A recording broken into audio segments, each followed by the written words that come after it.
YouTube! Hi gamers! Welcome to the MingMing midnight stream again. I'm a sleepyhead.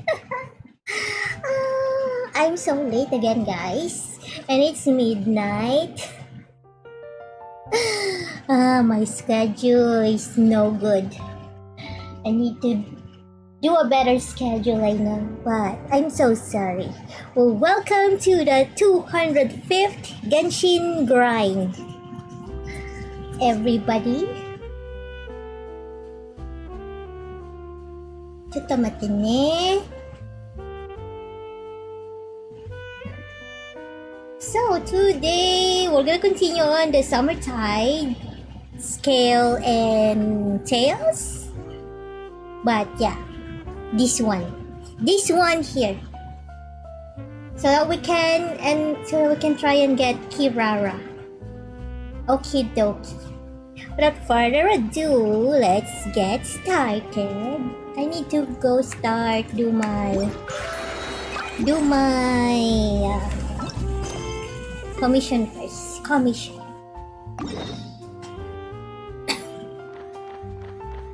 First, let's do commissions. Is it that far?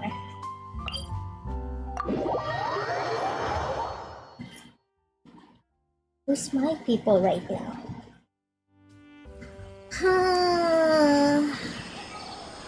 Okay, this will do.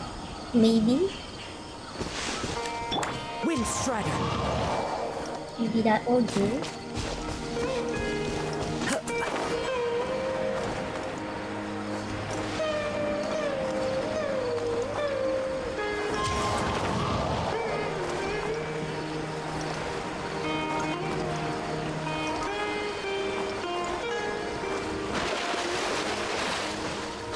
Oh, 1 second.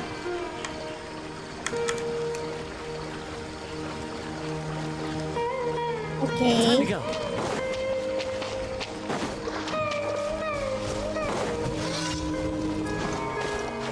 Wink.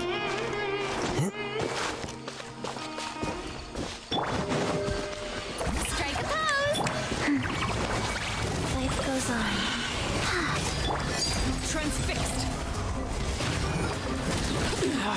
Go on.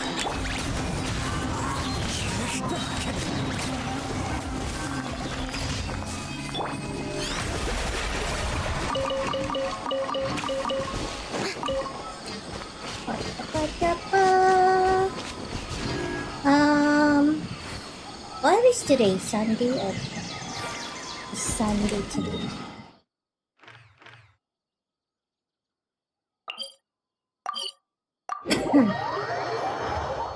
All of them are on this side. What a wild, We do this first. Operation Grace.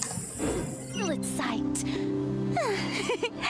Where Allow is me it? to grant you the blessing of water.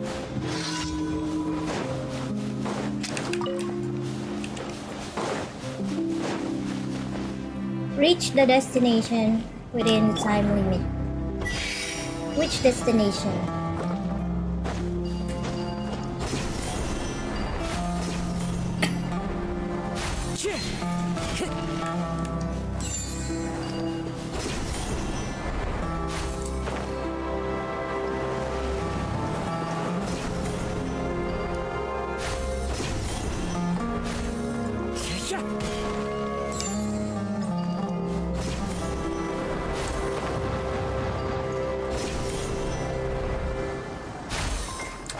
Oh.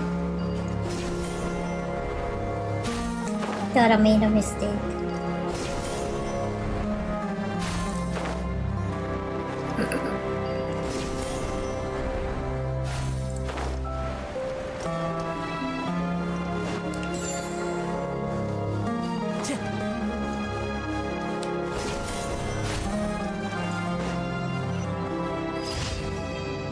Okay, that's done. And then this one, Swift Slayer.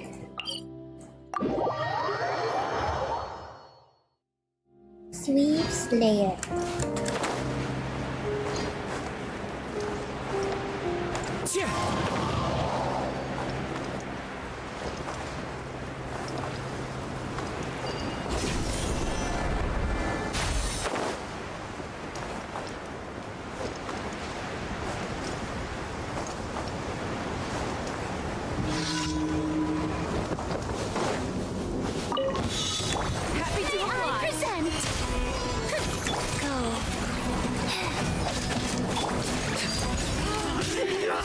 Ay, ay, ay, ay, ay, ay, ay.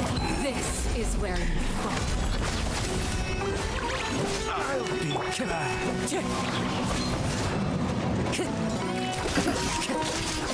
Where do you think you're going? You are not welcome here. The wind knows me. I'm getting sick. Ah! No, no, no, no, no.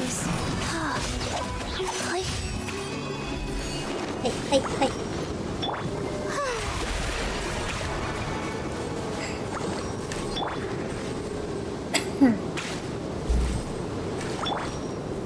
Okay, last one.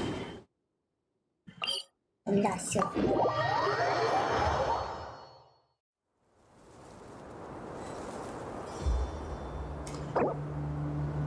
Hi, hi, hi, hi. Hi, hi, art corks.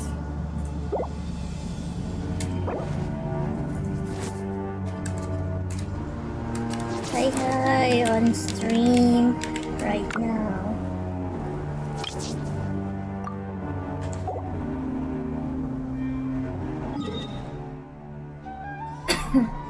What is this?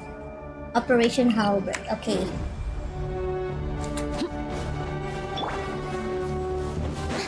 No, I did not get this one earlier.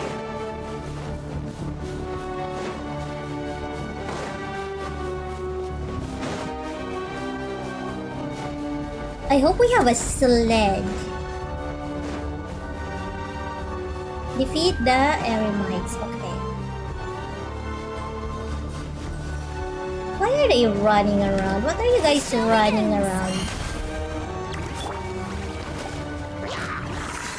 Yeah. Yeah.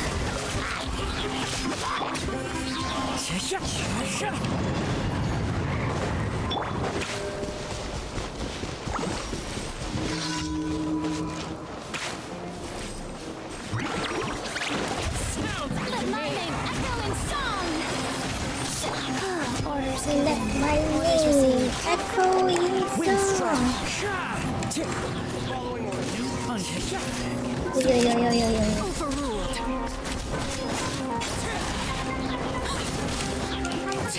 Witness my rise. Ah! Why?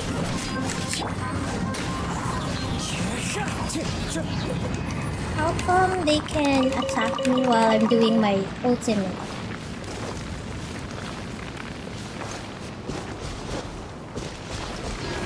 My skill. Oh, did I cook 20 already? Hold on.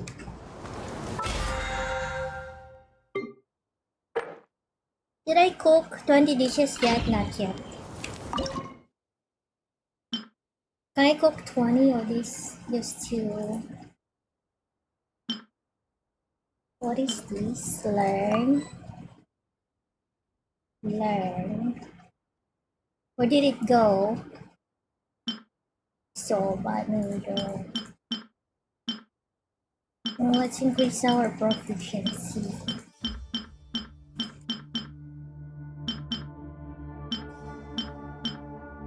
Is there anything else here that needs... Okay, this one maybe.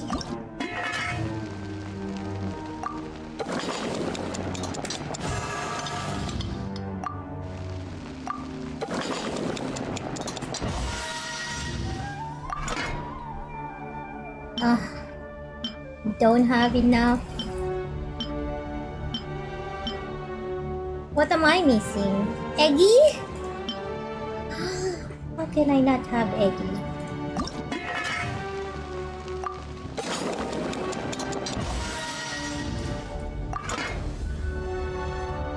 That's it?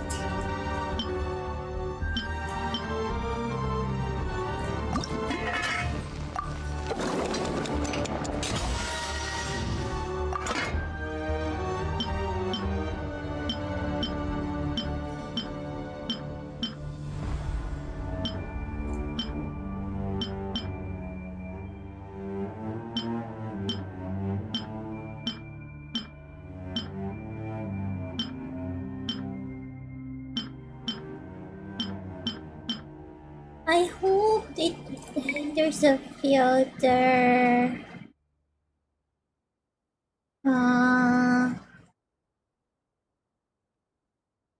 There's a filter for only those things that I haven't mastered, that I have not have a proficiency yet. Right? Container, what? What is this? Flour? Flour, I need flour.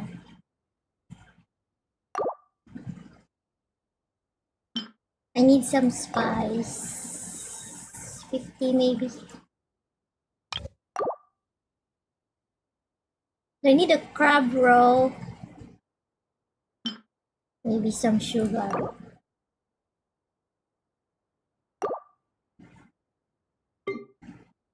Okay, that's it for now. How much more?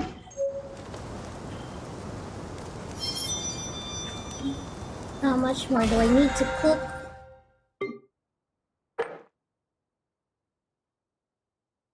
Hmm, 16 more. Maybe we'll cook this. Auto cook 16.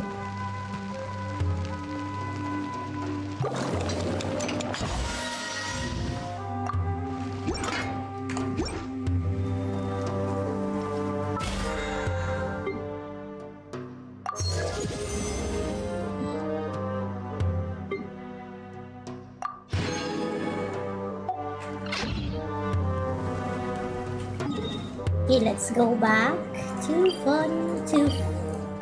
not Fonte, Sumel. Clear weather all around brightens the heart.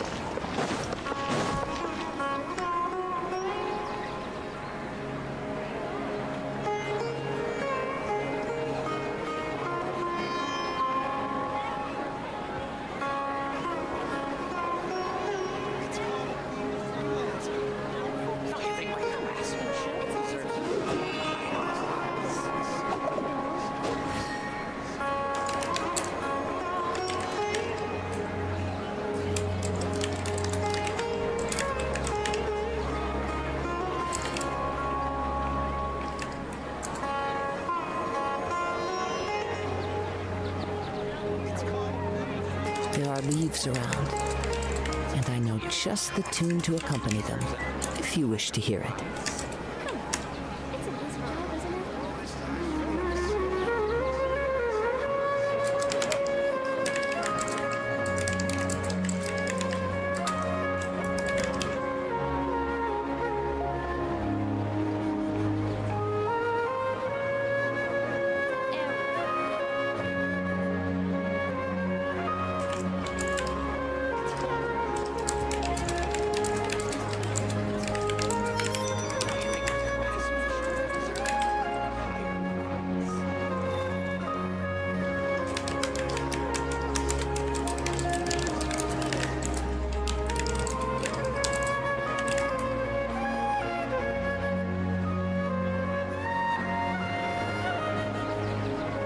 Hi, Icorks!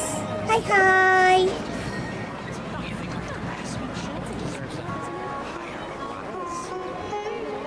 Welcome to another Genshin grind!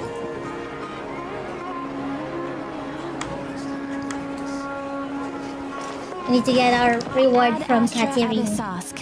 Welcome to the Adventurers Guild. Welcome to the midnight stream. Isn't it midnight for you already? Isn't it late for you? I just woke up, so I've been lazy. Today's commissions. Here is your reward. I've been lazy lately, these past few days. Ad Astra Abyss. You pulled official? Oh. Almost 1 a.m. Wow. Yeah, it's 12:30 midnight for me.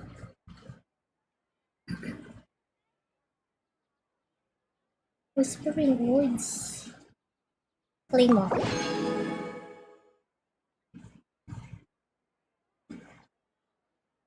Dispatch again.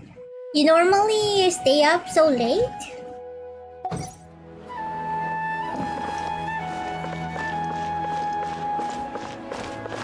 Freelancer. Hey, Mauyo. To be an adventurer or travel with a caravan friend, please help me out. And you are? I'm a freelancer. Just call me Mauyo. Dad's been rattling a lot about what I'm doing, but I don't care. The benefits of being a freelancer are something those old foggies like my dad and my brother wouldn't understand. What to do, when to start, how much to earn. I call the shots. Isn't it amazing? Is the income stable? Yeah, precisely. If you're a freelancer, you don't care about stability anymore. See, I can rest for a long time as soon as I make a pile with an expedition team or a caravan. If you can make a pile, it's easy to make a quick buck. With a little capital and a bit of luck, you can earn 3 months' money to pay for meals at the Kalimi exchange. Isn't this more proper than being an academia researcher? I don't know what that old man is so worried about. Those invocation TCG cards command a ready market in Inazuma. I can trade those someday as well.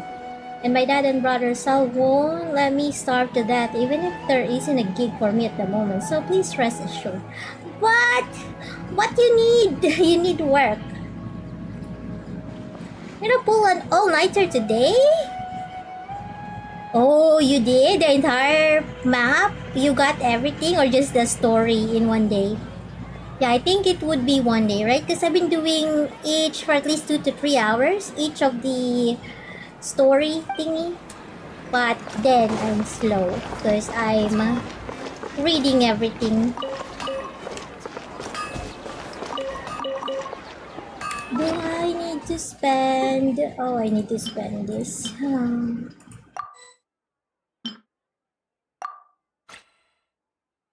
Where are we spending it? Who do I need to upgrade? Who needs upgrading? I think I was working on Hu Tao.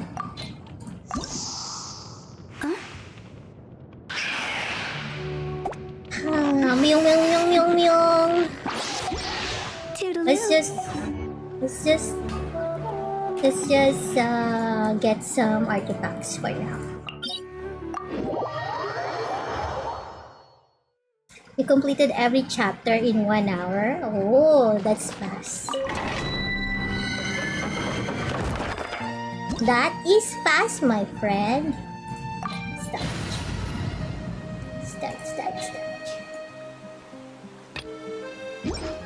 Or I'm just really slow.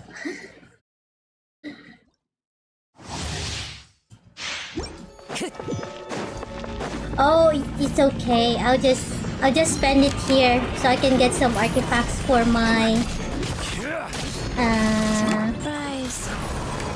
Let's light it up.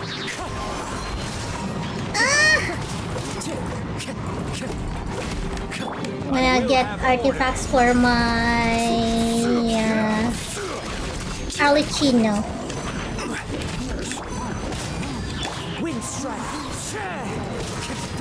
So just very quickly. Yeah, when you level up enough, you can pretty much really defeat these domains easily. And even the world monster. The only thing that I'm still struggling with is the abyss. Time to go. Other than the abyss, you'll be fine. Order guide you. Once you have leveled up your team and get decent artifacts. As one with wind and cloud. Hi, Greed! Hi. Oh no!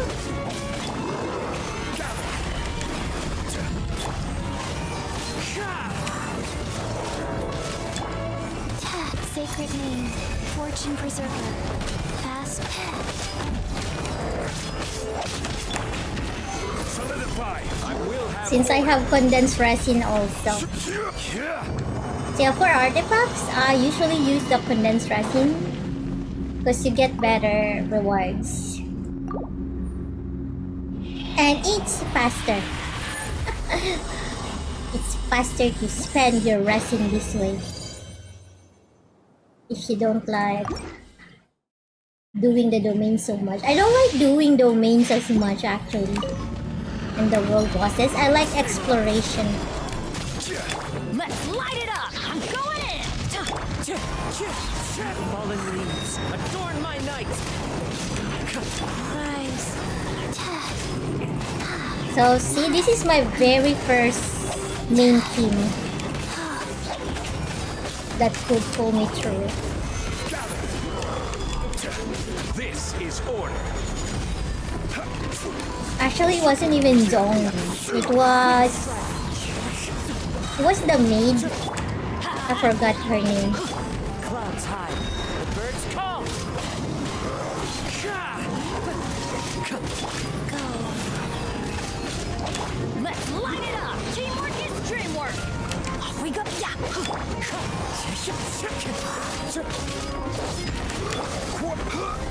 Yeah! Come on. Come on.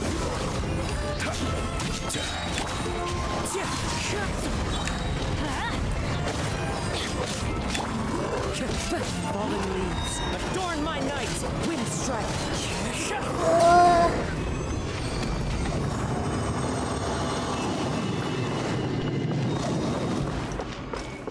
So how's your PNG thing coming along, Kai Corps? Any progress?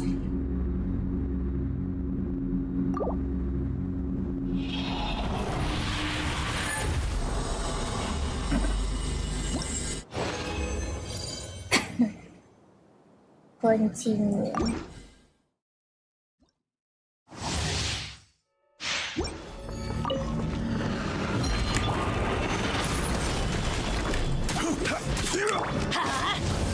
Everybody stand back! Orders given. Orders received. Wheel of life. Let's light it up!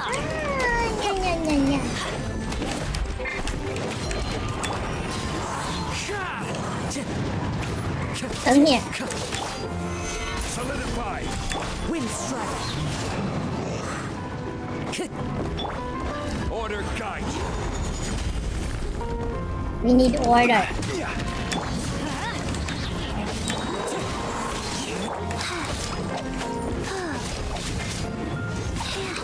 Achiki.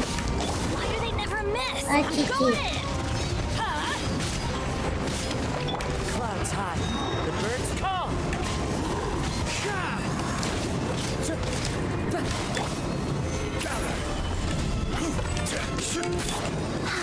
Life goes on. Wait, wait, wait, wait. Don't hear you Light it guys. up! Everybody stand back! I will have order. Stabilize. As one with wind and cloud. Into the wind.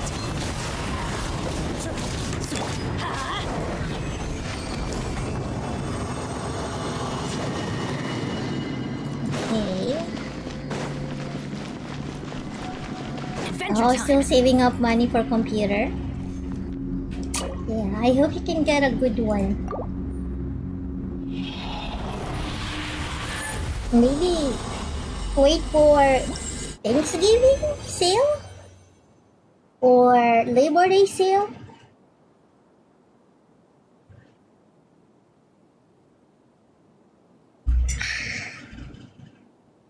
Last one.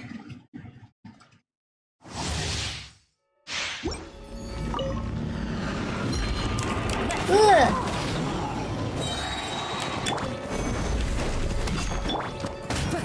Wind strike. Order guide. This is what I was intending to do. I'm going in! Opening box of Adepti Tricks. Rise. Clouds high, the birds call.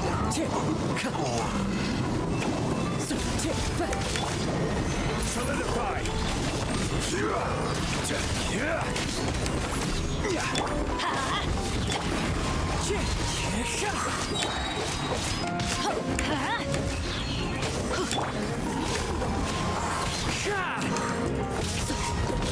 Teamwork is dreamwork. This is order. Fallen leaves, adorn my night, one with nature. Wheel of life.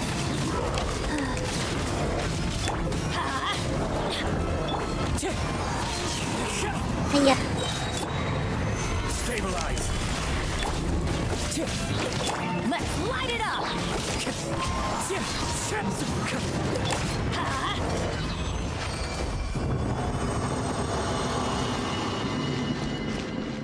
Where's...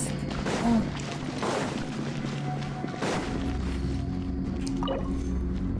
Okay, we're done here.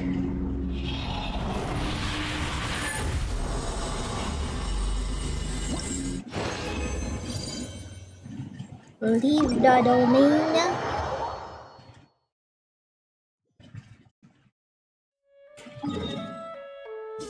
Let's go to Sumeru.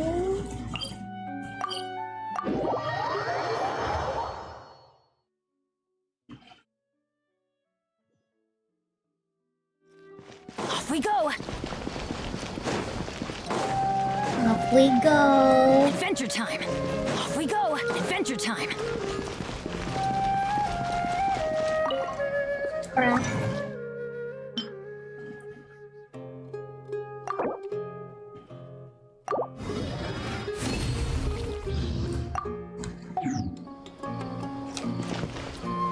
Okay, now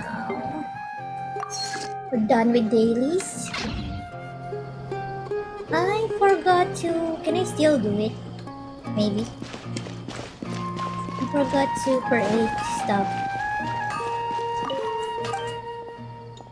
Something made... Oh, here.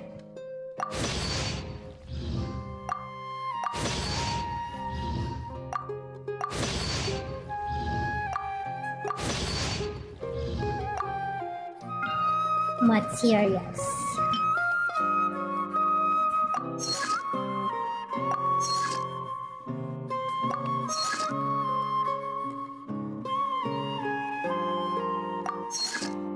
Really? I don't have that anymore? Okay. Off we go. Parts are safe.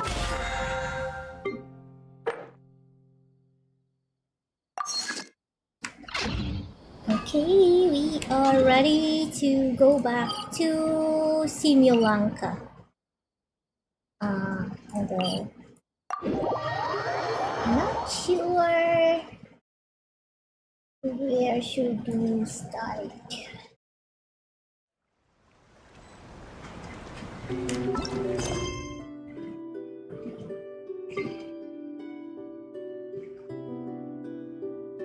Was it this one? I think. I thought there was another one. I think it's this one then. Okay, navigate.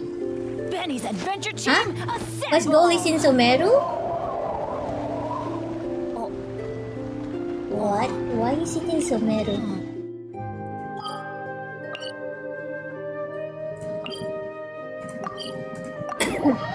Apparently, it's in Sumeru.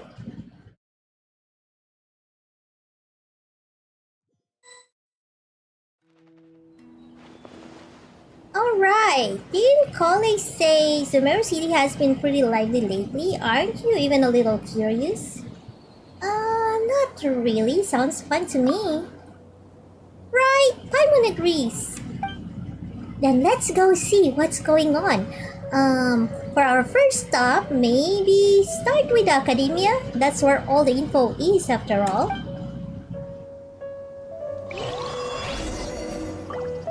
Academia. Isn't this the Academia? Is it? Yeah.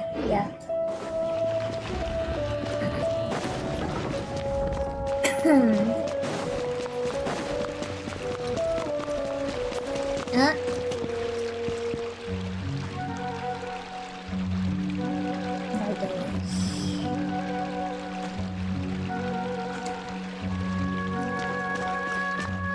Oh, someone familiar?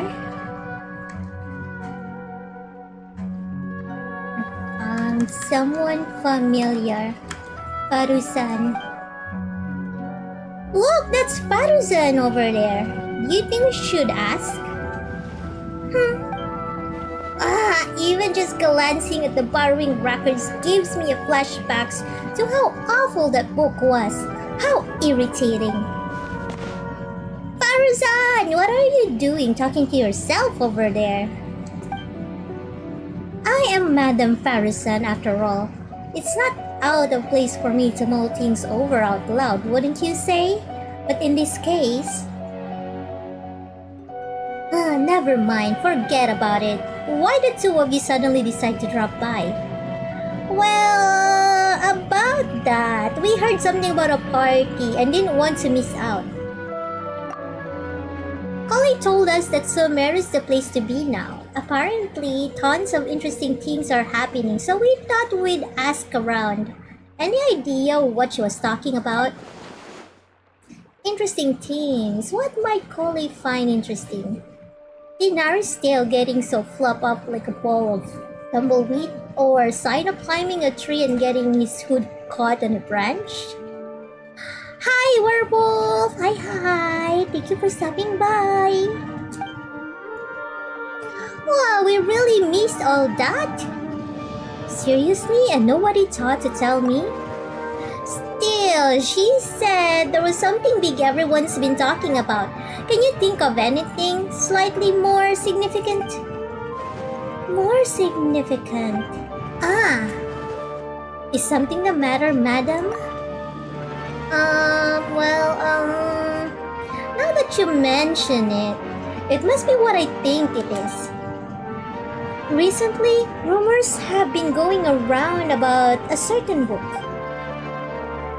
That's a classic horror story opening. It's not some kind of forbidden tome or anything like that, is it? Forbidden tome? As far as I'm concerned, it might as well be. Tell me, have you ever read one of those really badly written detective novels? Hi, Tio! You survived the first day of school? Great! I hope you also survived the recent Karina typhoon. How's everything? Is your house okay? Your family okay?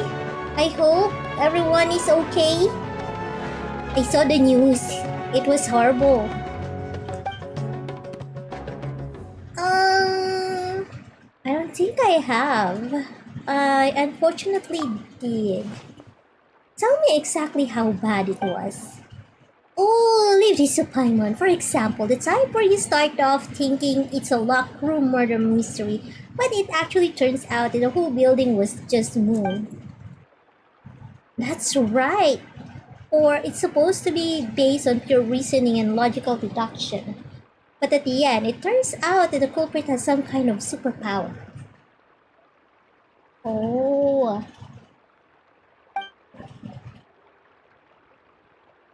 Exactly. Or it starts out super serious, but in the second half, it just reveals that everyone lost their memories out of the blue. Or it's set in a mountain village in the middle of snowstorm, and the police officer who's been portrayed as a serious figure throughout the whole story suddenly turns out to be the murderer without even the slightest hint of foreshadowing. You're both being way too specific. You'll offend half the crime novelists in Tibet if you keep going. My apologies. I let myself get a bit carried away there for a moment.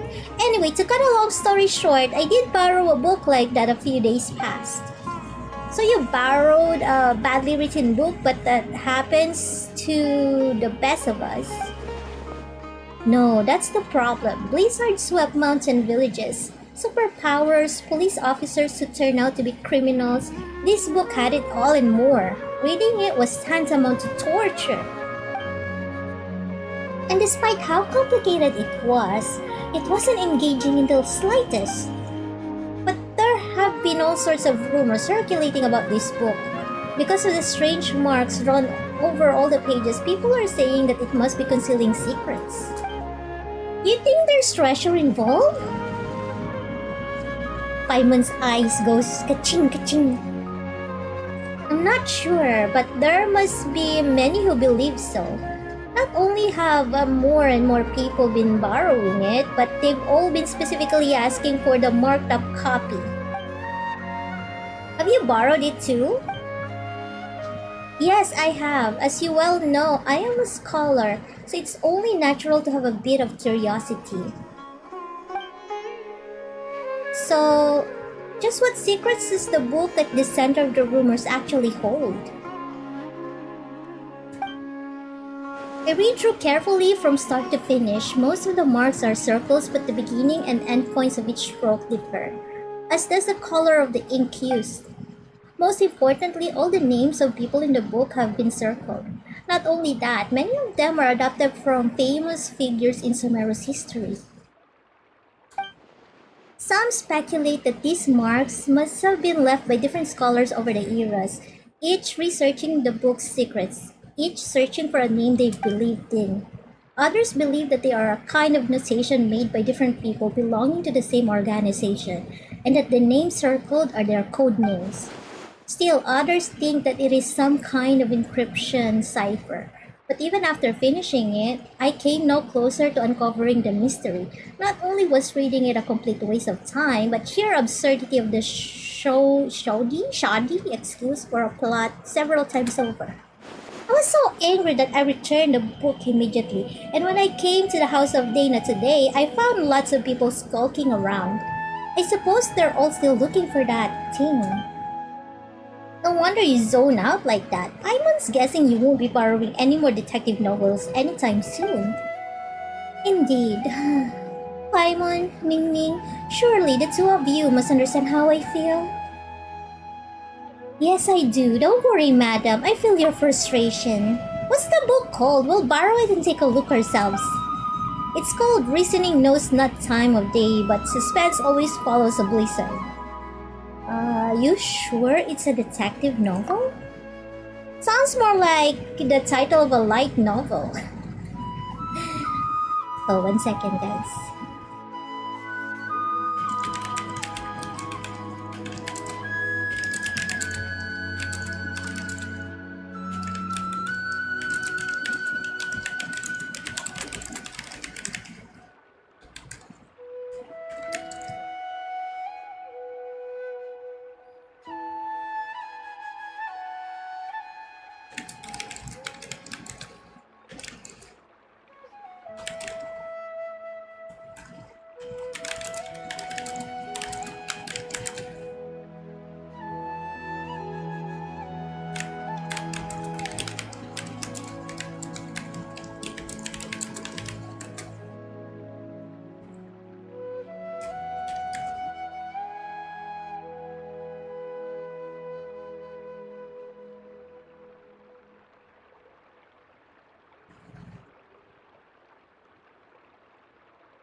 Tell me about it.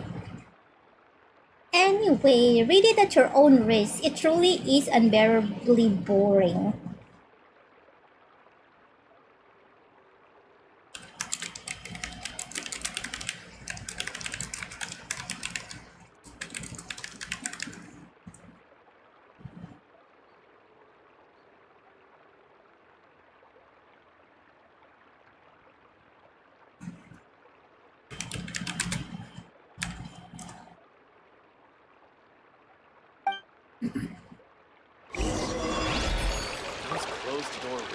Search for clues nearby. Clues? Clues. Let's look for clues.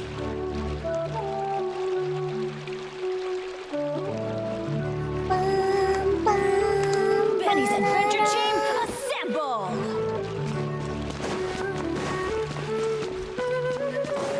Why is it Benny? Wanna go back to my team.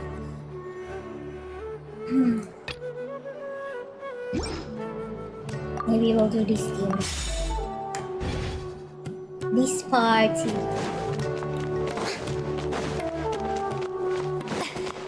The House of Dana?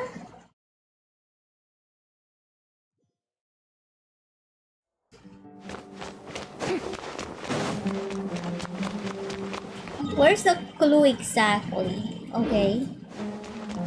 Okay.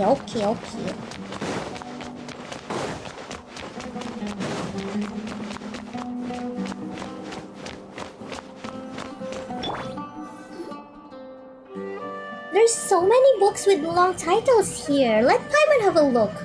Working hard and vacationing harder. What the heck? An Atlas of Rare Rainforest Dwelling Species, Professional Edition. The Art of the Construction of Coffee Machines. Who exactly read these? Secrets of the Elemental Sciences. The book jacket even says, Expert Approved! The former stage Cyrus praises this as an excellent entry-level book. And this one, a compilation and summary of common basic grammar rules for rare languages of ancient desert peoples. Ugh! Now Paimon's DC, it's just so many words. Come on, Paimon, you can learn 20 different. Huh? Is that Layla over there? Let's just ask her. She may know something. Layla, can you guide us? Are you the librarian? MingMing, Paimon, it's been so long. I'm still a bit tired. Me too, Layla. I need more sleep.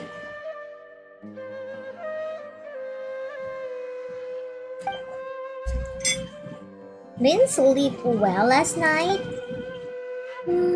I was reading a novel, so I stayed up late.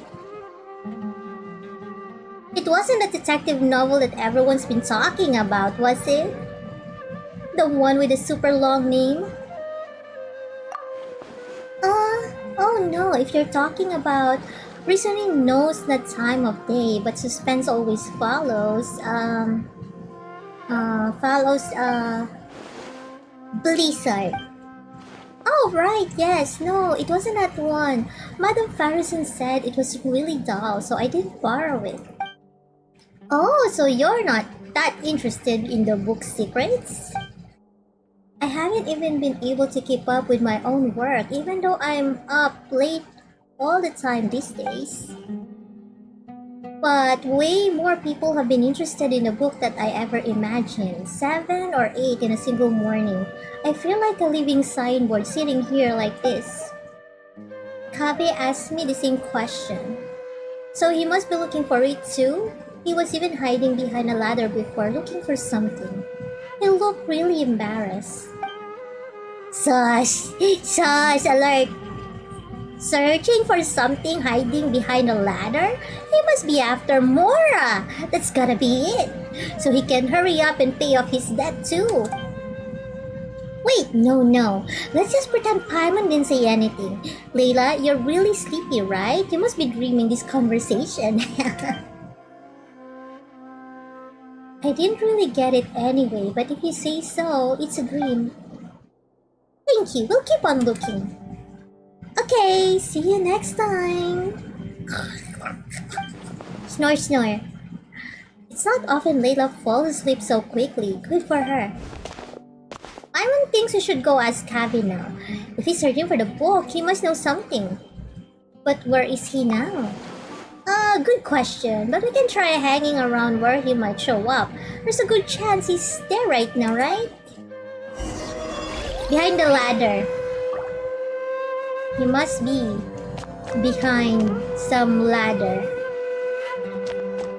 Behind some ladder. Over there.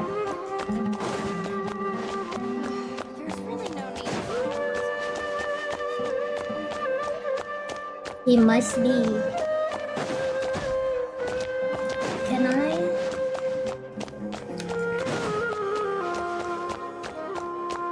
How can I get over there?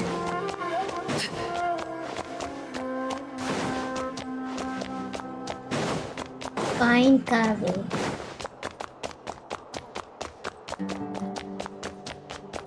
Am I supposed to get out of here?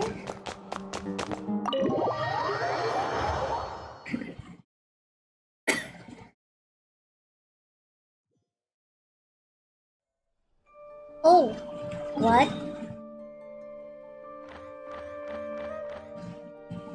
He's over there?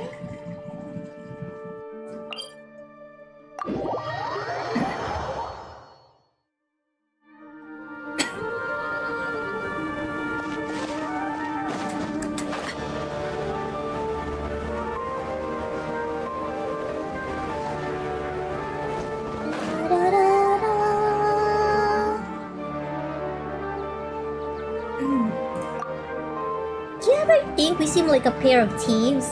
Hiding here to ambush Kaveh, it almost feel like we're here to extort him or something. I'm not sure why that is though. We just want to ask him a couple of questions, that's all. Don't make it sound like we're the baddies. When have you ever been bothered by your conscience? That sounds like footsteps. Quick, let's take a look. Stop right there, Ka. Oh, Papa Al-Haytham. Huh? Al-Haytham, what are you doing here? Good question. Surprising indeed. I was under the impression that you knew I lived here. Huh? You live here? Good morning. You're looking awesome as always. Good morning. What can I do for you? Opa! Your own Opa material. Nothing. Never mind. Oh, goodbye then. Why? No, don't leave! He just left. Does he have work to do or something? Footsteps again? They're heading towards the door. Stop right there, Kaveh. Oh, is this Kaveh? What are you two doing here? This is Kaveh? I thought he would be like... He is gorgeous. He's actually gorgeous.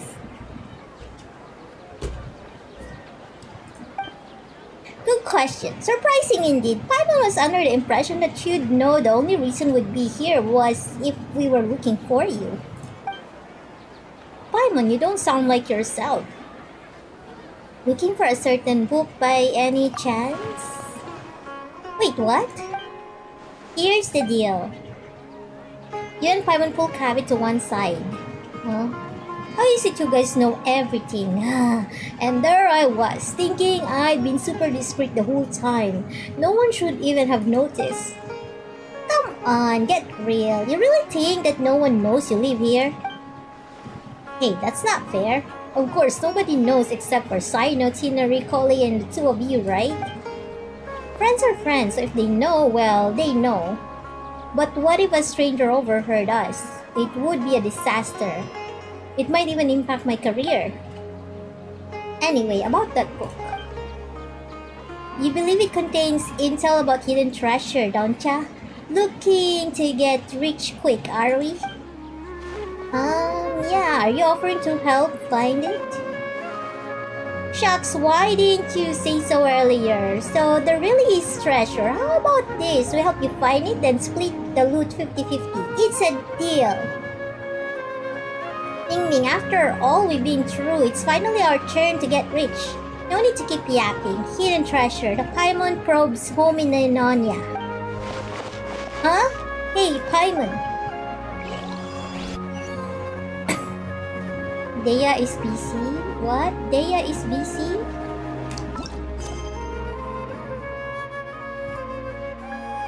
Oh no! No!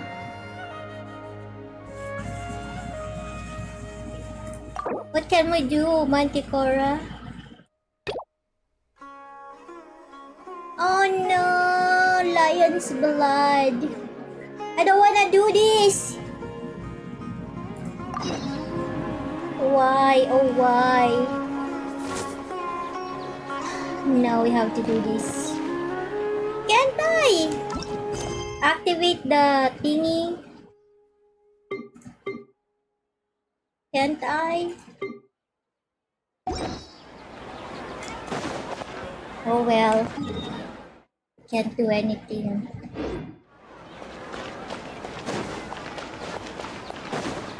Where is... Oh, I'm gonna have to do this quest, I guess. Ay, ay, ay. Everyone's trying to remember. What else did we put on our shopping list? Oh, what a mouth-watering smell. Paimon would know the aroma of biryani anywhere. Let's go get some. That wasn't on our list, was it? We can still add it to the list. Well, if it isn't the Traveler and Paimon.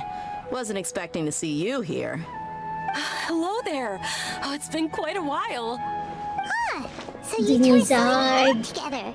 Dia, didn't you say last time that you were gonna head back to the desert?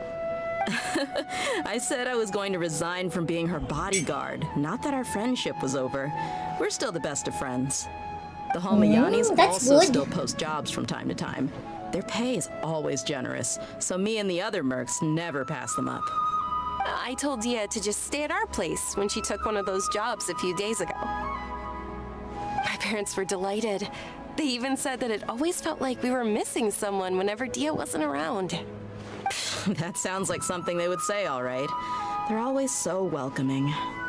Anyway, the job is already taken care of, so I was gonna head back to the brigade as soon as I finished a little shopping. But the master kept insisting, and I ended up staying for another day. You can stay for as many days as you want, Dia. Father hasn't even gotten around to treating you to his best dishes yet. You know I'm not the kind of person to stay put in one place like that, my lady. Don't worry, though. There'll always be next time. There will They'll always treat be. you to the best dishes. I can't believe you can still refuse that. But wait, didn't you say last time that you would take me on a trip to the desert? Why don't you just take me with you today when you leave? There are so many places I still haven't visited yet. I'm sorry, my lady, but no can do. There's still No a few things I can need to do. take care of back at the brigade. Besides, Hi, the desert hasn't exactly been Nico the most Nico. peaceful place lately. Oh, come on. Not this again. That's also what you said last time and the time before that. I know. I'm Welcome to the sorry. midnight stream. Just give me It's some so more late. time, and I promise I'll plan the best trip ever for I'm you. sorry I was so late. All right, fine. I was To be a perfectly sleepyhead today. honest, it's not that I wanted to go, it's more like I feel like something is Hi, off about you Mon. lately. Ever since you first set foot on the estate a few days ago, you've been acting anxious and even Oh, paranoid. it's good that Stream Have you been Elements delaying our trip let you because off the you've hook run with into some kind with of those trouble? caps. Nah, are you kidding? You're worrying too much. Would you swear on that? Friends shouldn't lie to each other, you know. I wouldn't pry any further if you're willing to swear on what you just said. But if something really is bothering you, then just tell me. You know I'll help you however I can. Oh, looks like Junior's was onto something. You're too perceptive, my lady. Seems I can't hide anything from you. I just thought that nothing good could come out of telling you about the messy happenings of mercenaries. Knowing too much only leads to more trouble. Mercenary life is a dog-eat-dog world where Mora reigns supreme. Everything operates on a completely different set of rules.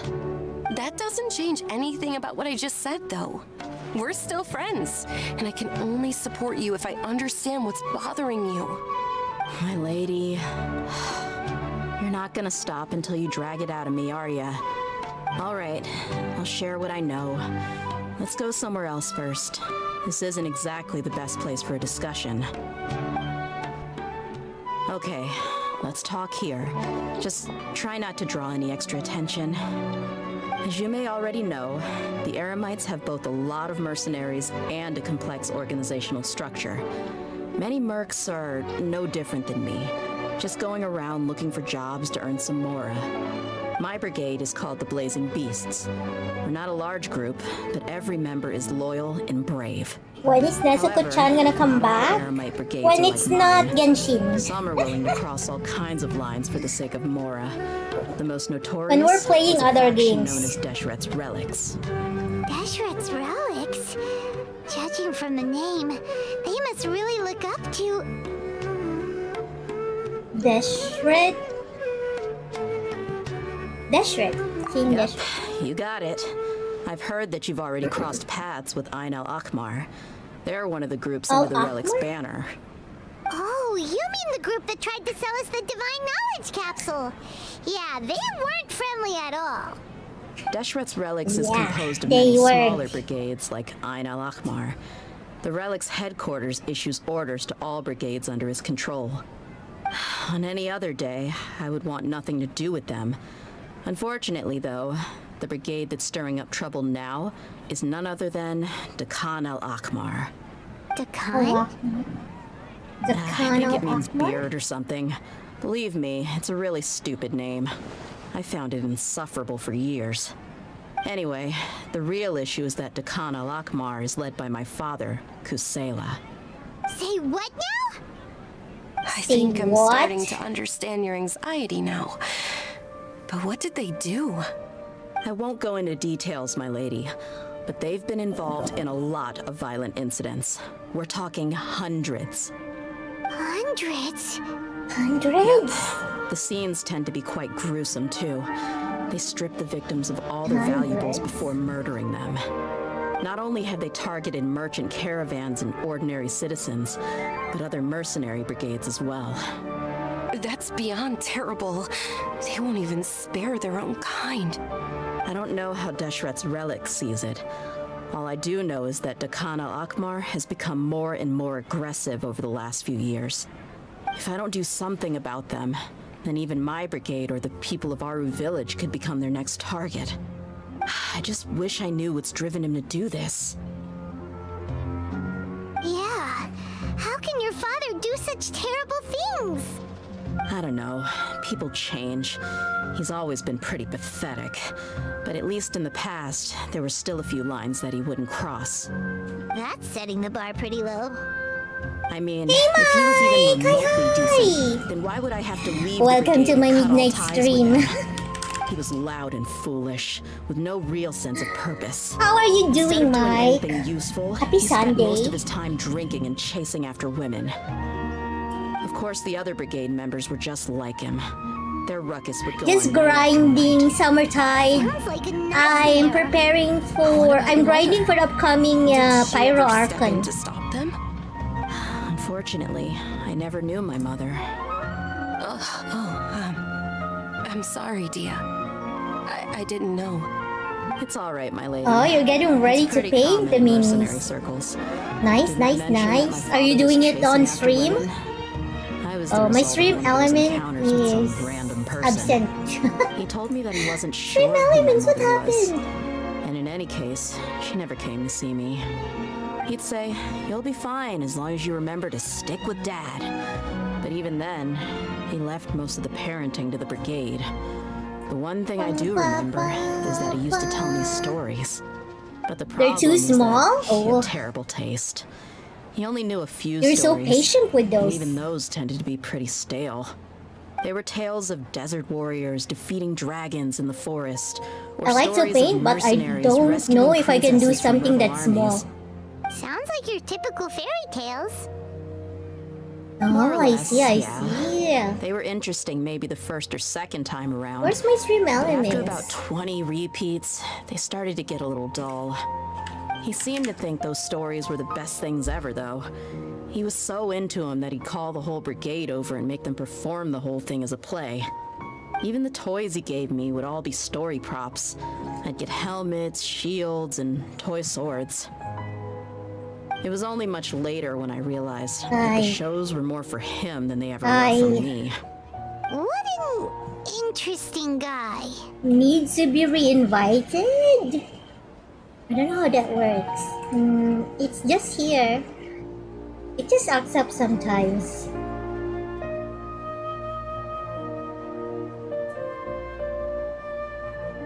Yeah, I've always found him pretty childish.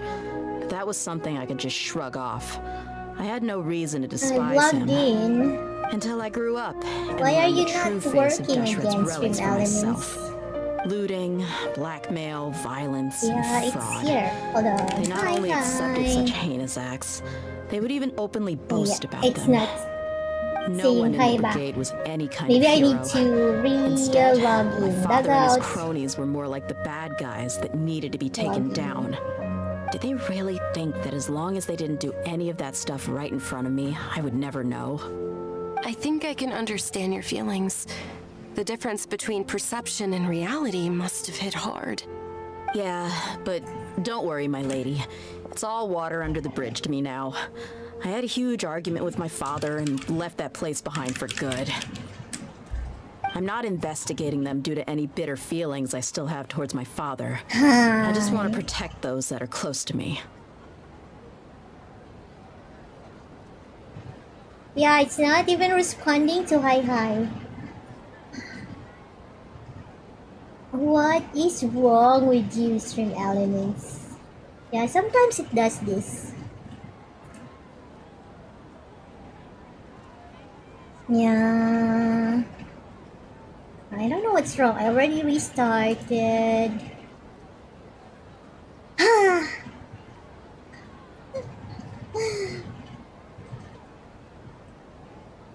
Why it did not connect? Come on, man. Come on. Anyway, switch to... Why? Yeah, sometimes it does that. Like, sometimes it's just not responsive. So normally I don't even have to log into it. Like, I don't see anything here that says it's disconnected or anything. I don't know. Yeah, maybe the bot is on vacation. Did I do something before? No, it's active. I'm sorry. The bot decided to go on vacation.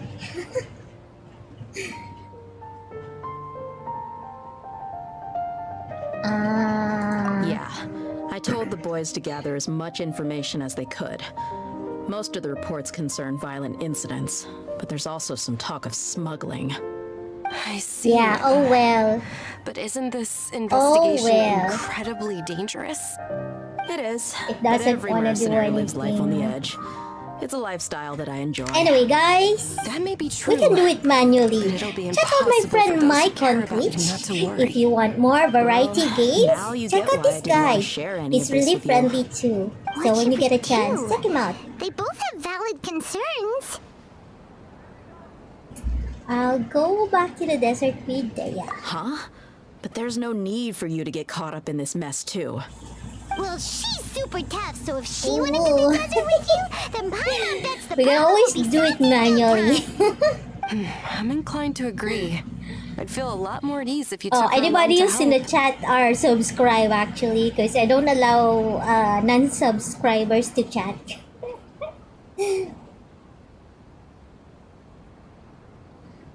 You can count on me. I'll do my I'll wait best. for news from you in the city until then. Please, stay safe.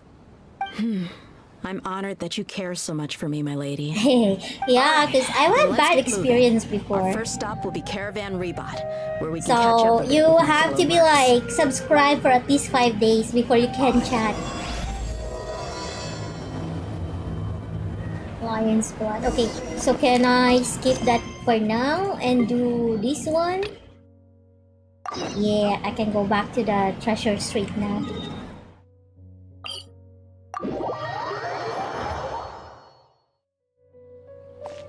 Yeah, there were some like bad people who keeps on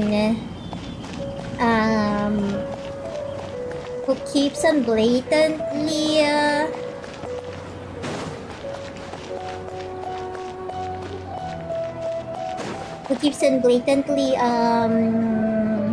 disregarding my rules, and they keep on cursing on stream, and so I banned them, and then they have to like wait 1 week to come back again. Because like they would just create another account and come back again and troll me. So yeah.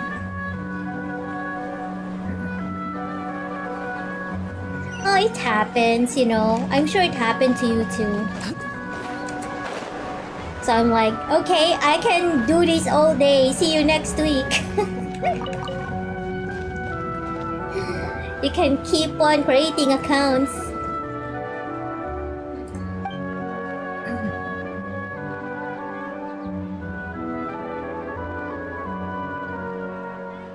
+18 streamer anyway.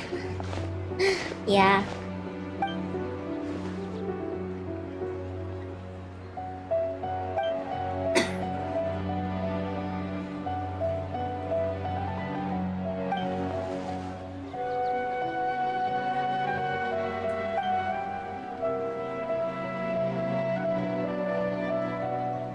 Yeah, I just banned people left and right before, cause like, and I guess they got tired of having to create an account and wait for a week to troll me back.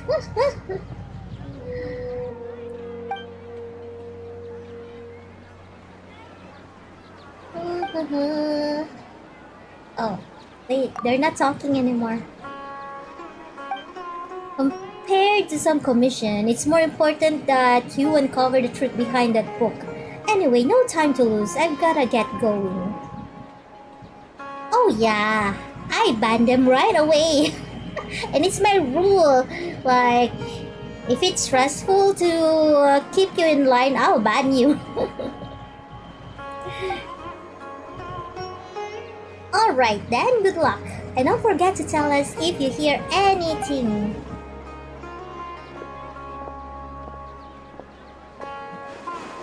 I wonder who Daya's client could be. It's Kave! How are you so fast? Flying's faster than running?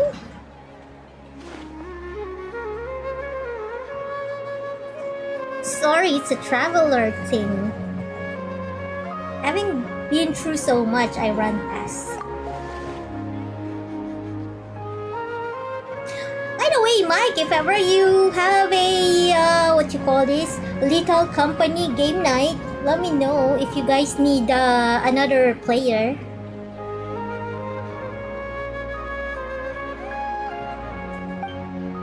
But I think the mods stopped working after the recent update, I was told.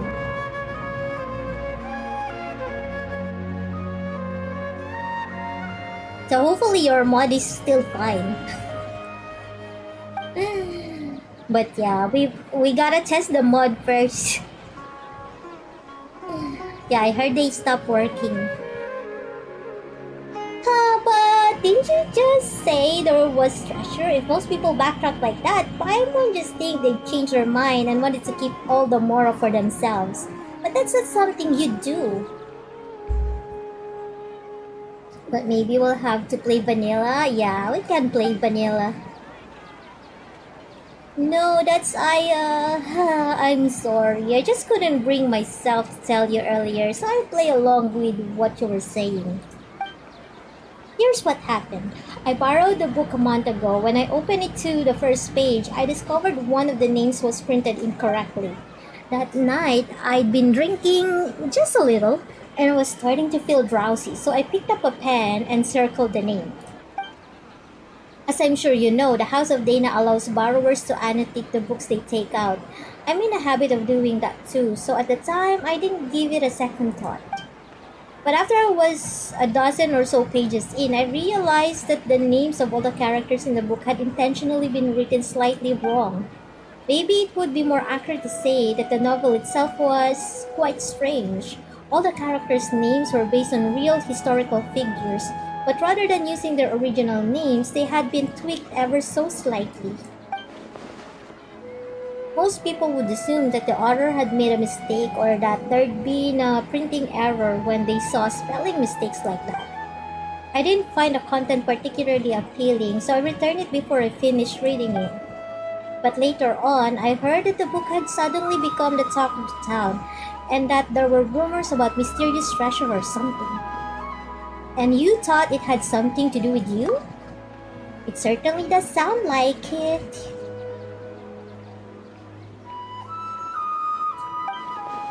Yeah, and I also heard that now all the names in the book have been circled, not just one. I just haven't been able to figure out what in Tibet must have happened after I returned it. Did you tell anyone else that you borrowed it? Let me think, Tinari? Last time we met, I also told him all about how poorly parts of the book were written. He said I've made it sound pretty funny, so much so in fact that he suddenly wanted to take a look himself. He made it sound like it was so bad it's good. In that case, let's go find Tinari. Tinari? Tinari. Whichever is the correct pronunciation. Okay, Mike, thanks for the lurk. Thank you for stopping by. No problem. Hope your work goes well. Me too, thanks. See you later then.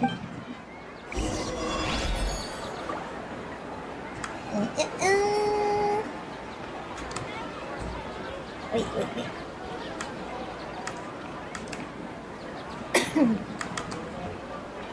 Talk to Tinari. Is he in the village? Okay. He's at the village. Batman started doing what? You have my No. undivided attention. Is that in the series or in real life?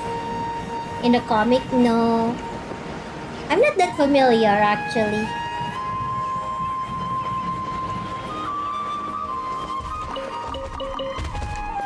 I haven't really read the comics.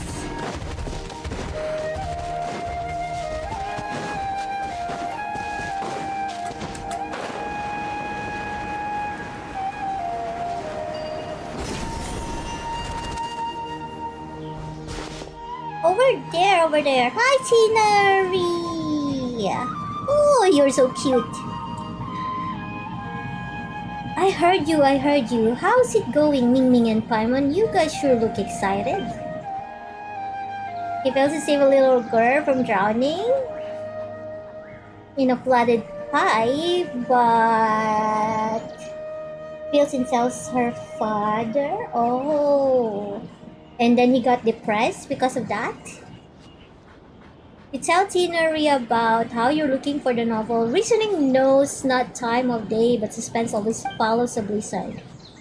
As you do so, you reflect once more on how absurdly long the title is and how even just saying it aloud makes you feel tired.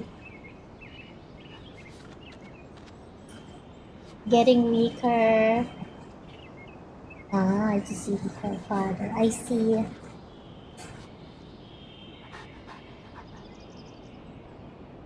Yeah, I don't know that part of the story of Batman.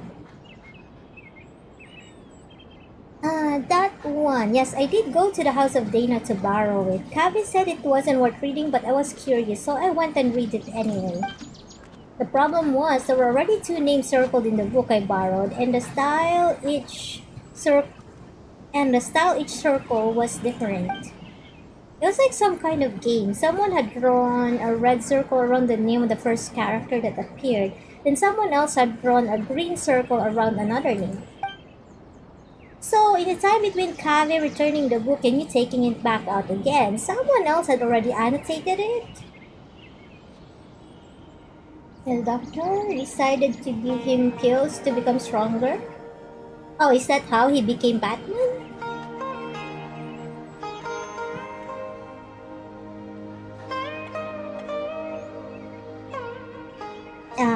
But drugs are not good. That's right. I was sure the first circle was drawn by Kave. Yes, no surprise there. If you stop and think about it for a second, of course, it's bad. It's bad for your health. If you stop and think about it for a second, guessing the identity of the second annotator should be trivial. Wait, you mean it was... If there are two people living in a house and one of them drew the first circle, then it's highly likely that the other person left a mark too. Ah, good point! And it's green, so it must be I'll hate him. Something in love for no reason. Really? Well, good to know. Good to know. He uh, he was in that phase, huh? Was this in the early stage or at the later stage of him being Batman? Sometimes those two really are too much. In the end, it is as I suspected from the beginning. The first character whose name had been circled on the very first page turned out to be the murderer. Surely, that's just a blatant spoiler. Like that joke where someone opens a novel and bam, there's a note in the margin that spoils everything right from the start. What kind of joke? What kind of a joke would be so cruel? That was one of Cyrus's. And it wasn't just a joke. He said he actually pulled a stunt like that when he was younger.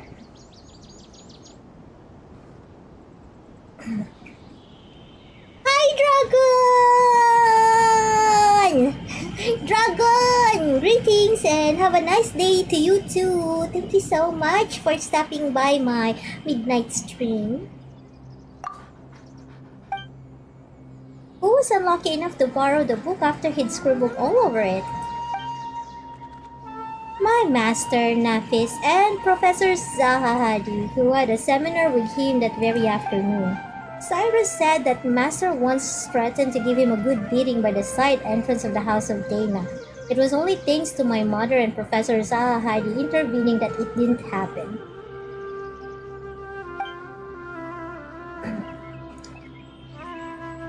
And you had to do something about it? Oh. I see. Oh, thanks to you, Dragon. Thank you so much.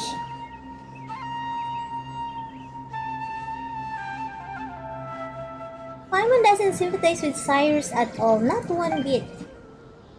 The House of Dana has never stopped people from annotating books, but this seemed like a special case.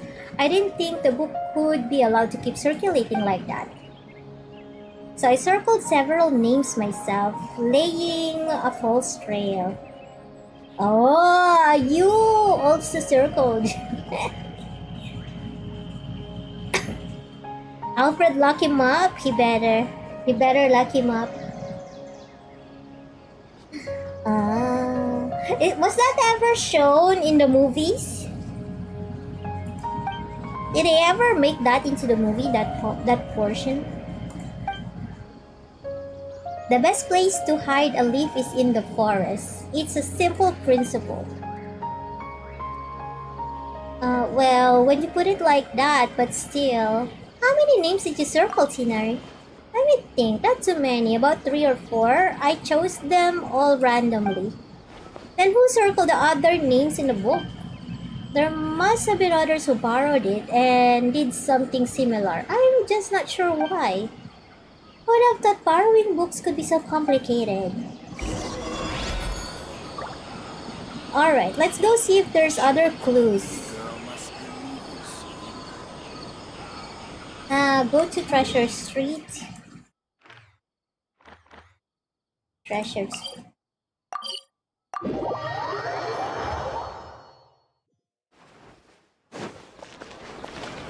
Now they didn't show the not so good side of Batman, huh?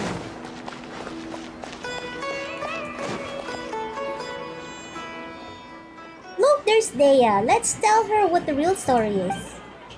Huh? Candice is there too. So, I need to reflect a little on what I did. What happened? To meet you here today is surely due to the guidance of the gods. Oh, she has different eyes. Greetings. Candice, is this a personal trip? Today's trip to the city is to buy provisions for the people of Arrow Village, as well as help Miss Citaria deliver a message to the sages of the Academia while I'm here. On the way, I happened to see Dea sitting in the cafe looking down, so I came over to chat with her.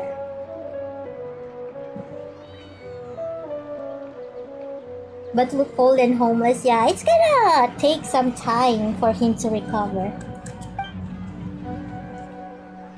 Don't worry, it's nothing serious. It's just that I suddenly remembered a few details about that book after talking with you.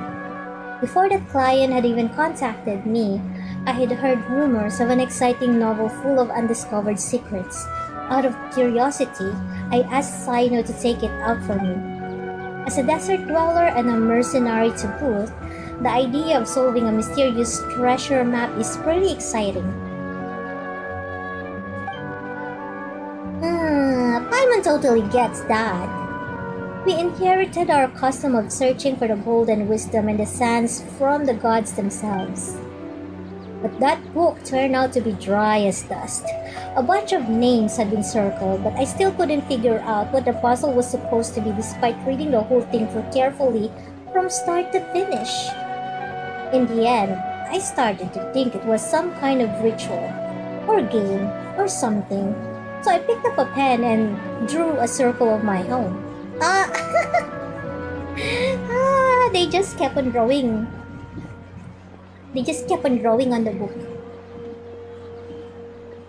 Many ironic things happen in the Marvel. But later on, Miss Dunyarsard asked her parents to find a way to borrow it for her. She said the mysterious markings fascinated her, even though she couldn't get into the book itself. If there were just regular annotations, it wouldn't be anything out of the ordinary, but these strange circles, you can't help but want to try and figure out what they might mean. That's true. So what you're reflecting on is having accidentally interfered with other people's reading experiences, is that correct? Wait, hold on a second. Why did you tell Candice? She's a warrior, you know. Sometimes she has to interrogate criminals and other things like that too. Everyone recognizes that her job is sacred, so when we need to think over what we've gone wrong, we'll talk to her about it. The Joker removes his face. I thought he mutilated his face, like totally remove his face? Jeez. Please don't be too surprised, my dear MingMing. To me, listening to other people's mistakes is just another way of protecting them. By speaking of your own mistakes and hearing sincere advice in return, improvement will come over time. That's the way we do things. But all she did was draw a circle, and it's not like she was deliberately trying to mess with anyone. Besides, everyone agrees that the book itself is just bad. Don't worry about it, Thea. That's true. I was just telling Candice how bizarre it is. But be that as it may, it doesn't change the fact that it just ain't right to mess with someone else's enjoyment of the book. That's the bottom line. Anyway, Dea, please have faith that the gods will forgive your transgression. Besides, you told me about a part of the story where one of the suspects in the case ended up crawling out of the village on his hands and knees, and he was named Akmal? That's right. The detective in the book argued that he must have leapt across the broken bridge like a frog. Of course, you find out later on his conjecture was totally off base. Why is that? Because it turns out that Al-Akmal has a superpower, so he could float right across the broken bridge. What the heck is the book even about? It sounds completely ridiculous. Al-Amal is simply too reminiscent of the good name of King Deshret, don't you think? Though considering how transgressive this book sounds, I don't think it's worth overthinking it. You're right. You know, I can't help but wonder what our friends at the Temple of Silence would say if they somehow got their hands on this book. I'm sure those sages would be able to unpack interesting ideas from the text we ordinary people could scarce dream of. It's normal for there to be bridges outside blizzard-swept mountain villages, and normal for them to get broken. But for a person to cross one by floating through the air, why resort to such a lame plot device? Is it really a serious detective novel? Sounds more like something out of a comic strip. I'm starting to get where Farazan was coming from. If you'd gotten all excited about reading a detective novel but ended up reading tripe like that instead, better not to even think about it. So, where's the book now? Not sure. I returned it after I was done reading it, and back then, there weren't as many markings inside as the rumors say there are. Alright then, Detective Paimon is still on his case. Huh? Alfred defeated Superman at one point? No. Just no.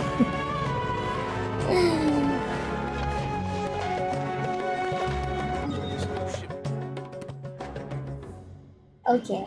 How do we get there?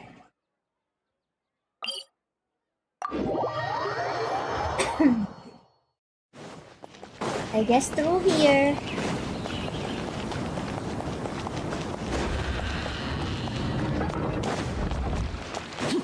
Go to the house of Dana.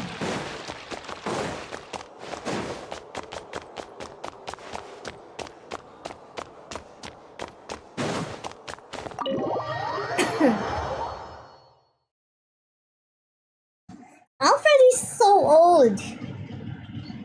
Maybe he tricked Superman. James Gordon? I'm sorry, I don't know who that is. Hello, has reasoning no it's not time of day but suspense always follows the blizzard been returned yet? There are 2 copies of this book. One's been marked up, the other hasn't. I'm guessing you're looking for the one with the marks? Oh, you saw right through us!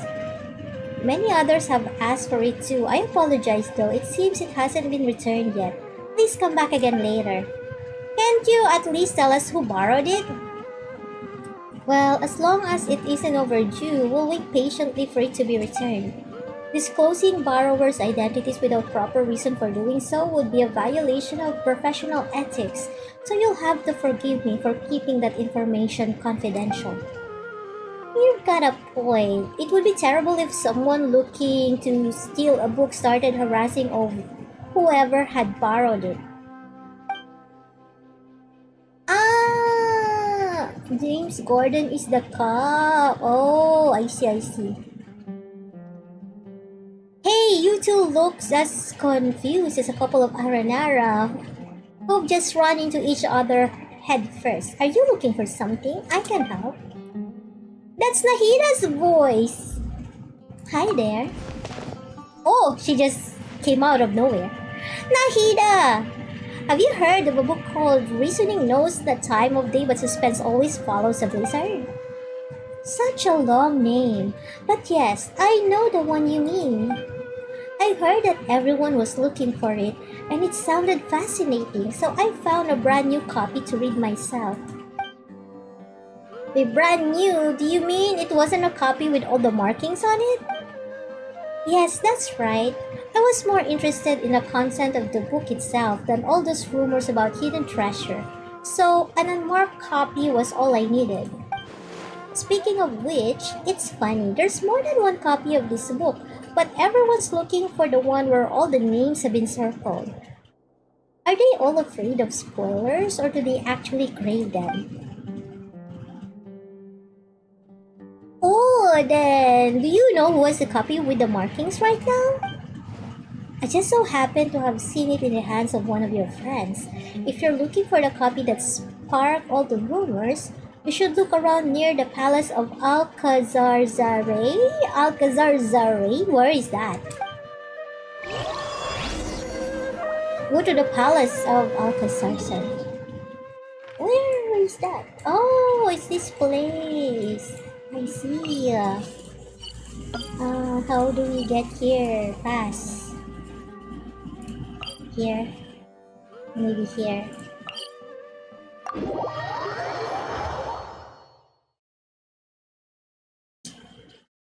Mr. Bloom?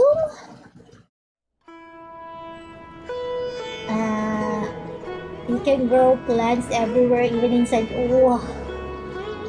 Why is that town familiar? It kind of sounds familiar.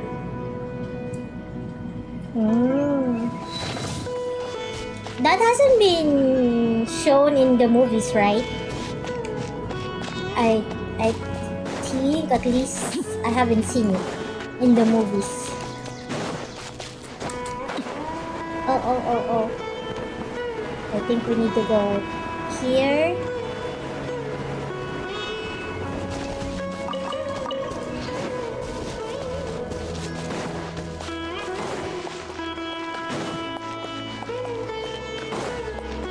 Go to the palace. Who has it? Oh, is it with Sino? How creepy he is. Is that, huh? Dory, Sino, and Setos? Ah, darn you, General Mahamatra. Entrapment isn't gonna work. You can't do that. Hey, what do you mean by entrapment? Setos.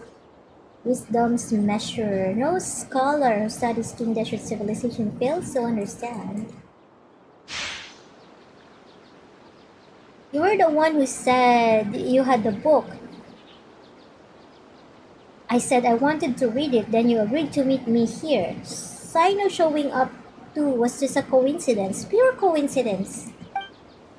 You don't play games with me. I know who you are. You're that new kid Setos, right? I know you're a friend of Sino's. Huh? So you do know who I am. I saw how Sino was chasing you around, trying to get you to play cards, and how you found an excuse to run off after a couple of rounds right after. That left quite an impression. You didn't have to mention that. No, I think Dory's right about that. You always look for a way out when it comes to playing Invocation. It's becoming quite a problem. MingMing and Paimon, you've been standing there for quite a while. Oh, you noticed. Oh, if it isn't my dear MingMing and Paimon, what brings the two of you to the palace of Alcazar Zare? Might it be that you have come to do business with me, the Lord Sangema Bay? Of course. Please give me a moment to conclude our business here. Then I'll be with you straight away. Anyway, General Mahamatra, as I am sure you are well aware, the means by which I had someone borrow this book from the House of Dana were both completely legal and perfectly reasonable.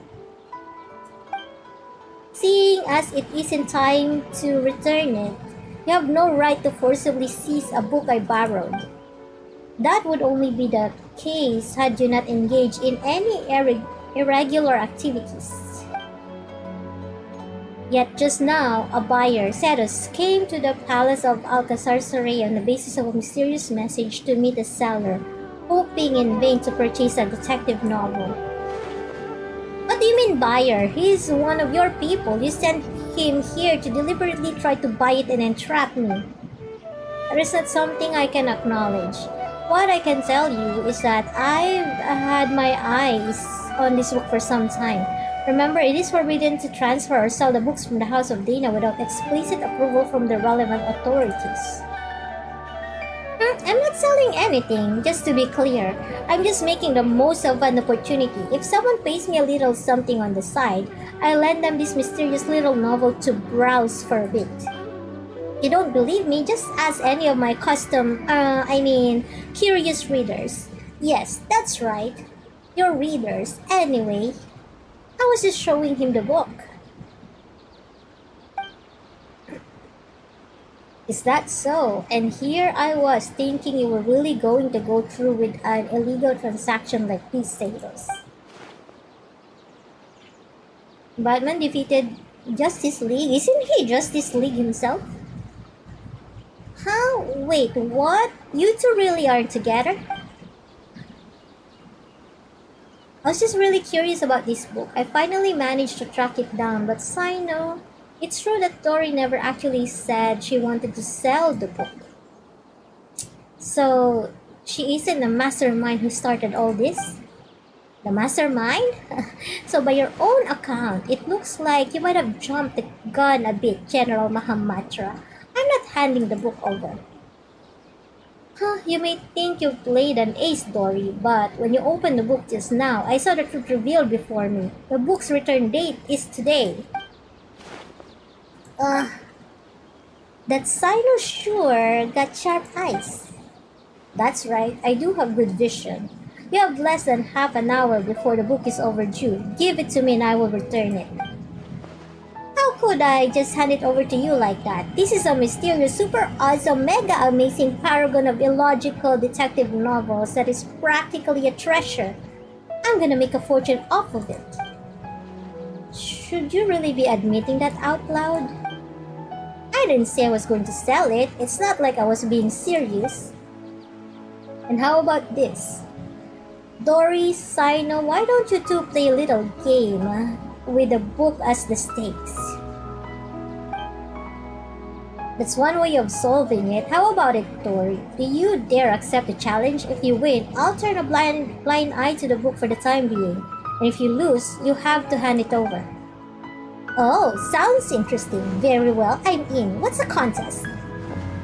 Are both of you confident in your powers of mental recall? My memory is not bad. Yes. He's cute. And you have both read the contents of this book, correct? That's right. Huh?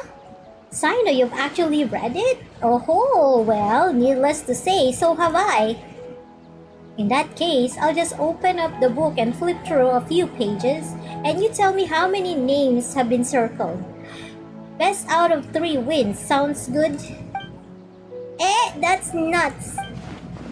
What? Chickening out? No, it's game on. Let's go. Good. In that case, the first page. 6. Both correct. Next, the second page. I think it was 4. I'd say 4. Sino is just copying Dory.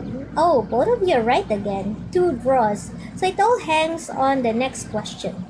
Listen up. Page 61. What? That I don't quite remember. 7? I know. The answer is 5. Absolutely correct. The answer is 5. Sino, is your memory really that good? I'm not buying it. How did you do that? It's not actually because I have a good memory, but because the circling of the names left a deep impression on me. After I borrowed it, I noticed the names on the first few pages had been selectively circled by different people. Each person's penmanship was different, and moreover, I recognized 3 of the circles as having been drawn by Tinari. Few others use the same color of ink as he does, so it was instantly recognizable. You even know that? Yes, I learned of that habit of his long ago.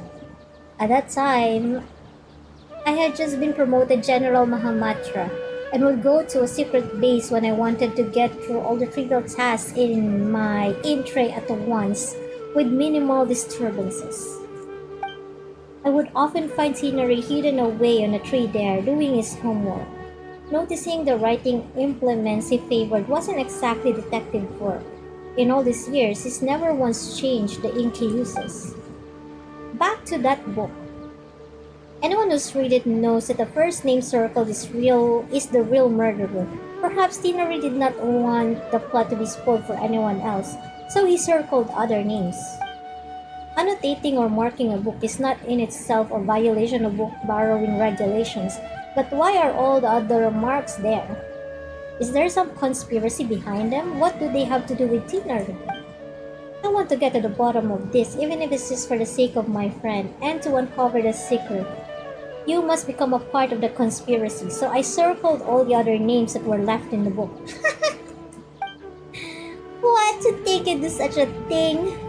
So there's no treasure at all, it was just you guys all along. That's right.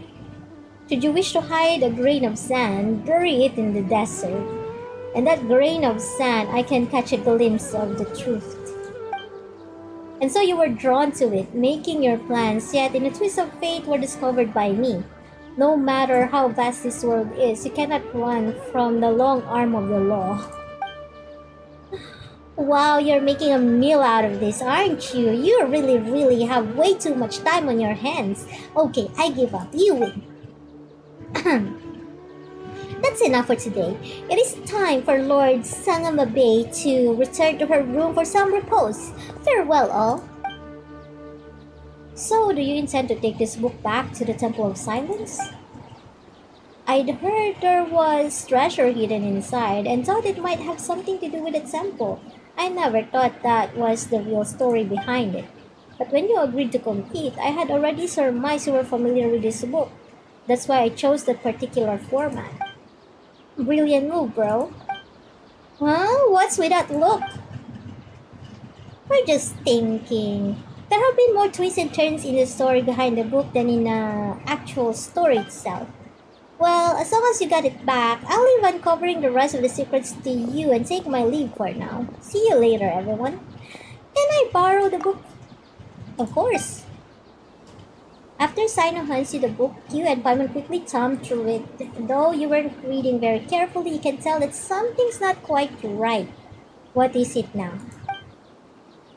The plot is wildly imaginative, and just as everyone says, though most of the names in the book seem familiar, on closer inspection you realize that they aren't actually the names of the historical figures you thought they were at first.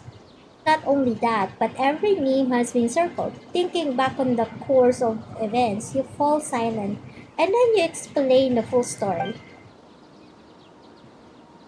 How unexpected, but still, it does make sense. And it is far better than the existence of an actual conspiracy. In that case, I still have other plans. Last time I was at Caravan Ribat, I promised I'd met Dea and Candace for drinks. MingMing, could I trouble you to return the book for me? Sure, leave that to me. Thanks, friend. And we end up returning the book for everybody. Sheesh.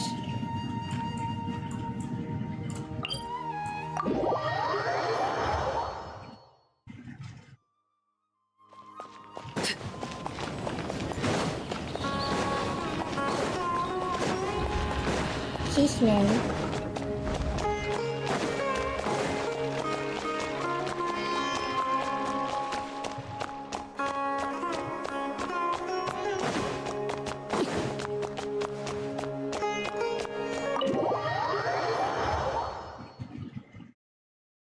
Pum pum pum pum pum pa da da da da da pum pum. Yeah. Oh, hold on. Chito mate. Mate ko.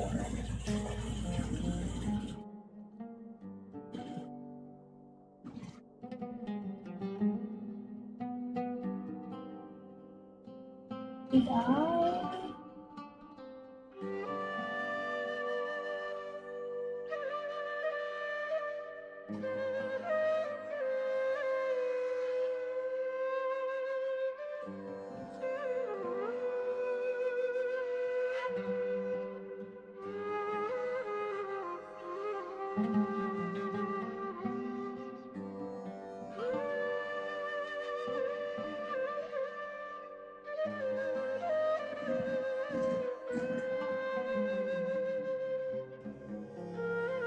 Mate. Okay.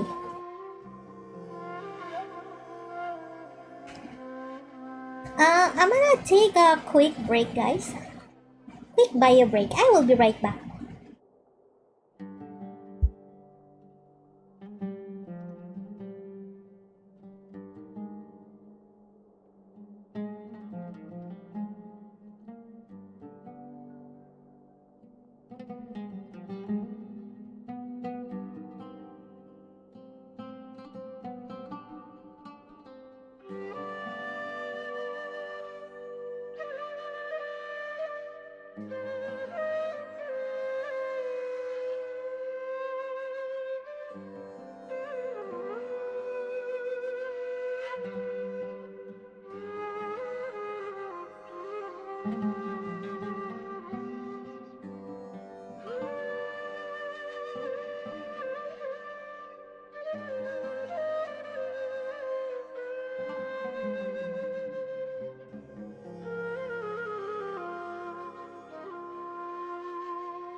I am back. I am back.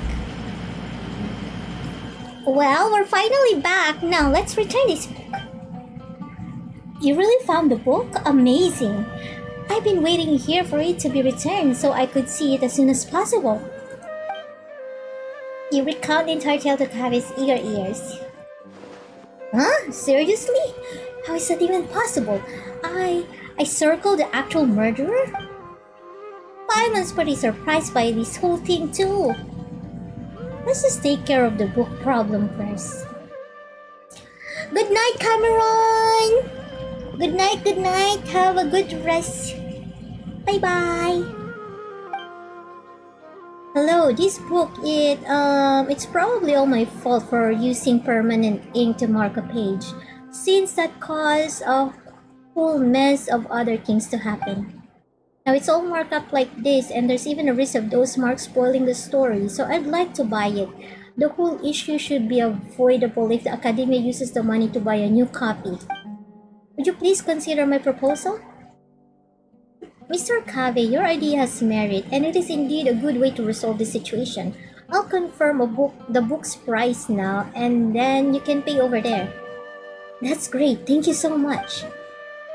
Shortly afterwards, Kave accompanies Academia staff to register the purchase of the book and pays the full amount. The staff member carefully wraps up the thoroughly marked up old book and gives it to him. What a blunder. Regardless, thank you so much for all your help. It was nothing. We were just kind of along for the ride. Still, Kave, it'd be better if you use something more erasable to make notes in the future. I understand. I'll never let myself subconsciously correct typesetting errors ever again. No, I mean, I'll never again borrow a book with such a long name, at least for a while.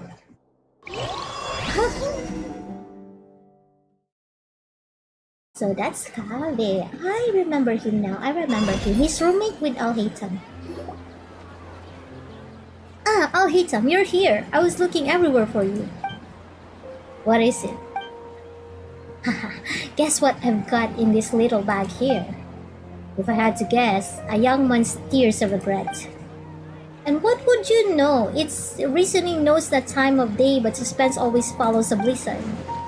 You actually bothered to memorize a ridiculous and boring name like that? It's just because when I was filling out the paperwork to buy it back at the Academia's office, I had to write it out over and over. Then it looks like this book has a new owner. Only because I subconsciously marked up the book with ink. Did you know that Tinaridea and Sino all circled names in the book? And it all started because the name I circled was the real killer. To be perfectly honest, the moment I first saw the murderer's name circled, I knew this would happen. Wait a second, how come you've read the book too? I had the pleasure of reading it in the house of Dana. The logic is a mess, it's just poorly written. And you left the book out in the study. So you knew I circled the killer? Then did you circle any names in the book? What do you think? So you did? The second one is mine. Why? The best way to avoid spoilers is to add a red herring. Then why just one? Tina recircled 3. I already significantly reduced the probability of the murderer's identity being spoiled for the next reader. That's more than enough. No need to worry about things that are beyond saving. And just why isn't it necessary? Using permanent ink to circle a name on the first page is obviously beyond saving. What kind of logic is that? I bet you just drew your circle for fun. If I must say so, then it's because the circling of the names is far more interesting than the book itself. Fair point. In the end, I only have myself to blame for using up all my pencils. I need to go buy some more. Congratulations, this one-of-a-kind, out-of-print book, personally penned by the hands of so many, is now yours. Do you think I look happy about it? I don't even want it. If it was Paimon, she wouldn't want it either. That's a no for me too. Oh gosh, finally, we are done here, we are done here. Okay, let me see. Okay, I have completed all of the stories. So now, I'm gonna go back to Team Yolanga. Excerpt of Bliss collected. Let's go. Mistake. Let's see if there's any singular. Yeah, if there's anything here. Let's see.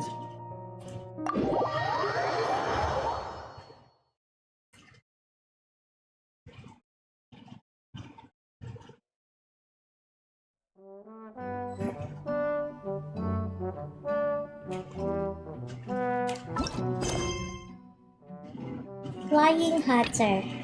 Navigate. Oh.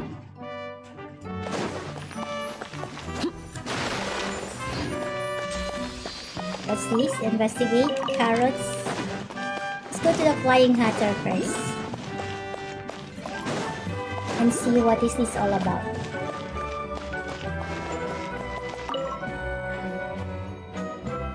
Oh my, what an honor! You must be MingMing, in which case, the one by your side must be your companion, Miss Paimon. Yes? Aha! Right in one! That's us! We're not famous, are we? News travels quickly to, from, and through Constellation Metropole. I must say that you're right on time. I was just putting the finishing touches on this game of mine named Flying Hats. I can't be like the eponymous Hatter in the Flying Hatter who gave everyone a lovely hat, I fear. But I believe that Flying Hats will bring joy to those who play it. I've also designed 3 completely different gameplay modes for it. Don't worry, the rules aren't too complicated. You'll figure it out after just one game, I guarantee it. I'll give it a try. There are 3 game modes in Flying Hatter Streak, with each having different scoring rules, with blue reticles marking targets that can be attracted. Use the marvelous Flying Hat to score as many points as you can. Oh? What could the children be up to? Would you like to play? Yeah, I'll give it a try. A light glimmer. In this mode, flying hats can attract up to one toy figure at once. Continually attract toy figures within the allotted time to build up your combo. The higher your combo, the more points you'll get each time you attract a toy figure. Attracting explosive barrels or failing to attract any toy figures will zero out your combo. Attracting explosive barrels will also deduct points from your score. Okay, let's try it. In a light glimmer mode, the flying hat can attract one toy figure at once. Each time this happens to accumulate combo. Okay. So let's just the toy. How do we, what's the controls? Is it space? Space? Like this?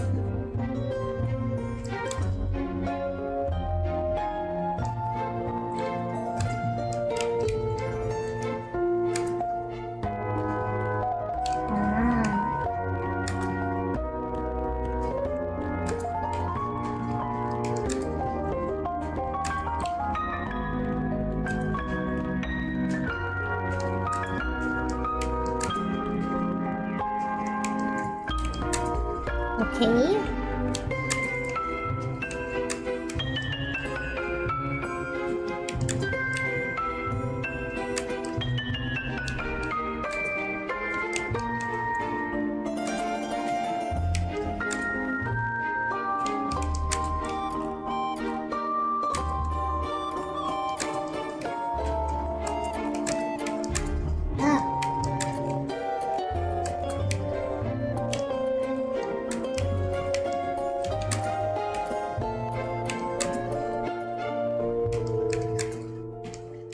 Oh.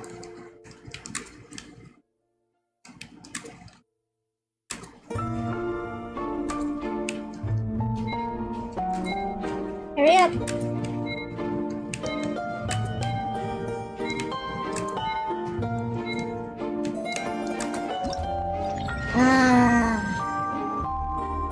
Select a stage.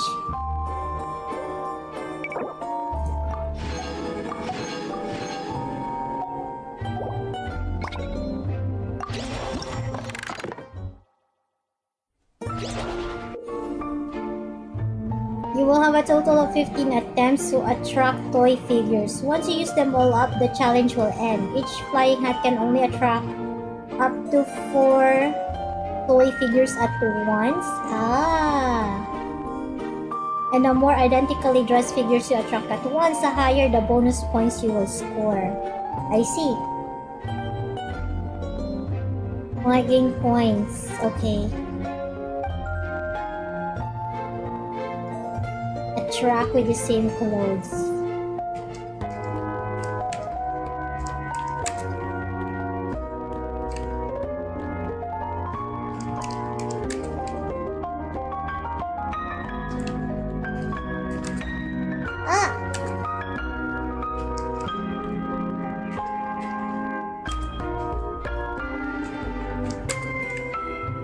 Hurry, hurry, hurry. Hurry, hurry.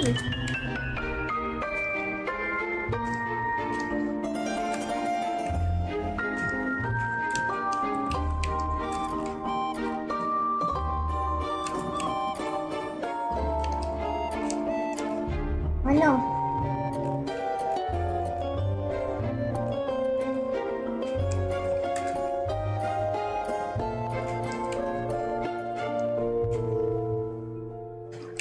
Come on, come on.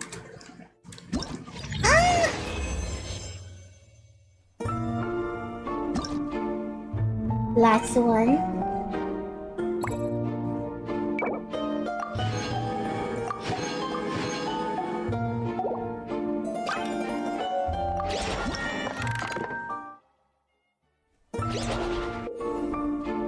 In puzzling identity, every stage will have 4 rounds in total. When each begins, the pose of the toy figure will be briefly displayed. Before the before day, and the items will be covered by gift boxes. Oh! After you have attracted all the toy figures in each round, you will gain a certain amount of bonus points. Each extra bonus points gift box that is present. Each extra bonus points for each gift box that is present still on the field. If you have not completed objectives when the timer runs out, you will not gain any bonus points. Instead, move to the next round.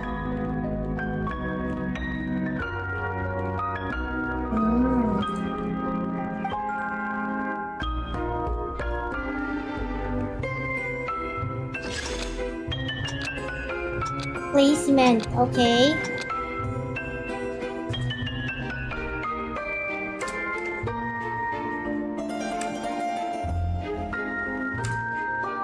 I think it was like this.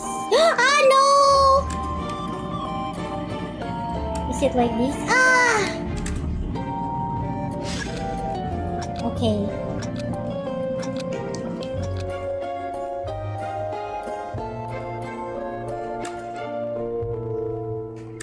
I forgot the placement.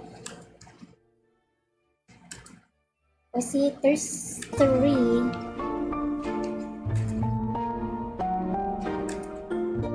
I guess it's like that.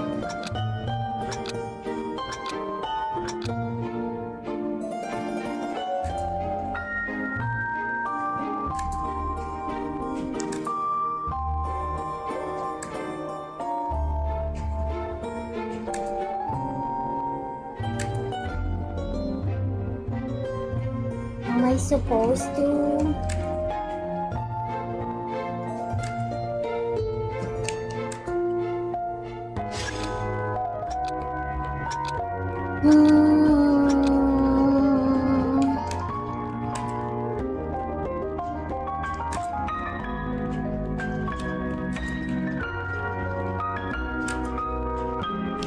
Oh, jeez, I forgot which one. No.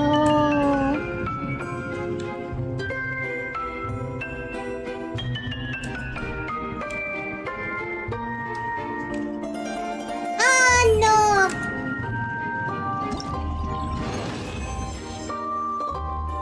Select stage. Hi, Bob. Yes, I died, Bob. I died. Okay, I think we are done here. We've got everything.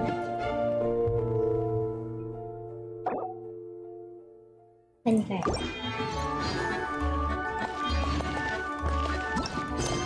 I got everything. Okay.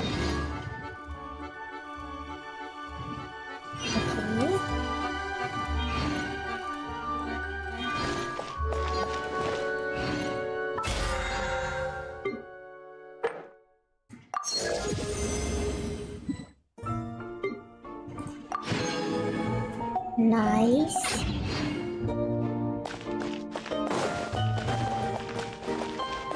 Talk to Olaf.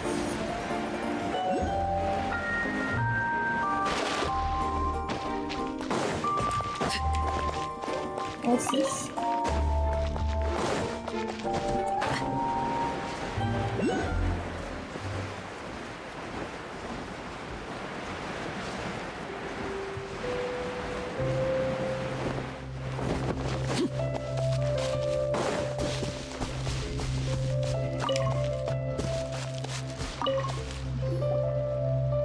Welcome to Constellation Metropole, MingMing, Miss Paimon.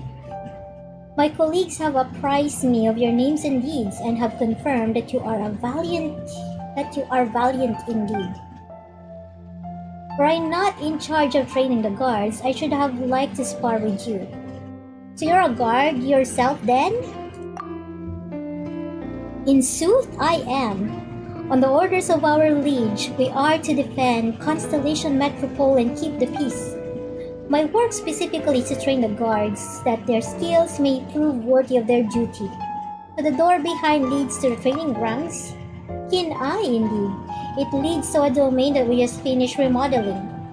Within those grounds, the trainee must swing their blade to a specific rhythm, and the arena's lighting will constantly change throughout the battle.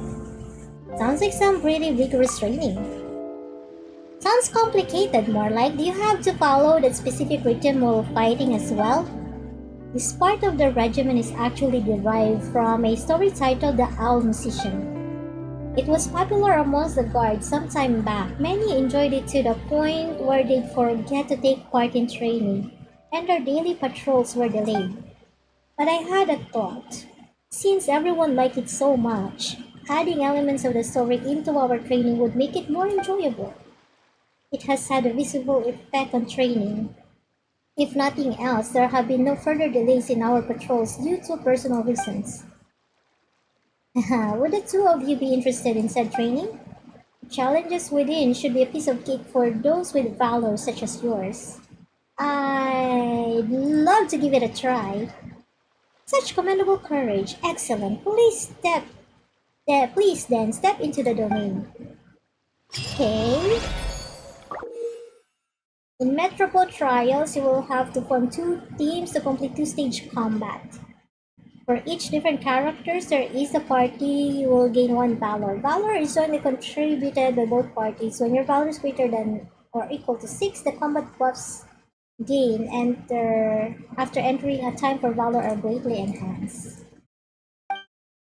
Defeat opponents to fill the valor bar.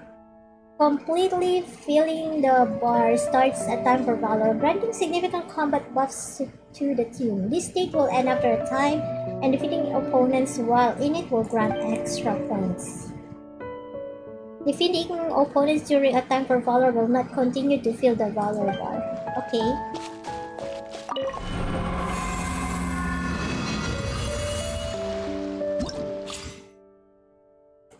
The Hone Guard.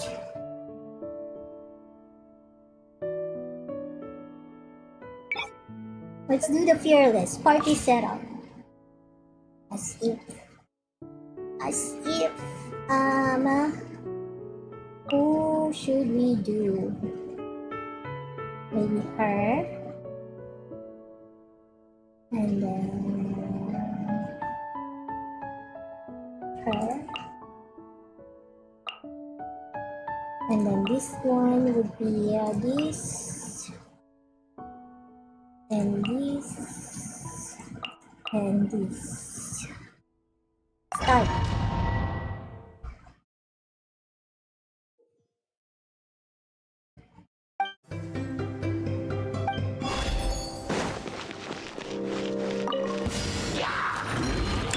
By royal decree, whirling snow.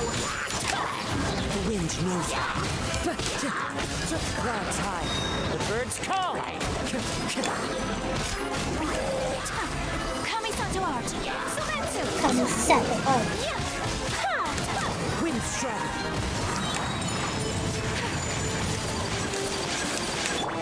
Go, Barber, go!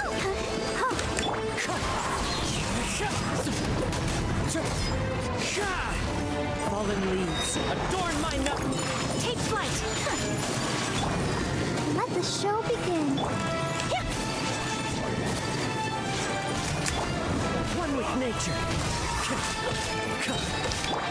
Sakura swirl! Shadow Raven! Let night fall! The wind knows it.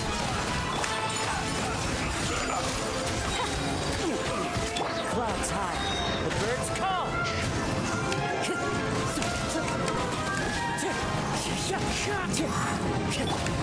My apologies!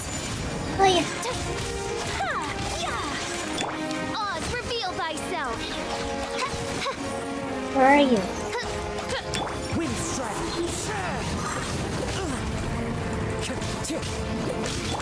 Kamisato art! Sumetsu!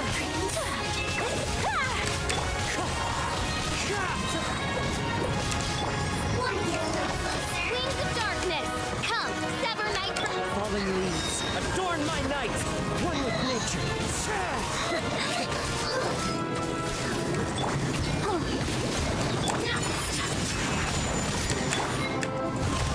Hurry, hurry!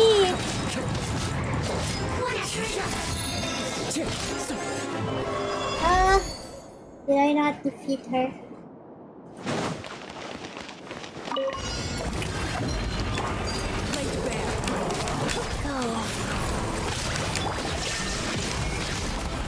Torn to oblivion.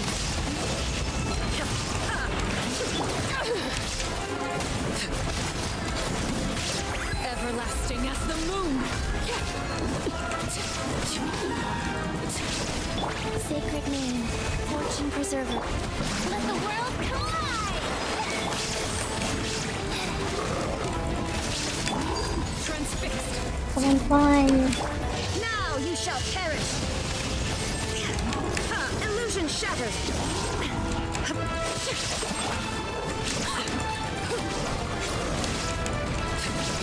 This is where you fall. Overruled. Shine down. Master?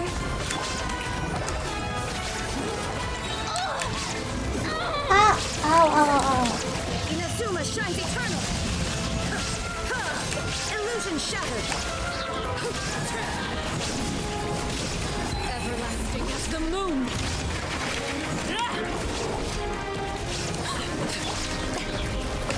Strike a pose! How dare you! Time to shine! Guys. Opening box of a death ray trips. There is no escape. Absurd. Ugh! Torn to oblivion.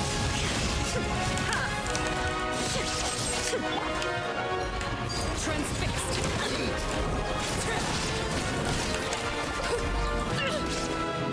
This is where you fall. But mine echoing salt! Yoo-hoo! Sacred name, fortune preserver. Shine down. Oh, silver. Only silver? I need more. I need more points. What is this thing? Star Sail Point. Oh.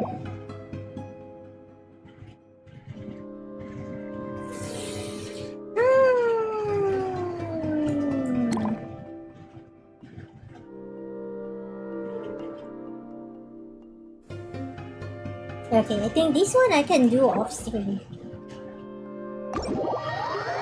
What else is here? I'll come back to that later. Most safe moments. Trial Resolute Foe.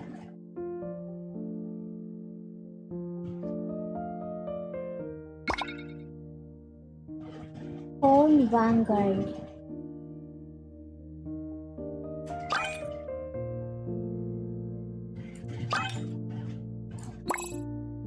Oh, is that what it is?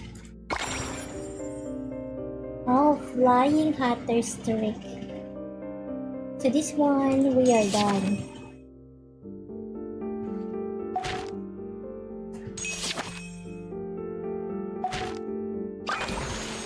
Boreal Flurry. Is there any other quest in here available? This one.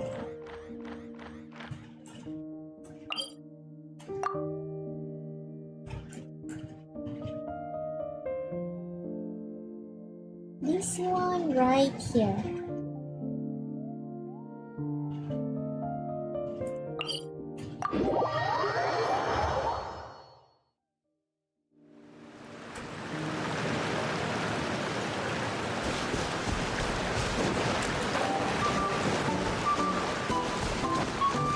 Oh, I have an exquisite chest.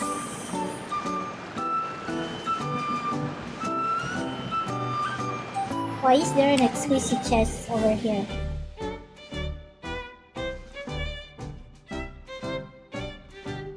By the frog.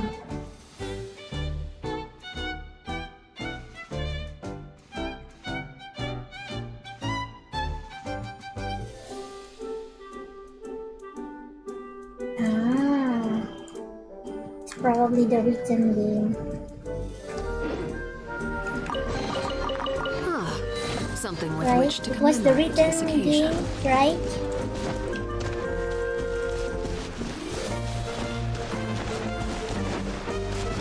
The next Lotus Leaf.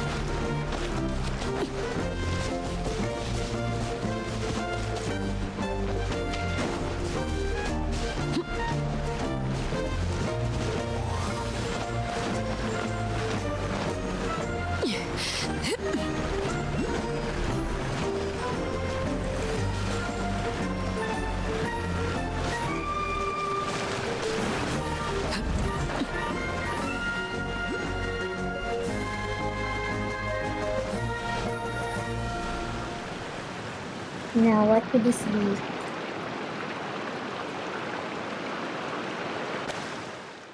Well done, my fine hind-legged ladies and gentlemen. Well done indeed. This jumping contest is on fire! Just a moment ago, we saw S-Stamp the Fearless show his awesome might. With his impressive, epic strength, he has made a stable yet distant leap, one worthy of a favorite to take gold. But next up, we have the one you've all been waiting for, the unequaled, the unrivaled, the unparalleled, Robert! Who will emerge as champion and win the great honor and burden of fetching the princess? They want to fetch the princess? Wait a minute. So the one princess Chemis was looking for was... That's gotta be a coincidence, right? But if that's the case, then this should save her a whole lot of effort. Guess we've done our duty as the paladins of breezes and bells too, huh? In any case, let's check the situation out first. That's right.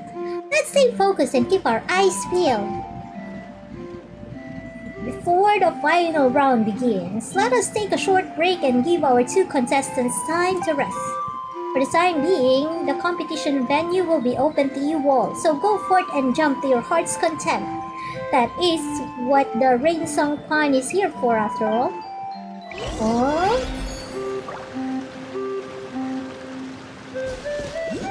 Talk to Lotus Leaf.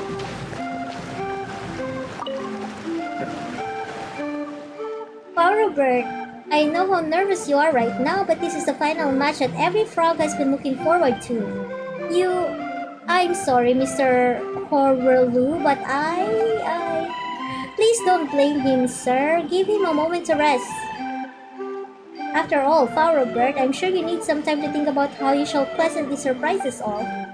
S-Stamp, you're good enough, I think. Oh, save it, friend. You will no doubt set a new record in just a moment. Trust me. For now, just rest. You need time. Alright, you're right, my friend. I need some time.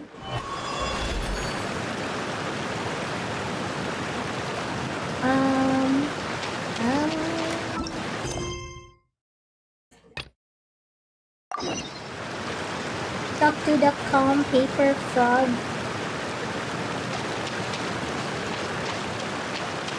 Like that one?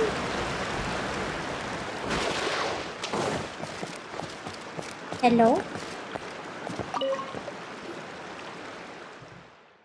Welcome, dear guests. I presume you are also here to watch a competition. Welcome in any case to Rain Song Pun. You have come at the right time, but also perhaps the wrong one. The competition is coming to a close with only the final, the result of which is already beyond doubt, left to take place.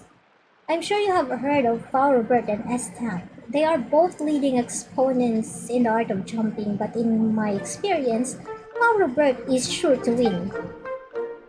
Robert is far better at this than all other paper frogs and has won countless championships as a result. He is, therefore, the undisputed favorite. He has the strongest legs, the most agile mind, the most resolute spirit. Most importantly, he constantly seeks to share his know-how with all other frogs. S-Stamp is, like me, one of the paper frogs who learn by watching him. We respect, trust, and believe that he will once again achieve great success. Before the final begins, I'd like to stay and practice a little longer to prepare for the next round of competitions.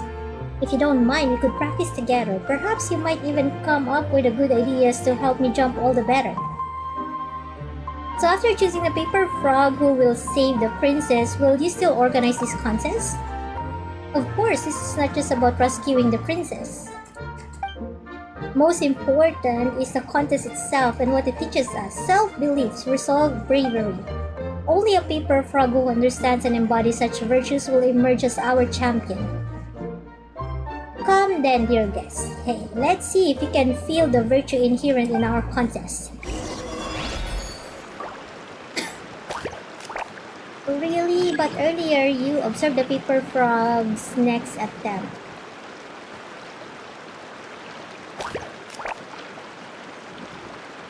Practice with a calmer. Oh dear. What a terrible collision. Come on, chin up, buddy.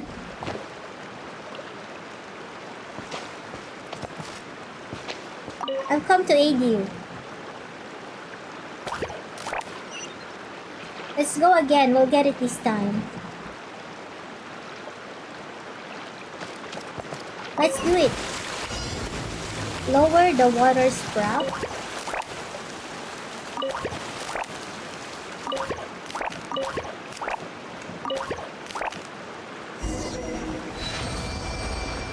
Challenge complete. Calm paper frog. Not bad, you're quite good at this. If you have time, I'd be willing to recommend you to the organizing committee. The next time we hold this competition, we'll be able to measure ourselves against one another. I didn't even understand what I did. Still, I shall not take up more of your time until then. The final is about to begin. I guess we'll have to see just how good this Fowlerbird guy is. He'll blow your socks off for sure. Still, he did seem a bit nervous when I saw him recently. He was constantly practicing the most basic moves and then getting annoyed at how he was performing them. But these are the finals. It's normal to get nervous, right? Yeah, these are the finals. A bit of nerves are to be expected. That's what I thought, but... No, I still believe in him. He's not the type to give in so easily. I've got to keep practicing myself. If you like, dear guests, please feel free to have a look around. The finals are about to begin though, so be sure you don't miss them. Okay. Talk to the excited paper frog.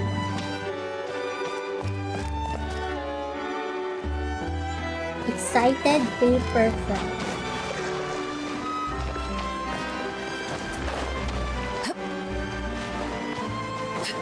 That paper frog?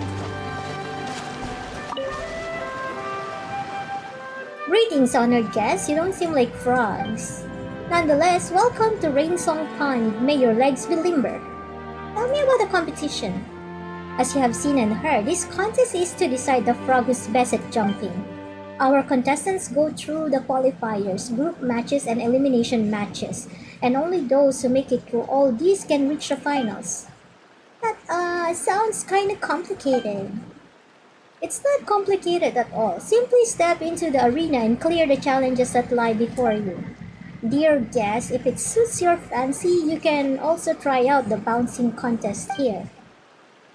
This is meant to test a contestant's speed and stability when jumping. I was just about to do some practice here, then take part in the next contest. But my skills aren't exactly up to par. I can't jump well enough on my own. Would you two be willing to assist me? So there's no competition ongoing here? Of course, the competition's already reached a final, so the other venues are now open for practice. Keep practicing, keep jumping, keep competing. That's the way you get better and better. Come on, dear guests, you'll enjoy the bouncing contest too, I guarantee you. Paper frogs live in a Rainsong Pond are adept jumpers. Press the interact button to pull the magic thread on its back and use spoken to modify the frog's jump direction. I see. Press the attack button while pulling the magic thread to make... Okay. Something you wish to report? Go on. You have my undivided attention. Where are we supposed to make you jump?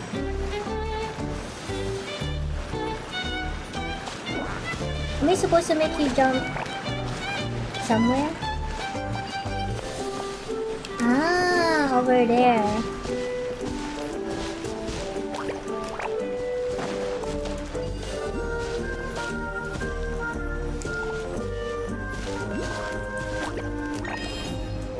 almost there. Okay.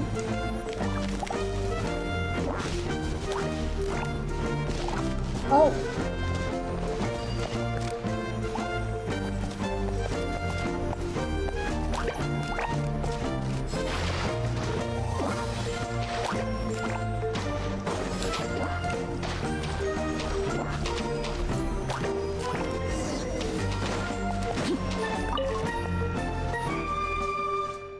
This game is pretty fun, don't you think? Paimon wants to give it a try too.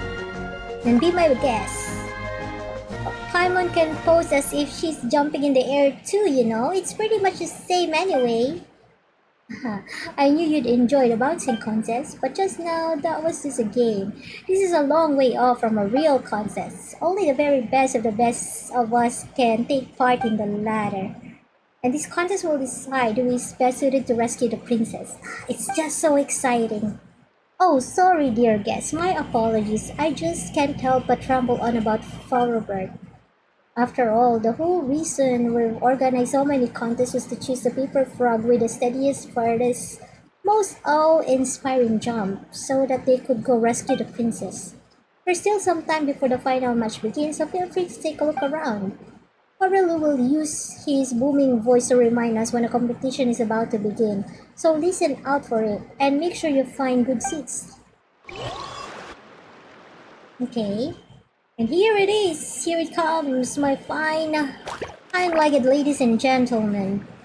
The unparalleled Flowerbird steps forward to make his leap, and he jumped 3 lotus leaves and fell into the water. It seems we have a champion. The one who will welcome our princess is Estamp! Congratulations to our... No, Mr. Horrell, I protest. This is ridiculous, absurd even. I shall not accept the title of champion in this manner. Goodness gracious, by the morning dew, come now, you surpassed Flowerbird in front of all frogkind. Flowerbird slipped up, that's all. He's just not in good form, you know. That will not convince me nor any other paper frogs. Anyway, let's give Flowerbird a moment to himself. We'll continue this later. It seems we have guests. Welcome to Rainsong Pond. What can I help you with? We saw Frog make a really awesome leap. Then you must have caught sight of Flowerbird. He is one of the participants in this contest and the finest jumper in all the pond. Or so he once was. A contest? Oh, Paimon gets it. This must be that sort of competition to see who can jump the best. Very sharp of you, young lady. That is exactly the sort of competition we're running. Only the most legendary leaper and skilled skipper may take the crown, thus earning the great burden of rescuing the princess. Sounds pretty cool. Shame we seem to have missed it all though. Otherwise, I'd have taken part. What a shame. You've done so well too, Paimon. Why Paimon? Flying doesn't normally involve much bouncing, you know. Flying's faster than jumping. It'll be an easy win for you. But wouldn't that be cheating? You're supposed to use your legs to jump. If one of us had to take part, it'd have to be you. Still, Paimon's never seen you jump that far before, except when you were running away from monsters. In that case, you do well to ask our champion over here for some advice. My apologies, dear guest, and Mr. Horulu too, but I said it before and I'll say it again. I'm no champion. But as surely as the lotus stems stand, according to the rules, you are the champion. I'll be the judge of that, thank you very much. This contest is meant to pick the best of us, the most skilled of jumpers, to go save our princess. This is a matter of the honor of all frog kind. And Flowerbird is the very best of us. You know this, all of us do. So Flowerbird was really that impressive? Oh, we've heard a lot of other paper frogs talking about him. Is everything they say about him true? That's right, Flowerbird was the best frog in our pond. He could easily bound all the way across 12 lotus leaves and land on the 13th, and he'd land so lightly that the dew upon the leaf would not be disturbed. He could even jump between lotus leaves amidst a flowing river, not falling to the water, no matter how fierce the current. But we just saw him, so I'm guessing he is not in good form right now? Yeah, he seems kinda down. He looked super sad when he was leaving just now too. He's just having a temporary rough patch. That's the only reason he made that mistake. Please, Mr. Horelu, for the sake of the contest and the sake of our calling, I'd like to ask for a rematch. If you deem it necessary, you can consult the opinion of all other frogs. I am sure they'll concur. Listen, Estamp. I know you're a capital fellow, sharp-minded and upstanding to boot. But did you not see how Farobert was faring? He left without even attempting to make another leap. I'll speak with him. We've trained together all this time, so I know how he feels. He'll understand. For the love of lotus leaves and lucent dew. Alright, I'll go with you to meet Farobert. Well, come along too. We're really good at encouraging people. And we're great jumpers too. And have you been secretly training behind Paimon's back or something? I'm just good at making others jump a long way away. Both humorous and polite. Thank you for your goodwill. In that case, let us go together. With any luck, that good humor of yours might suit his sore spirit. Can't protect us. I wonder which shall serve us better, the soft or hard approach. I wonder too. Catch up with Farobert. Where is he? Oh gosh. That is way up there. How do we get there? Don't tell me. Don't tell me I'm gonna have to like...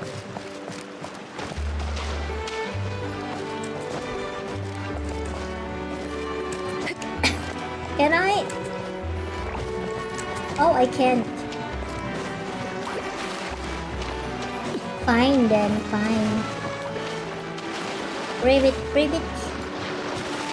Let's get on here.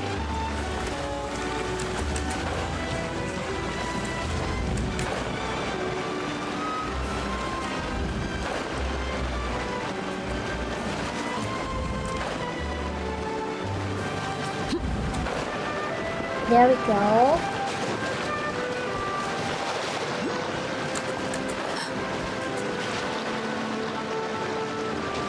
Is he up here?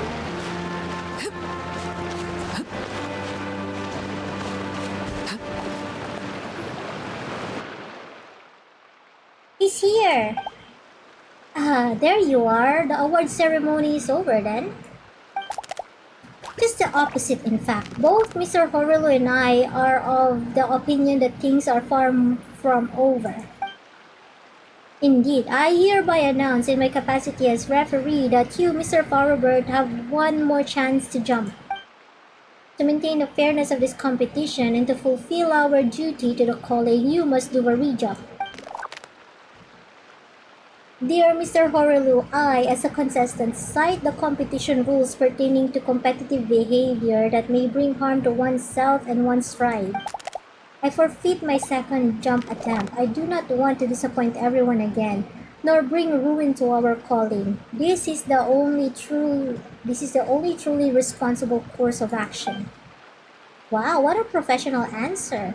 He even had the specific clauses handy. He even gave it a touch of emotional appeal.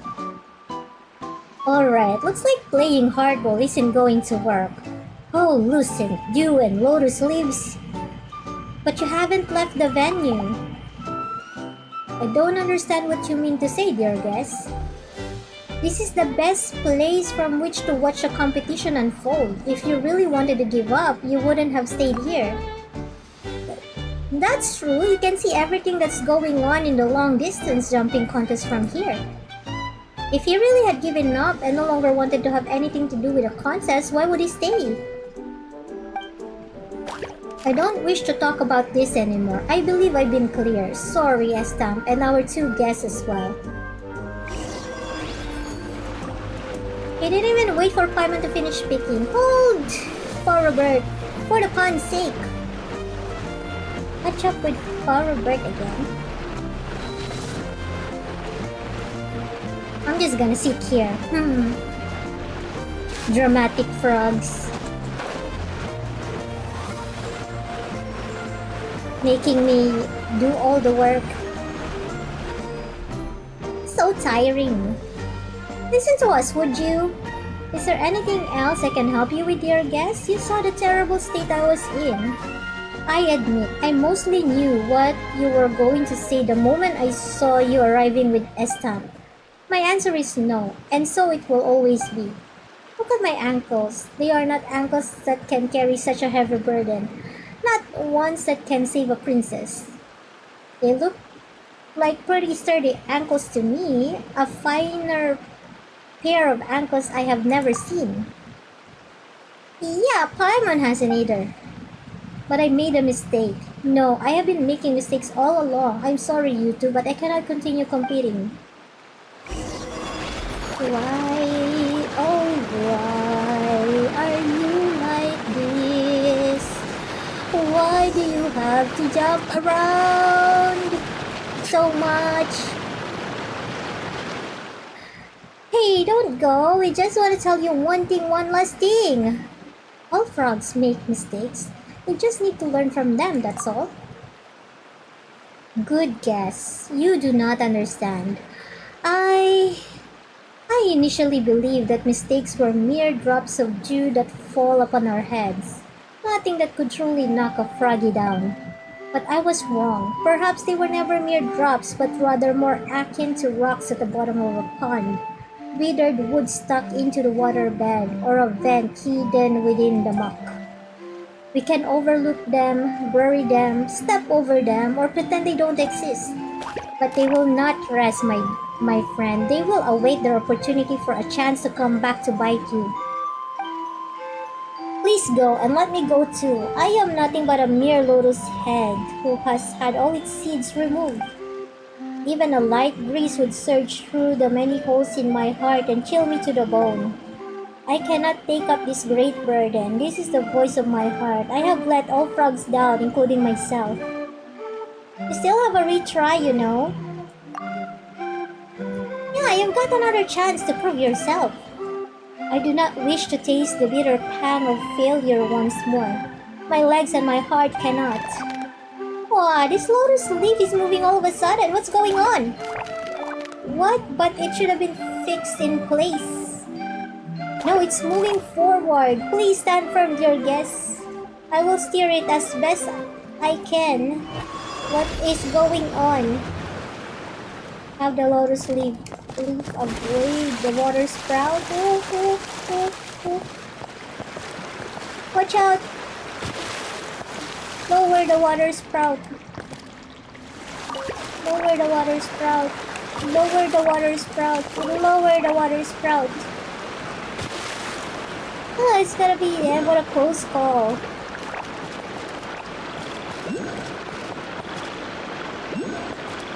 It's taken too. Looks like it won't be able to reach the shore now. What?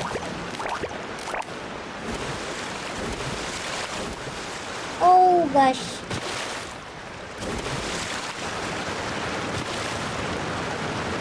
Oh, where are we going? I can do this. I can do this.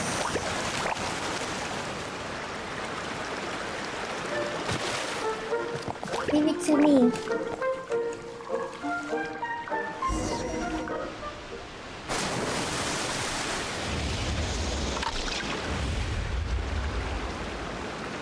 Oh, I cheated. I flew. Would you look at that? Forobert, the unyielding, Forobert the bold. He sees opportunity for a retry and a spectacular leap. Spectacular indeed. This is a miracle without precedent. He is the only paper frog ever to leap across this precipice. knew you had it in you, Flowerbird. I believe in you. The lotus leaf that suddenly started moving, that was your doing, wasn't it? It was something that Mr. Horelu and I came up with together. I apologize, dear guest, for hiding this from you. Well, it was certainly exciting. I do it all over again. A bit of advance notice. Alright then, Flowerbird, now that everyone has witnessed your great leap, you no longer have any reason to reject the victor's crown. But it was a coincidence, a miracle burn of circumstances. Just one fluke leap. It was only with the aid of his two guests that I was able to do it at all. I'll be honest, we were just having fun drifting alongside you. Exactly, we were just watching from the sidelines. The big jump was all you. Still, our work wasn't in vain. Right? It would have been a waste to stand by and watch such a brilliant frog give up like that.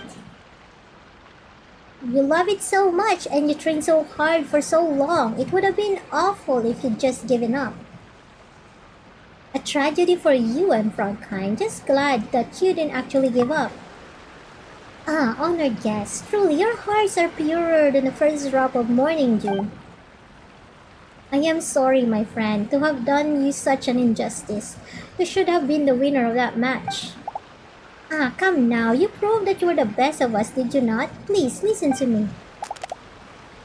We have many competitions ahead of us, and I will gladly compete with you 100, 1,000 times more.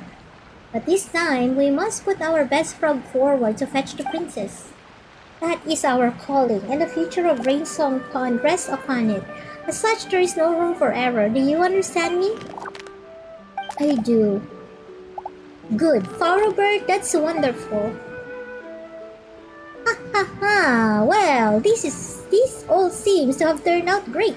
We have ourselves a real champion now, don't we? Next up, our champion shall go rescue the princess and then our calling will be complete. Not to interrupt or anything, about the princess of yours. Yeah, so, you've said a whole bunch about this princess of yours. Fetch her this, best frog that... Now everything's ready. Do you actually know where the princess is? Of course. We're about to go receive and rescue her, for she lives in a tower made of vines and giant trees. Huh? Only the bravest, boldest, most jumpiest of frogs may evade the thorns and deep mist, leaping atop the tower to deliver the princess from her cage. Princess, you don't mean the one in the forest, do you? That's right, we met the princess previously when we went to the Kingdom of Breezes and Bells. She does indeed live in a very, very tall tower, and she even has a trial to select guardians. But she can fly herself, so Paimon doesn't really think she needs saving. And she's selecting her own guardians. She doesn't seem to be waiting for anyone. Really? Wonderful, that's wonderful. That said, I didn't expect her to be able to fly. Well, that's wonderful. Then I shall not have to go all the way out there just to mess up such an important task. In any case, I must confess to being a little tired. Having just jumped so far, I must rest. Hold, friend, I say hold. A dewdrops above, you shall not escape from this matter. Mr. Horelu, I believe that we should travel to the kingdom regardless to see what is happening. You may be right, but this is quite strange. The princess does live in a high tower, and yet she needs no frog to save her. Estam, Flowerbird, it seems that we must speak to that princess. Well then, dear guest, please lead the way. Oh. Precious chest. Precious chest.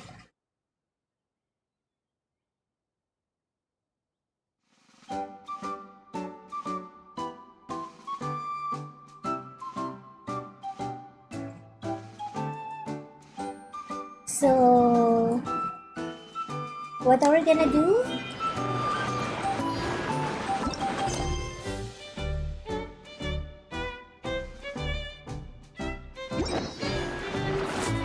So what are we doing? Am I supposed to lead them?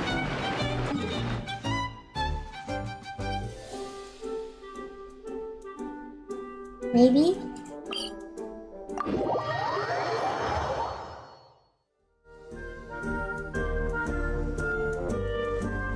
Talk to Princess Kenny.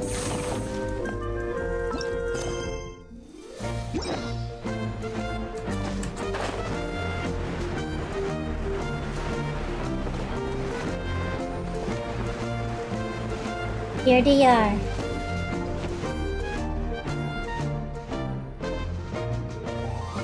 So we're all completely stumped.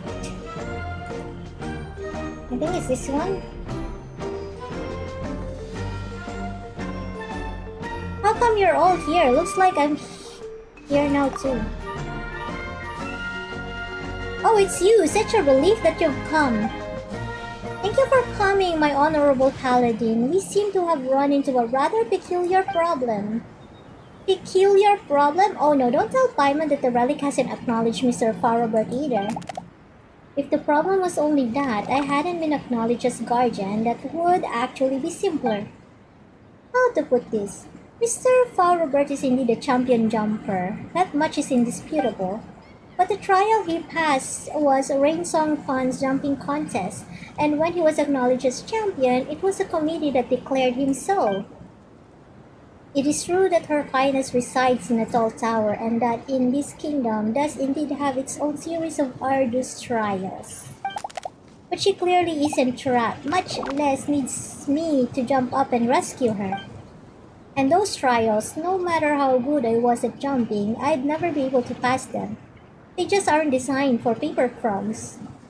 On paper, you seem like the perfect candidate, but the details just didn't work out. What are we to do if we can't complete our calling? You keep talking about this calling of yours, and Mr. Farrobert mentioned it too. What exactly is it? If you haven't found the guardian and princess you're looking for, why don't you just keep looking? Even if you don't find them right this instant, it's not like this place is gonna vanish into thin air. Our kingdom exists for its calling. It is also the only way we can save it. Likewise, the residents of Rainsong Fan have sacrificed so much and are continuing to sacrifice for that princess who's nowhere to be found. Generation after generation of champions have quietly aged away, all memory of their deeds fading away into oblivion. Mr. Horilu has spoken of these brave ones before, weighed down by the burden of unrealized ambition.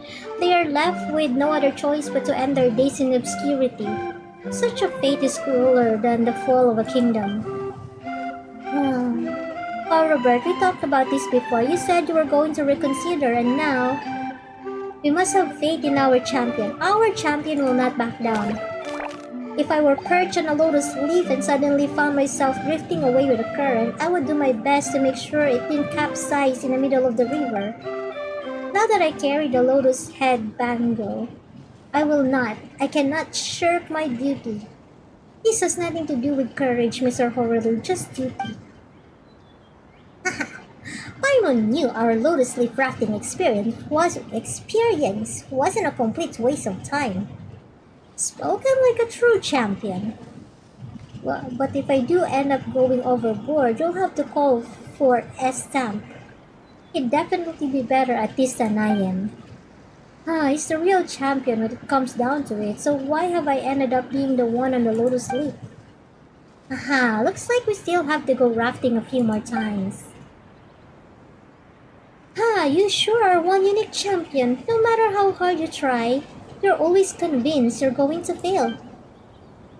You really need not worry. After all, not only did you come here entirely of your own accord, but you had the courage to shoulder a great responsibility. You were brave enough to make a choice and boldly follow through with it. At least in my eyes, you're no less than any flying squirrel. Your Highness, thank you for your praise and for your trust. Besides, I'm already on this lotus leaf, so I can't get off now anyway. Well, anyway, now that we have the backing of so many strong fighters, I think it's high time we headed into the Cave of Eerie Murmurs to see what lurks in its depths. Stubborn, soft-faced, there's no use trying to stop me. After all, when have you ever succeeded in holding me back? Come on, lighten up. This is the last clue we need to save the kingdom. But not a single princess that's gone into the Cave of Eerie Murmurs have ever come back out again. If there's nothing in the Cave of Eerie Murmurs, what does it matter whether I return or not? But on the other hand, if there really is a clue to the salvation of the kingdom in there, then even if I were to be trapped inside, that wouldn't be such a bad thing, wouldn't it? Would it?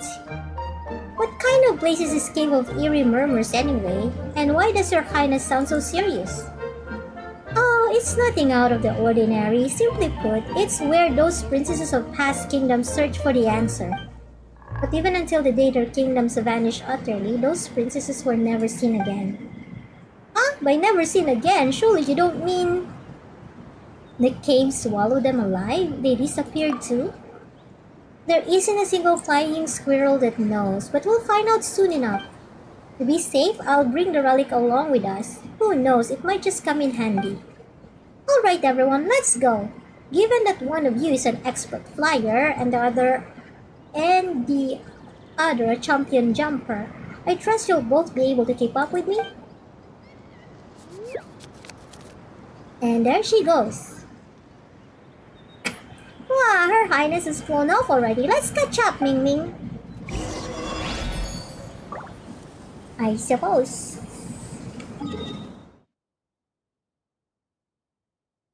Oh, that's quite far.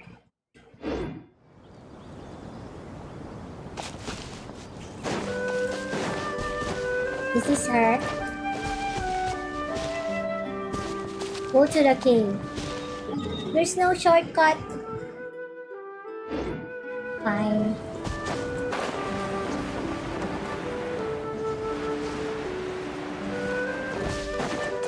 What is that hilly trail doing over there?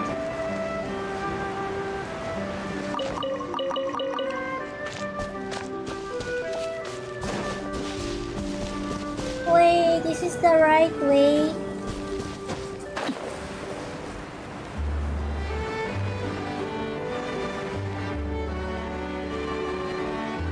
I hope it is.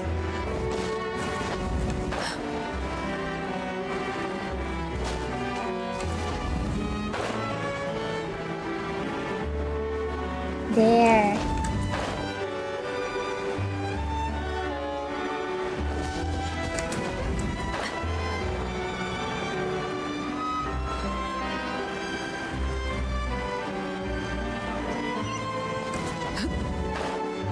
There it is.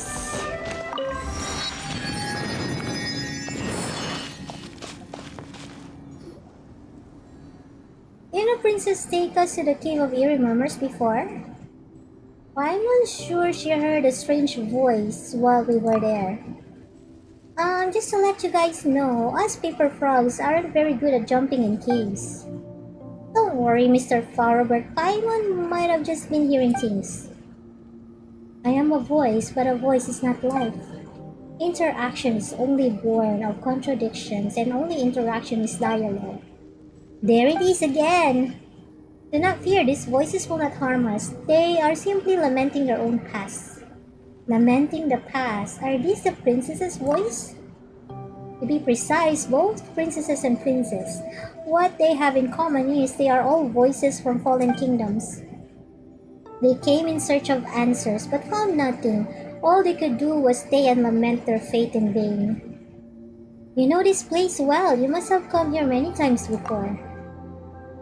You show great intuition, as one would expect of a paladin. That is correct. I have come here often since my ascension. After all, compared to all those princesses and princes from the past, there's nothing special about me at all. It was wishful thinking indeed for me to have imagined that a miracle might suddenly happen and that I'd find our true guardian just like that. But for the sake of my kingdom, I had to keep searching for a way to fulfill my calling. I could not simply stand by and watch it fade away. So I looked everywhere, but found nothing. Finally though, I narrowed down my search to the Cave of Eerie Murmurs. But because this cave has never been thoroughly investigated, and so as not to drive stubborn and selfish sick with worry or cause their voices to go hoarse, I have never entered the Cave of Eerie Murmurs itself. Now, for the future of the kingdom and all our aged champions, I have no choice but to go in. Don't be afraid, Your Highness. Not only do you have the super strong MingMing and champion jumper Mr. Farber to back you up, but also the seasoned floater Paimon too. No matter what happens, we'll make sure you stay safe. Right, MingMing, Mr. Farber? At your service, Your Highness. Leave it all to me. We've got your back, I think. I mean, we've hopefully got your back. Seriously, caves really aren't designed for jumping in. It's alright, Mr. Champion. We still have plenty of time to prepare. After all, we need to figure out how to get into this cave first. Okay, perhaps this might come in handy. Try to open the door.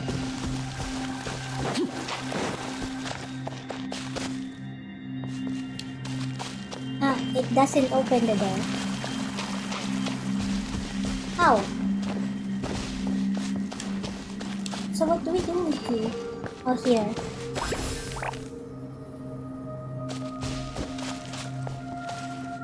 That should get those water sprout a little bit. Drop the water spout.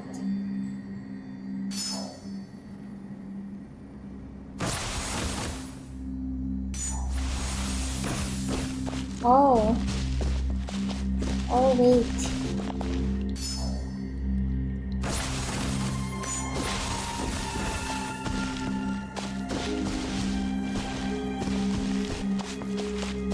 What do we do?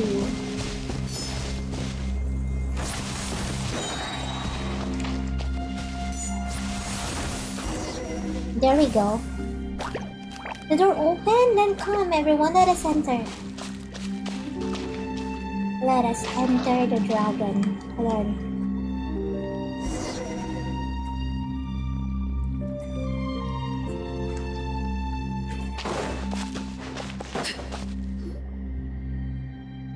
It's so chilly around here. Such a strange vibe.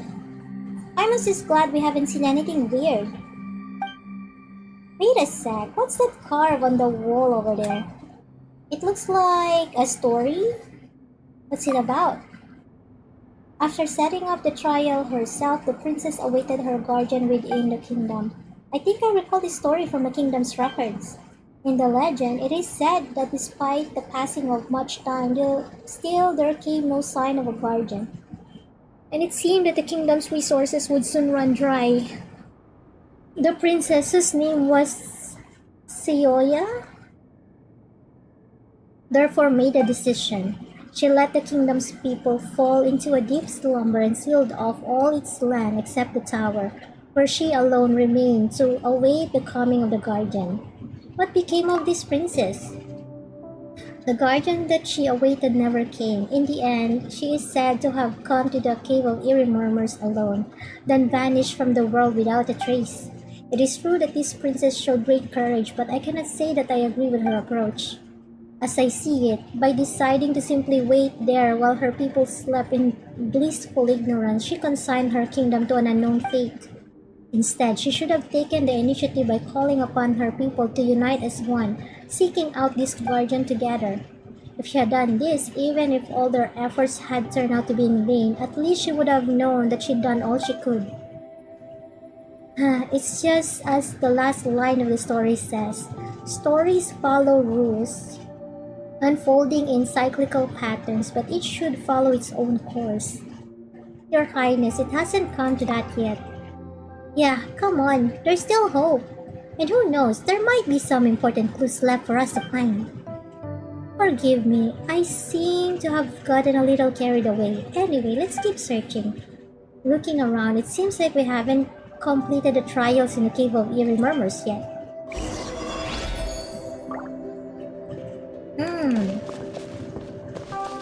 Stand your guard, everyone. Let us proceed slowly.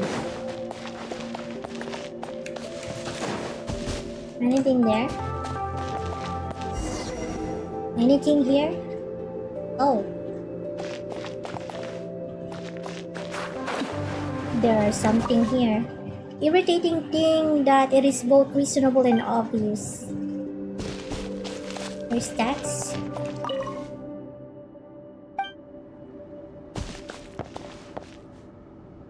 There are texts in here. Is it just that? Interactive text. I think maybe that's it.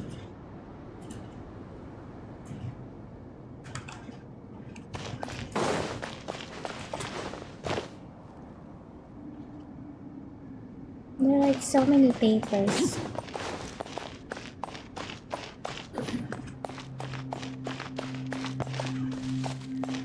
Oh, this is where I came from. And then I looked into that.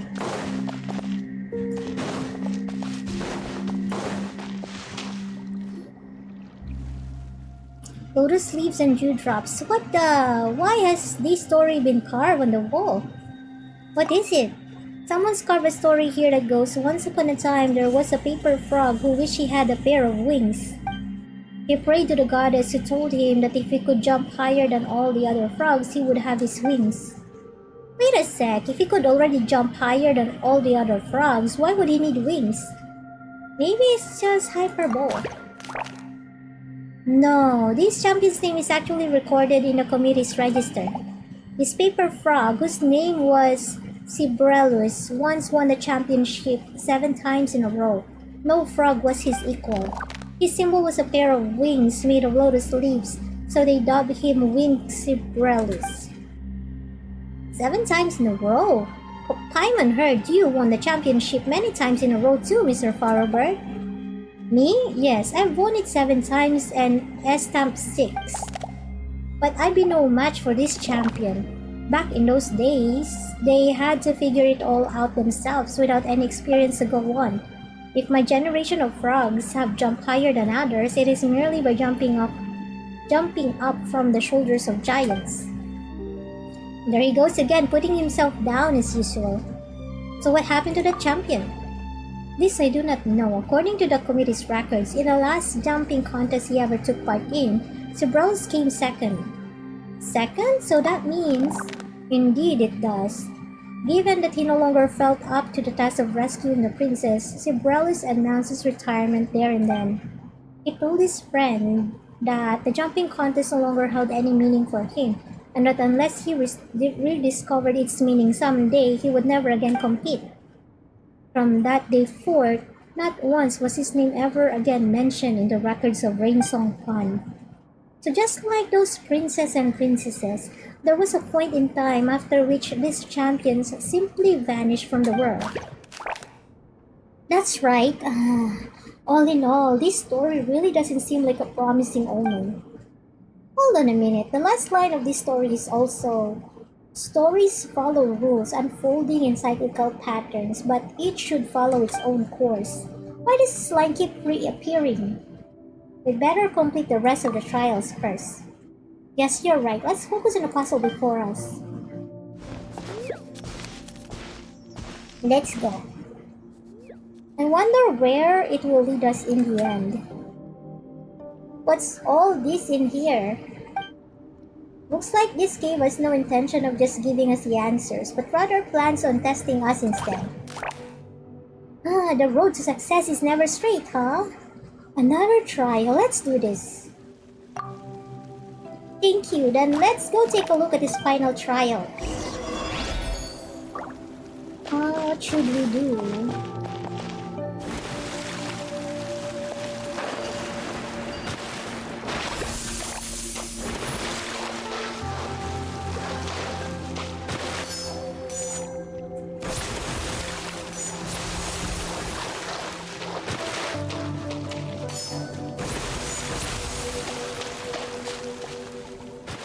Raise water sprouts?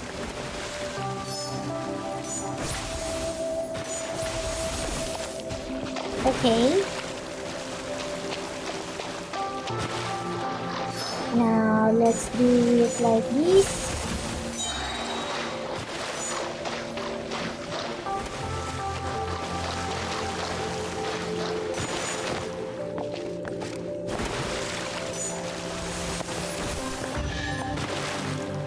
like we make a great team. Oh.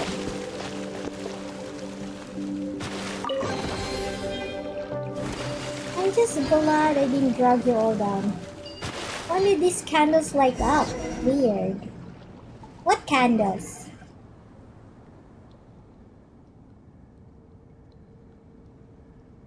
Yay, that must mean we passed this trial, huh? Haha, that all went pretty smoothly. Who's queen of trials now? That's right, this guy. You're in such good shape. If only I was as talented as you are. Did you hear that? Stories follow rules, unfolding in cyclical patterns, but each should follow its own course. Once upon a time, there was a paper frog who wished he had a pair of wings. He prayed to the goddess, who told him that if he could jump higher than all the other frogs, he would have his wings. Long ago, there was a princess who personally set up a trial in the kingdom. She waited and waited and waited. Oh, guardian, where art thou? The paper's talking! In this world, it's not really that weird. Another paper frog just like me. Another useless champion squandered years and a pair of worthless withered wings. Wait, surely you can't be. I am an evaporated dewdrop, a pair of wings too weak for flight. The name Sibrellus is no longer one I am fit to bear. It is a great honor to meet you, Your Highness Princess Sioya. It is an honor to meet you too, Your Highness. You, yet another stranger, another princess. So, Paimon's guessing they're the champion and princess mentioned in the story on the wall? Just look like two manuscripts. It is an honor to meet you both. We have resided in this cave for a long time now, so you should know why we are here. Your Highness, have you found the answer you were looking for?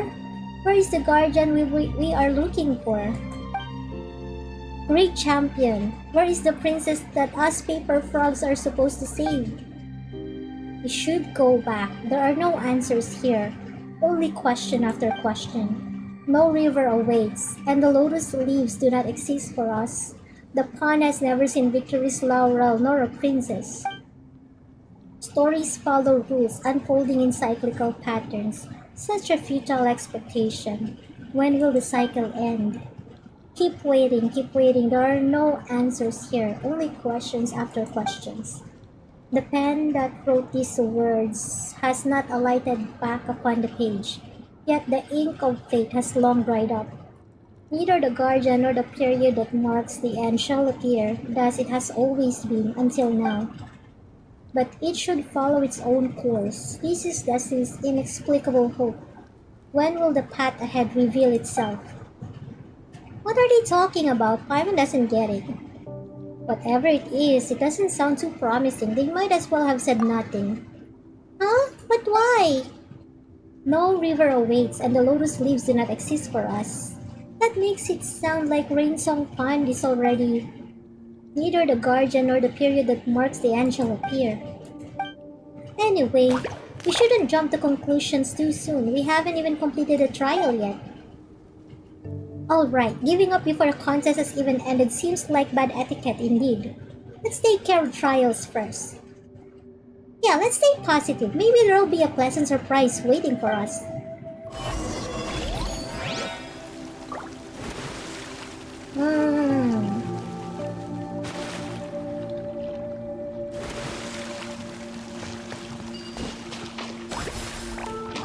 Okay. Oh, I did not hear it.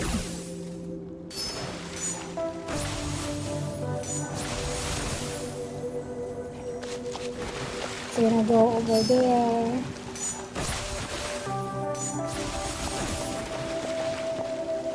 Okay. Drop the water spout.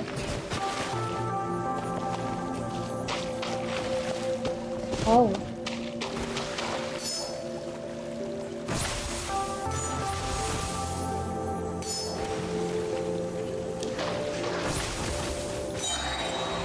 Have I set it up properly? It seems like I am missing something here. Am I missing something? Race.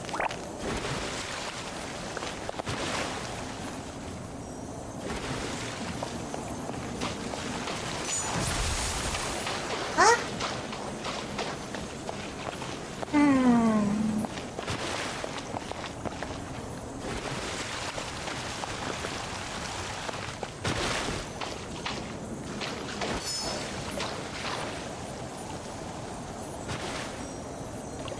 Oh wait. Drop.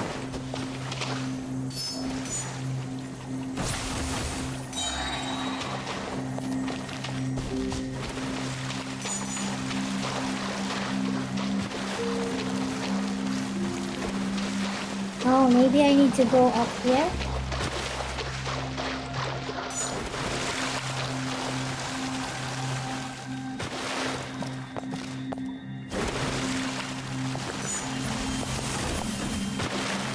Oh no. It is not like that. Hold on.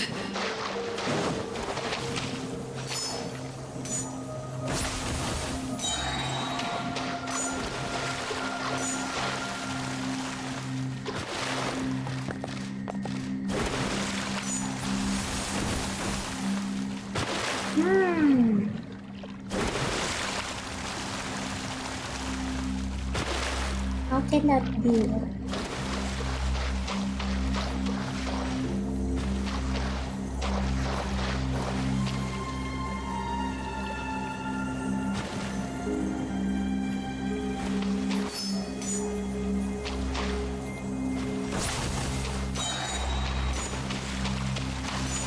Do I have to get that one extra as well? But how?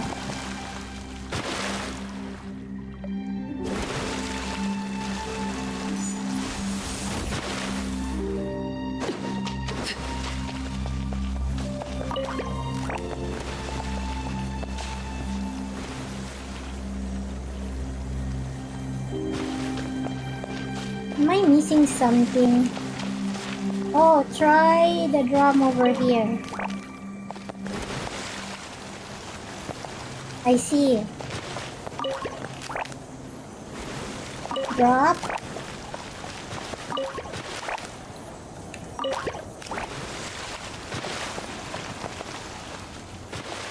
Okay.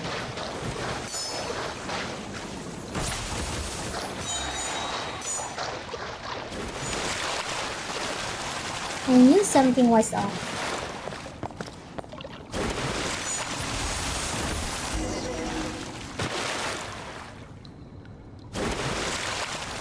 So what happened now?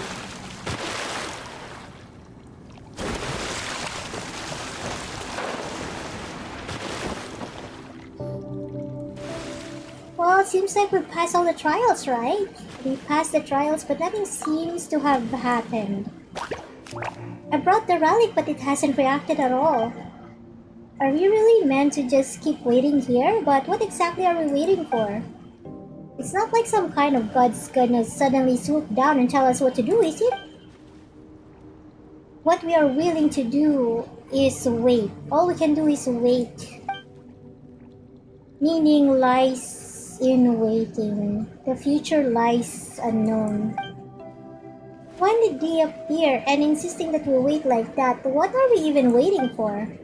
Perhaps they do not know either, which is why they've been waiting all this time, so long that they turn into manuscripts. We are echoes with nowhere to return, existence that do not exist, unfinished chapters of blank paper, as are you. Together, let us go back to where we belong. Stories follow rules unfolding in cyclical patterns. Each follows its own course. Hey you, piles of rotten paper. Why do you keep telling us to wait? Your Highness, waiting will get us nowhere. So that's it. I knew I wasn't in the wrong place. Your Highness, Princess Ioya, I have my answer. To the rest of you, it is time for us to part ways. Thank you all for everything you have done. Now it is clear to me that the answer lies not in the Cave of Eerie Murmurs. When I first arrived, I was afraid I would have to pay a heavy price to find a way to save the kingdom here. In the end, the Cave of Eerie Murmurs holds nothing more than a pile of old manuscripts deceiving themselves by waiting. It is a great relief to know that hope still lies elsewhere. The future lies unknown, meaning lies in waiting. No, Your Highness, meaning lies in the unknown. Waiting leads only to waiting. I most certainly will not save the kingdom using such a method. If the guardian does not come, I will go in search of them. If I cannot find them in my kingdom, I will search the rest of the world instead. If they are not to be found in this world, then I shall keep searching beyond it, even if my kingdom is destined to fall. I wish to witness its final moments when its ending is written. Such blindness, such impetuosity, such frivolity, such ignorance, such superficiality, such impatience. Say what you will, but as you yourself just put it, stories follow rules, unfolding in cyclical patterns, but each should follow its own course. If your path lies here in endless waiting, then mine lies instead on the road ahead. Can I say something? If you were to deem it acceptable, I would like to go along with Your Highness too. Wow, someone seems pretty motivated all of a sudden. After all, if I could help Your Highness find your guardian, that could also be interpreted as saving the princess. I am the champion of Rainsong Pond. Even if I do it for Rainsong Pond, I must continue to fulfill my duty. If you're willing to help, then on behalf of the entire kingdom of breezes and bells, I thank you. That is most alright. I will, of course, still have to ask the committee's opinion, especially Horulu and Estamp. As you know, I always seem to cause trouble. I believe in you, our champion of champions. Great, so... Huh? Your Highness? The relic next to you, it's lighting up! Oh! Finally!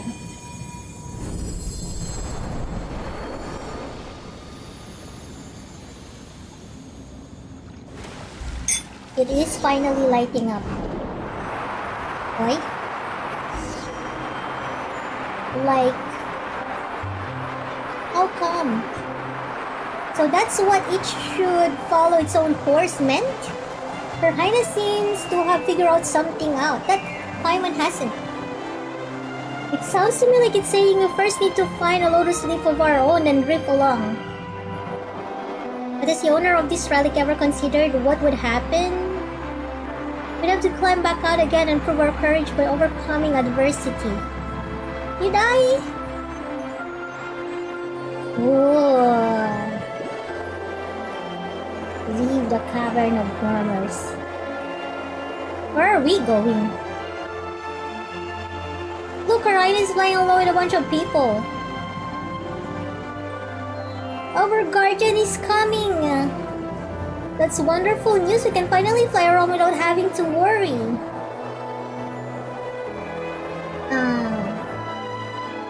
Where exactly are we going? Hope lies ahead. Our future lies.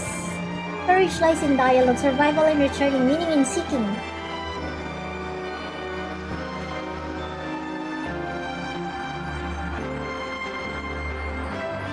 I'm Superman. Hey, isn't it our champion? Hey, Powerbird.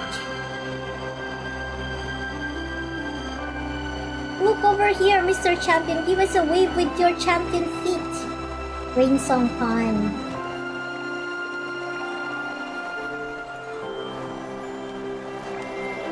Fascinating. Oh, I can actually... I did not know that I can do this.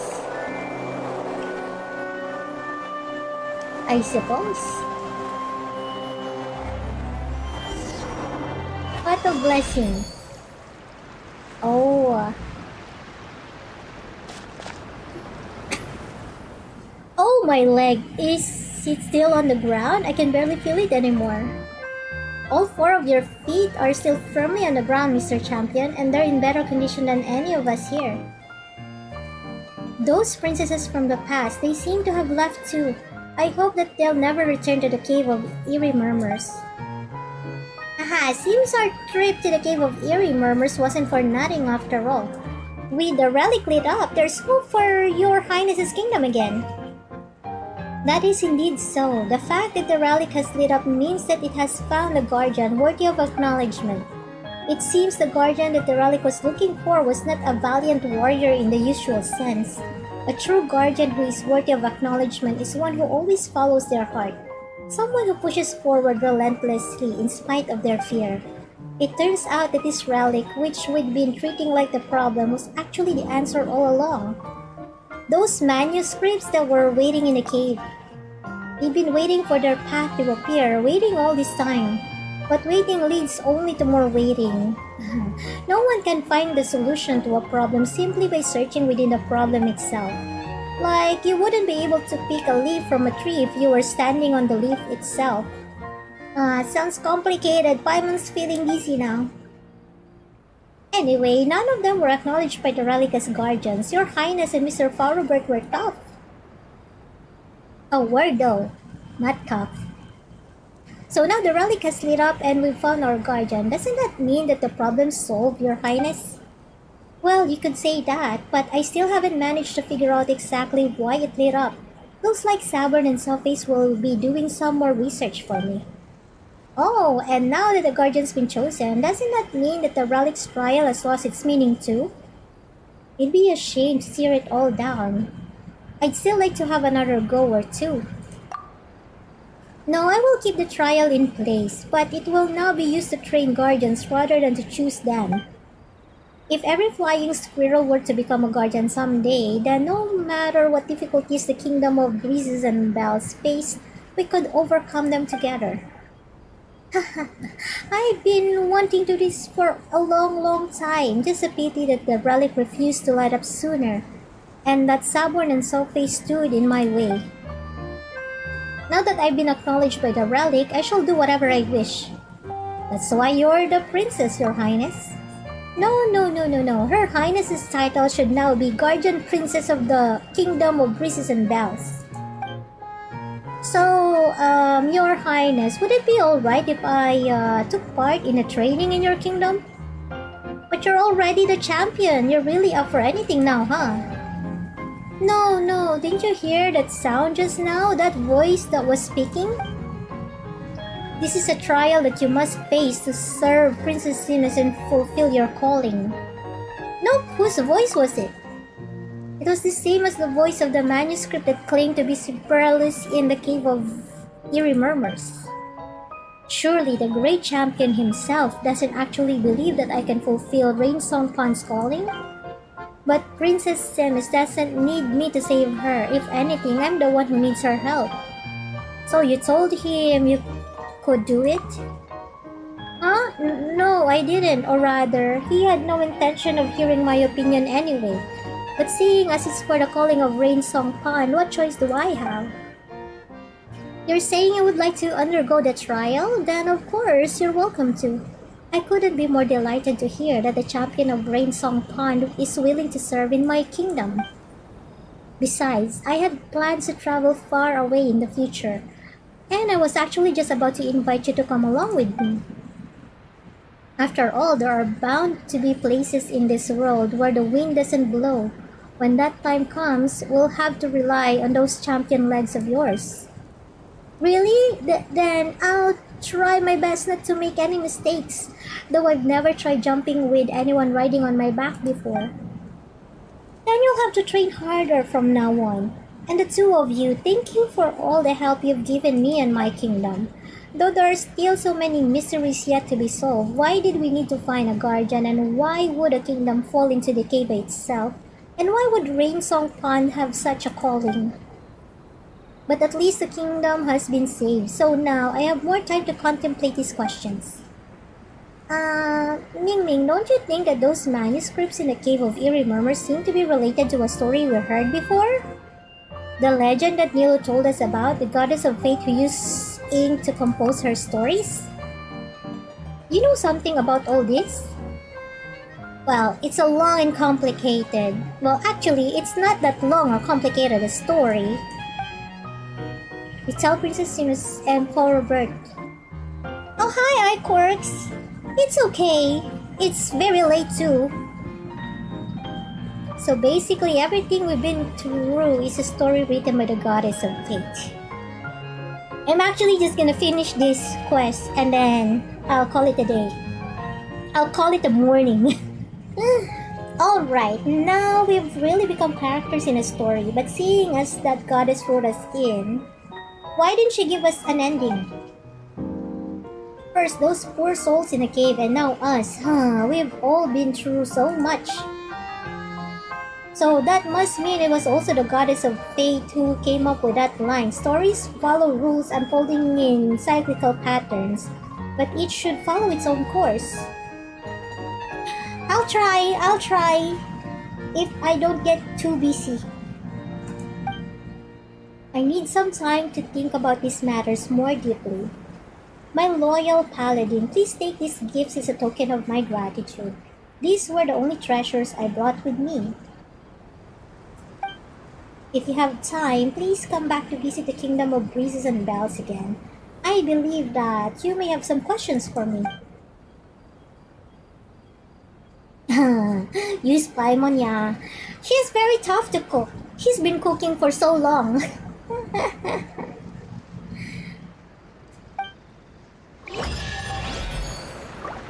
Luxurious Tess. What greater pleasure is there than the... I wonder if there's any other quest that I would have to do. Luxurious Chess? Yeah. Okay, let me just check if there's other quests around here. In this kingdom...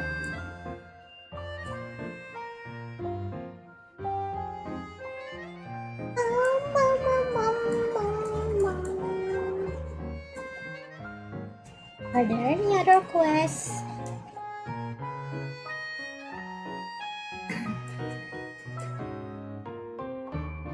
Oh, there's one more over there. Let me just take a look at it.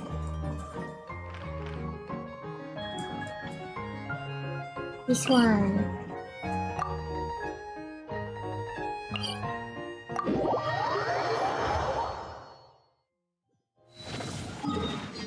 And then there's this.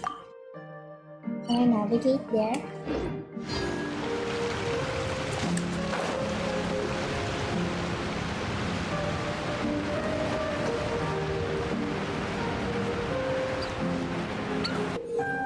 A giant block with immense elasticity. Landing on or jumping up from a will let you fly.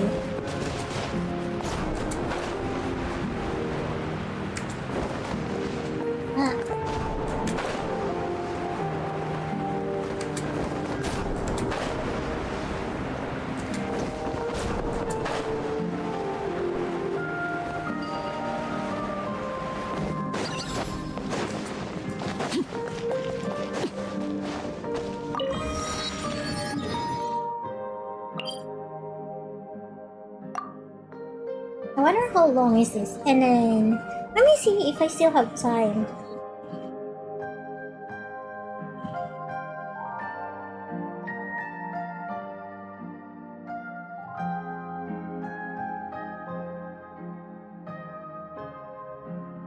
What's today? Is it Sunday? Sunday, I think, right?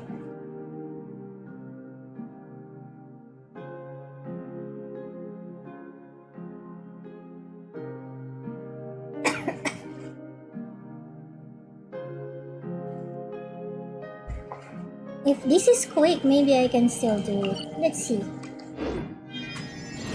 Just until hubby comes home.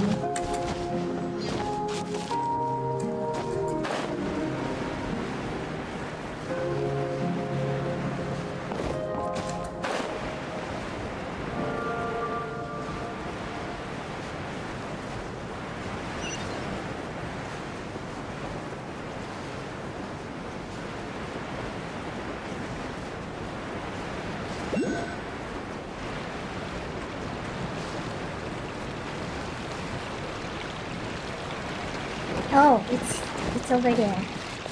S Noir. What you doing?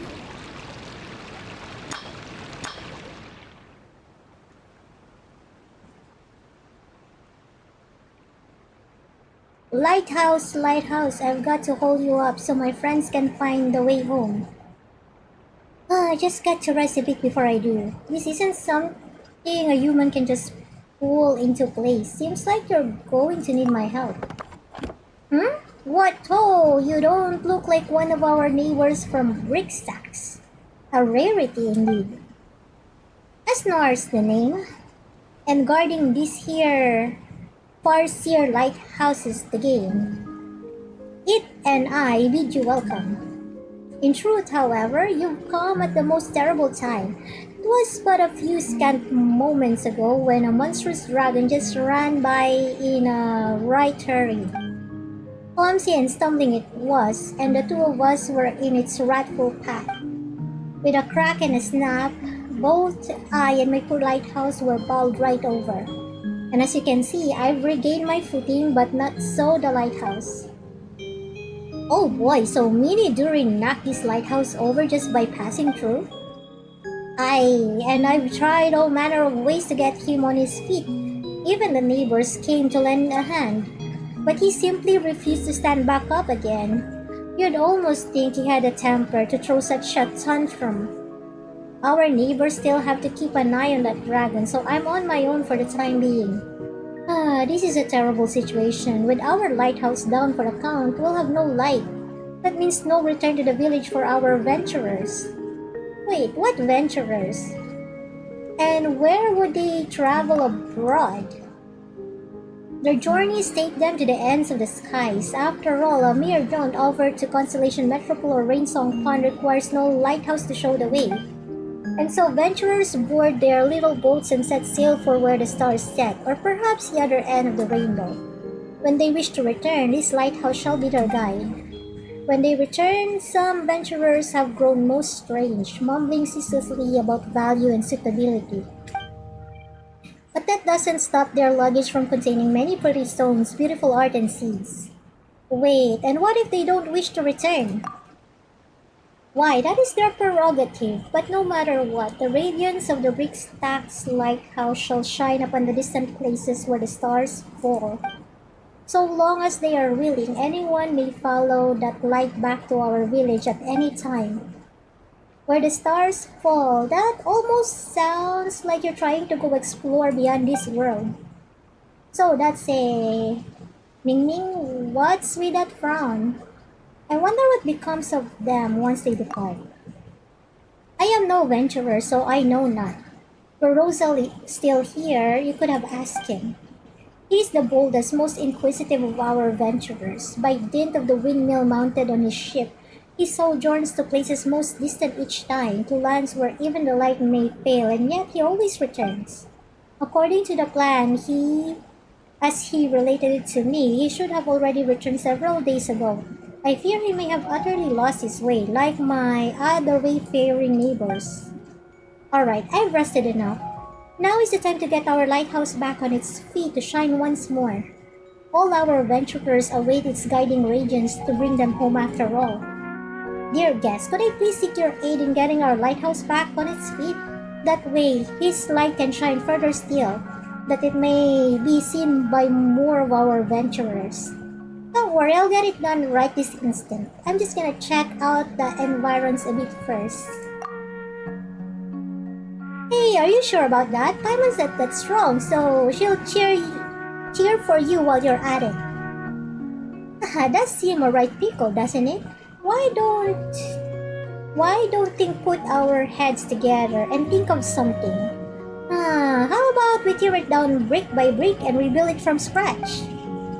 No, the hook that hung the lamp up has been knocked loose. Just one moment of carelessness, who knows, it could send the lamp rolling down. The lamp.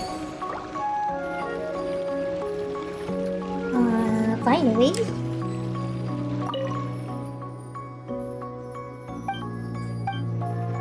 Again? What? What did you say?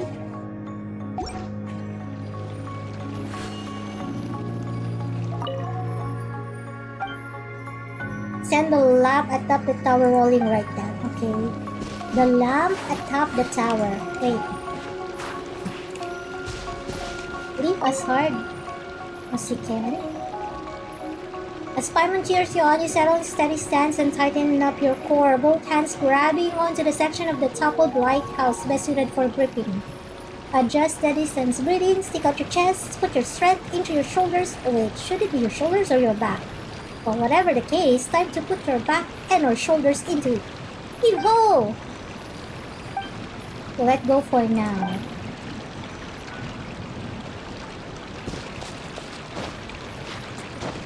Let's take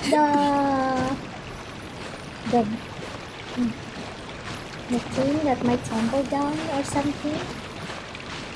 Wait, what is this?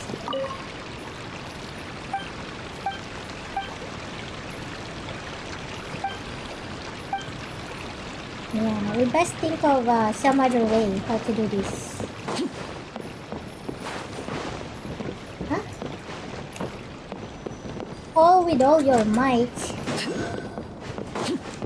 No, I think we better get the light. The lamp? Where's the lamp? Is there a lamp over here?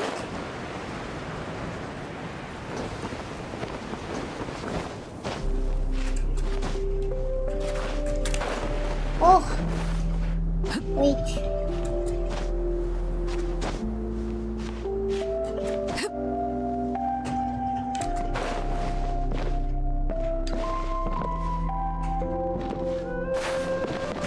Try touching.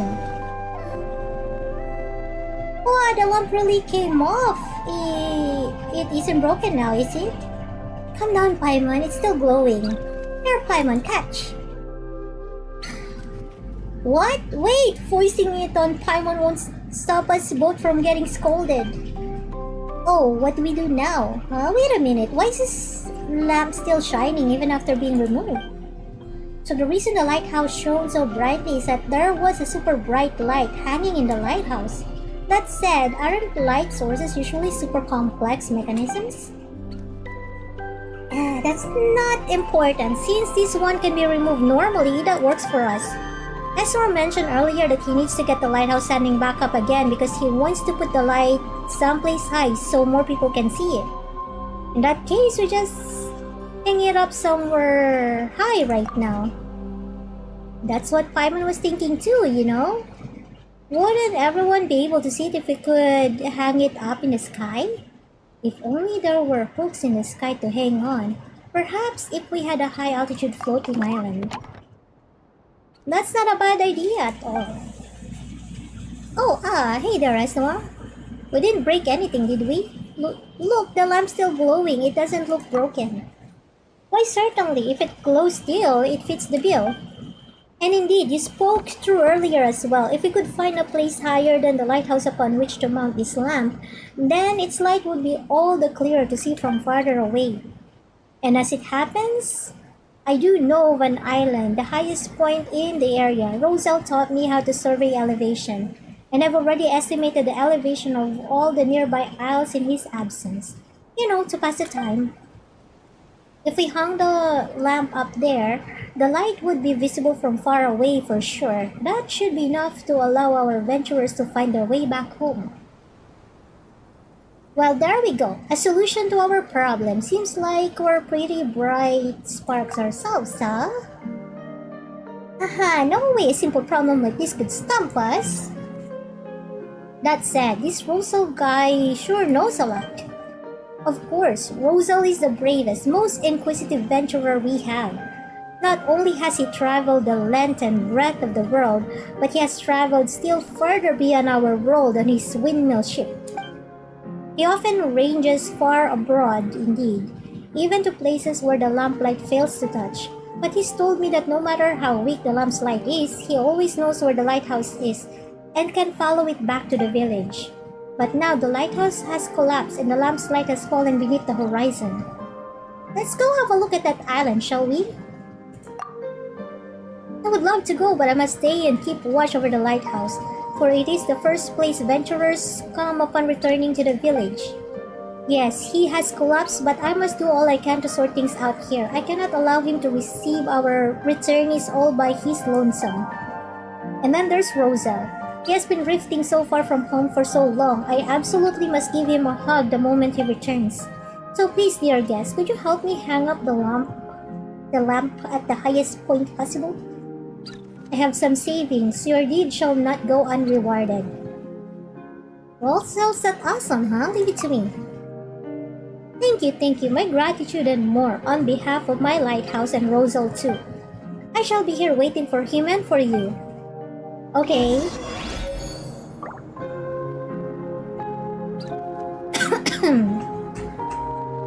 First, let's find this.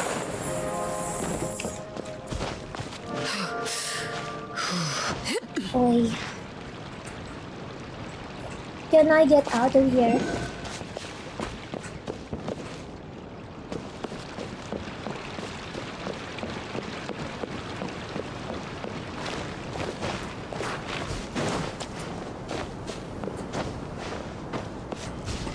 There's supposed to be a text here, interactive text. Where is it? I don't see it.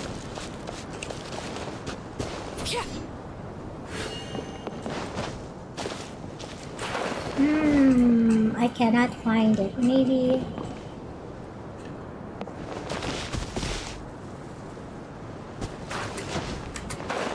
it's underneath? Oh no.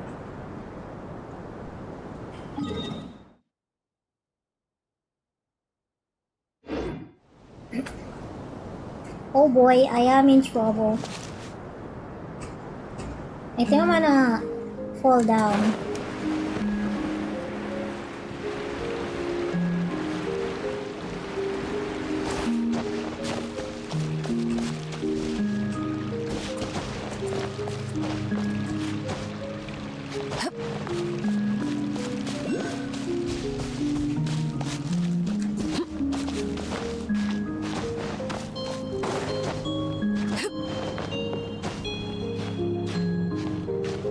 How can I get over there?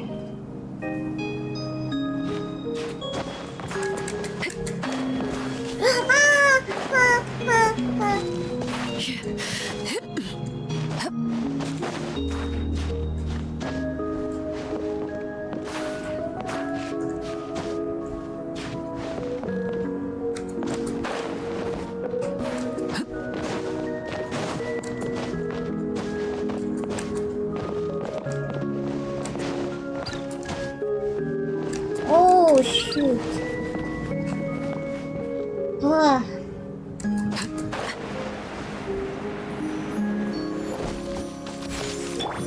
Are these enemies? Yes. There is no escape.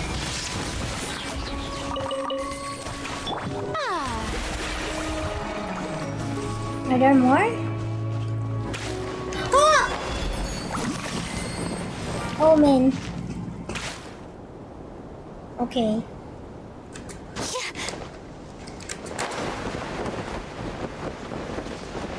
What are we gonna do? I'm terrible. Ah! This is terrible. Okay.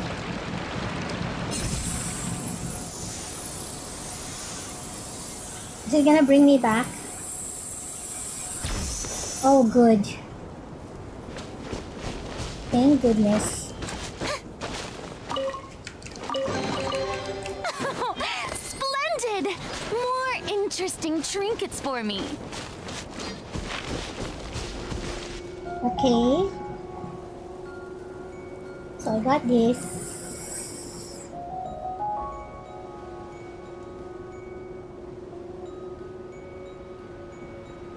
Trinkets. Destination.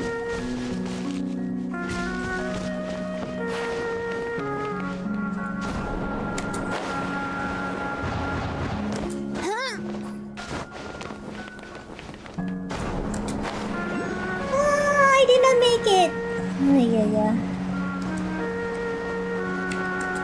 I did not make it. Go back, go back.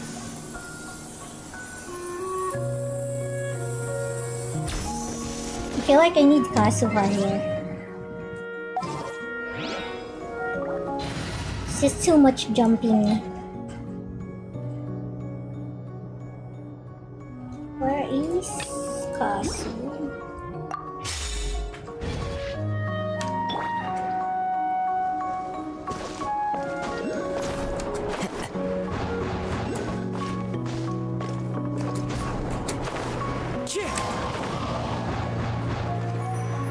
Okay, that is much easier.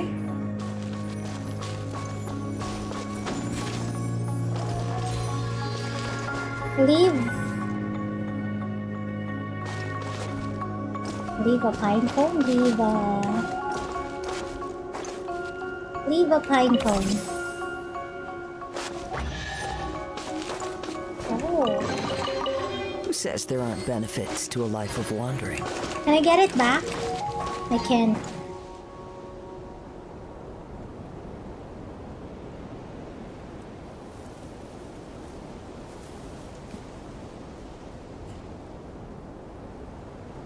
Treasure map.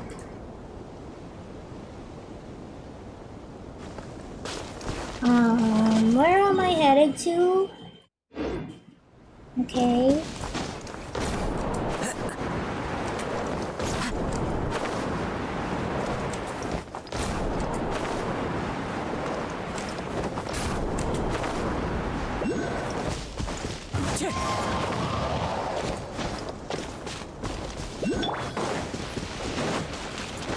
Enemies. Ow! Guys.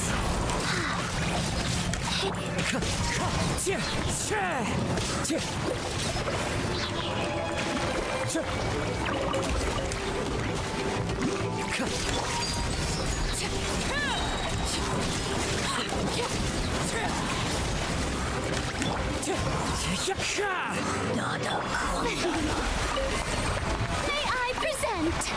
May I present?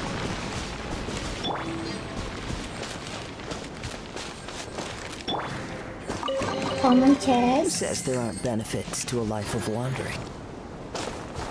Wait. See. Oh! I'm in a different area.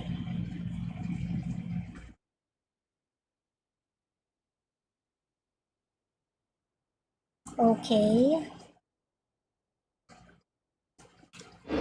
Wherever in this world I roam, Common I carry memories chest. of my home.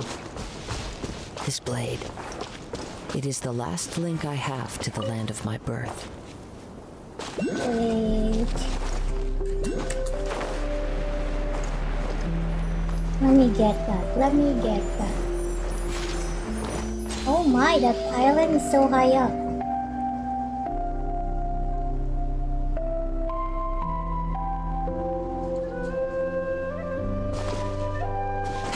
Follow. Yeah, let's just get this first. Teleport waypoint and then there's another. I'll look for it later.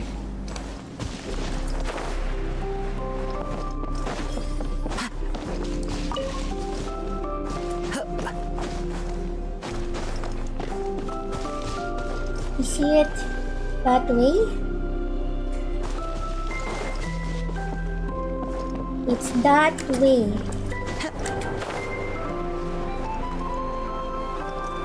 Oh. Wait.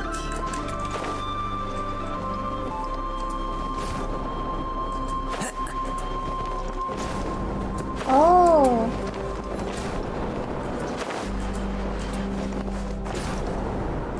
Maybe it's like this.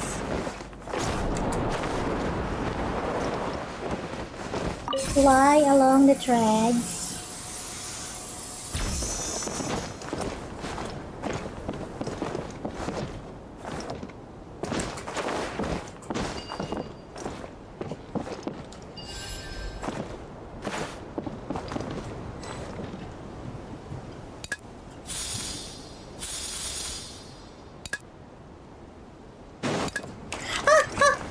I do?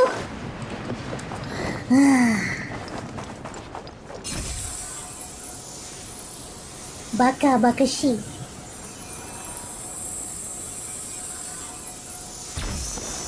Okay, how do we put it back? So it's like this. Is it?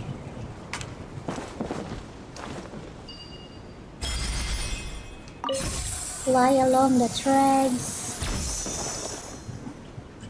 Okay. Wind strider. Some common chests. Who says there aren't benefits to a life of wandering?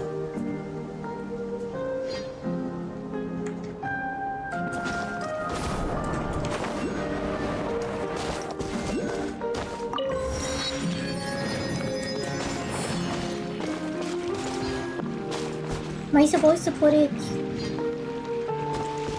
There's someone under it too. Could it be person assigned? Oh, here?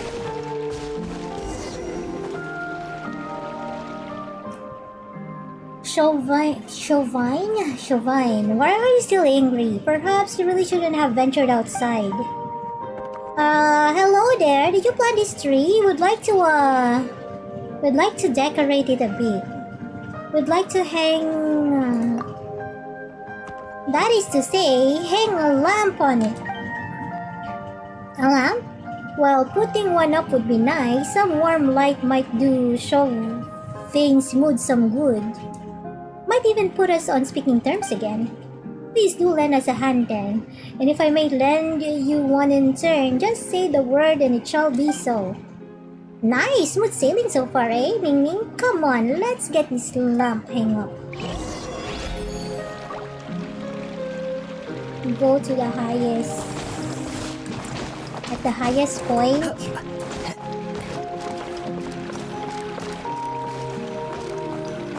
Hang. That should do it. The light should shine far and wide now. Not that anything's happened yet. Okay, so what do we do now? We wait, of course. Maybe those adventurers have seen the light already and are on the way back as we speak.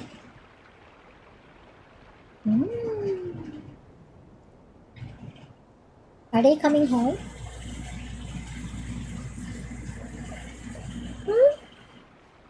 Nothing's happened. Another person has returned. Hello, you two. Not to disturb you or anything, but what were you intending to do by hanging that light up again? Well, long story short, you tell Pan Noel what happened. I see. I've heard about the issue with S. Noir and the lighthouse as well, and this idea is a good one. However, perhaps we could hang it up still higher? Paimon, fly that lamp way, way up, would you? And how long is Paimon supposed to stay up there, huh? We don't even know what the ideal elevation is. It's not like we can take measurements every few meters or something. If only there really was a hook in the sky for us to hang that lamp on. Hanging the lamp in the sky, that could perhaps be possible. See, told you there was a way. So, is there such a place to hang the lamp? Please, let me finish. This idea of mine may not actually work. The Whispering Isle is not far from here. If a gift is offered unto the goddess on that island, she will grant the supplicant their wish. Wow, that's some island. Righto! So let's take this lamp on over to that Whispering Isle and see what the deal is. That said, I do not know if that goddess still hears our wishes. I've been to that island to offer gifts, but my wishes were not granted. Perhaps something's gone wrong somewhere. What did you wish for? My wish was a simple one, to be friends with Chauvin forever. We used to live here together, taking care of this tree, drinking tea and chatting. He once set off on a long journey, and when he returned, he was almost unrecognizable. Not that it should have mattered. We were still friends, I thought. We'd understand one another. But he grew stranger and stranger, his days filled with odd mumblings and melancholy. He even rejected all my tea party invitations. I feared that he might no longer want to be my friend, so I made plans to go to the Whispering Isle and make a wish to the goddess. The oldest legend in our village says that originally the goddess greatly favored the brave. So long as a valiant person were to bring her a gift as proof of their courage, she would respond to them. But I feared that she would not bestow her favor upon me, and so I brought a dragon scale with me. You know about the giant dragon that suddenly emerged from the titanium mines? It flattened a great many homes and even mashed that mountain. Now our venturers can no longer repair their boats or make tools there, and have had to change from whence they embark on their adventures. That mountain is just over there, but nowadays, he's as broken as the broken sea itself. We've constantly tried to chase the dragon away and defend our village. Whenever it flew above our village, we would grab chairs, tables, forks, and spoons with which to chase it away. Seems as if you've succeeded thus far. We should prepare a few utensils ourselves. Well, whatever the case may be, at least the dragon hasn't come back to set fire to the village or roll over it or anything like that. Mini Durin's no evil dragon, he just wants to be friends with everyone. Is that so? In that case, his way of showing it is most unexpected. Well, we couldn't understand what he was saying at the time anyway, so all we could do was chase him off. When he left behind a scale. I believe that it could prove my courage, and my neighbors thought so too. And when I put the scale before the statue of the goddess, it began to glow with an awesome light. I thought that this meant the goddess acknowledged my wish and was about to grant it. But Chauvin did not change. He still refused to come out of that pot, and he remains as upset as ever. He even advised me to become a venturer and go on a long journey with him. No way am I doing that. Wait, come out of what pot now? It almost sounds like he's some sort of potted flower. That's right, Chauvin is presently a flower in a pot. I mean, that's pretty alright, isn't it? He can live next to the tree and I can take care of him. Water him, drink tea, and sing for him. But he always says that no matter where he goes, he must be sure of his place.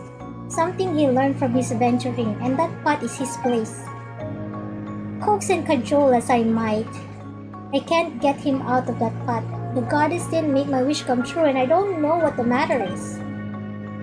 Sorry for going on and on like that. Must have taken up quite a bit of your time here. The Whispering Isle is that way. Perhaps the goddess will be more willing to hear your wish. Whispering Isle?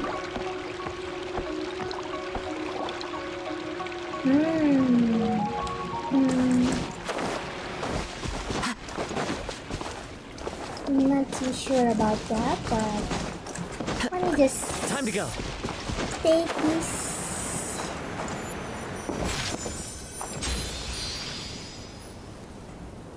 Whispering Isle, huh? Oh, I see. There's the last island.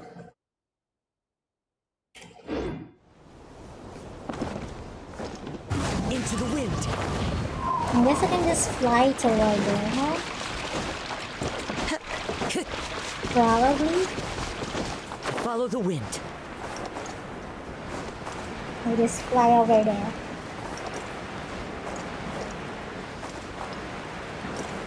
Make a wish at the tree goddess statue.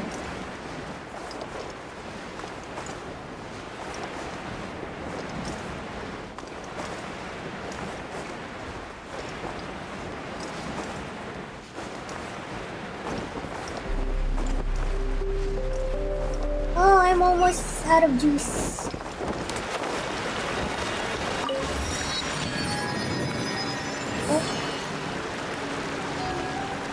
What is that?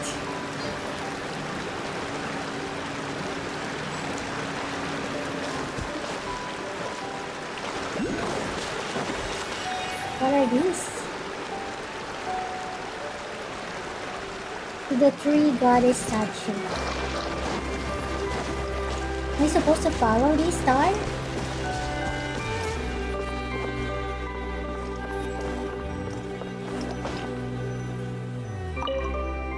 Offer here your weapon bright. Dispel the dense days as light as night. Huh?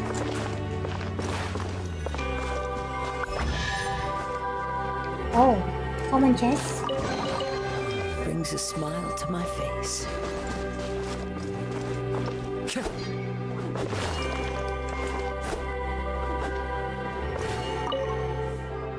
Your weapon bright.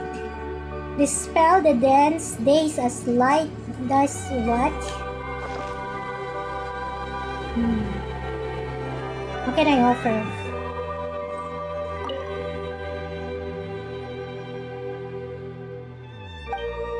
Offer here your weapon.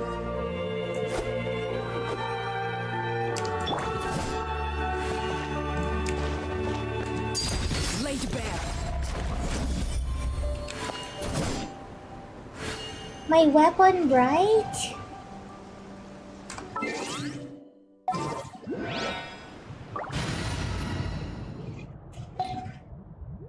Maybe I need to replace you with. Let's try her. Bright.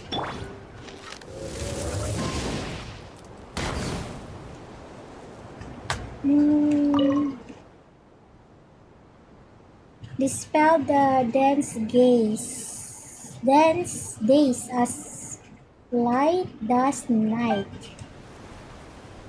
I'll race you there. What does it mean? Nick! Hello, Nick!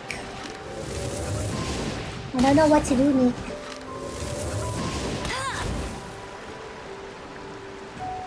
Okay, let's visit the other statues, I guess.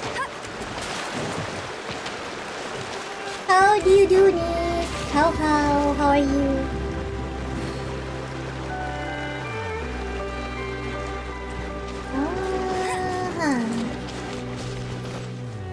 Okay.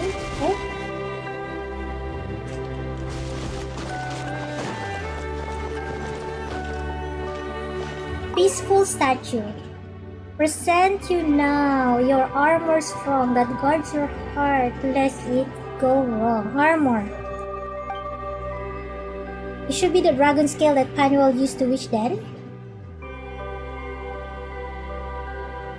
Seems like he really did make a wish.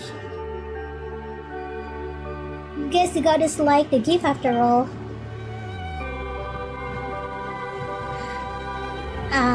Yeah, a little bit. I'm trying to figure out what the goddess wants. Oh, you got the day off today. That's good. Let's fly through here.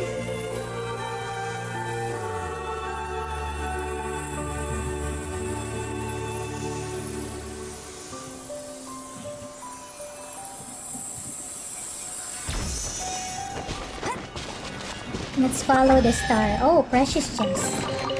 Opening a chest is like unwrapping a gift. Precious chest.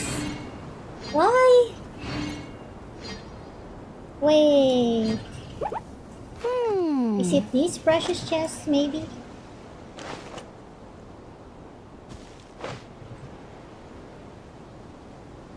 Okay, so do we go back?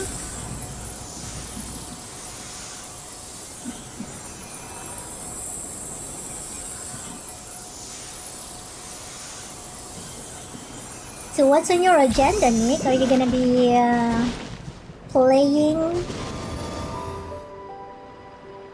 something? What do you want, goddess? Weapon of some sort. Okay, I'll come back. I'll come back to you. Where is this paper thingy? Is it at the top of this? The wind knows me. Is it here? No? Where is it? I cannot find it. Let's see what this star is. Investigate. Investigate, investigate.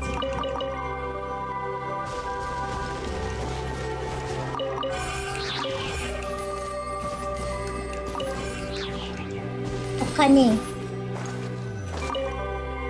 There is a tail. This and below.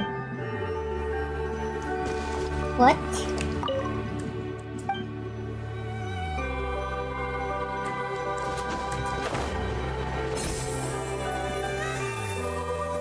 Oh.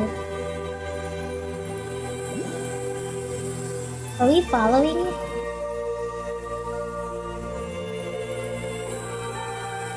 You still with chicken? You don't know what to play is the problem. There's always Genshin. Hehe. Luxurious chest. Brings a smile to my face. Got it. Oh, it's right over here. Okay, we got the luxurious chest. We got the paper thingy, the treasure map. And then there's a bunch of text. Dreams of the ancient capital. Oh, we got the book.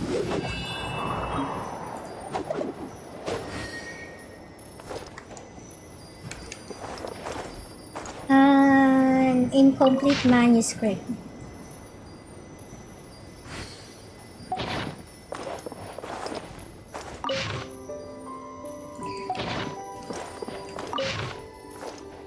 What does it mean? Place a toy block?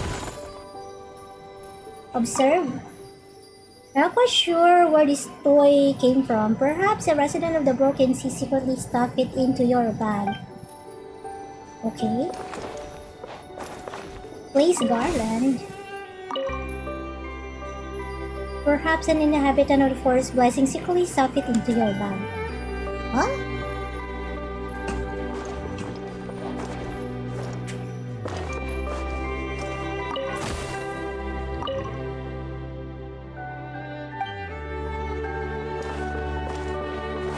Observe. Choo-choo cart.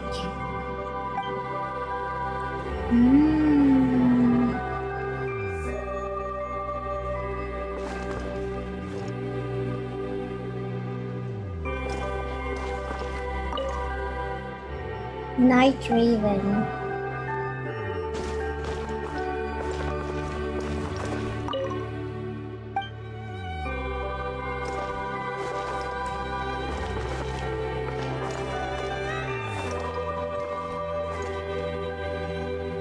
Go to the Whispering Isle. What?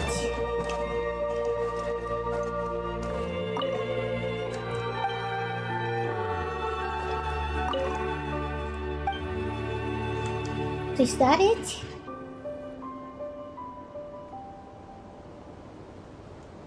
Some interactive text. Observe, observe.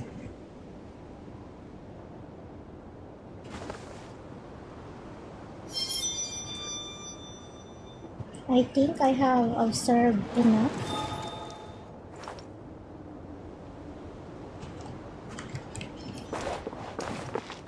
Right.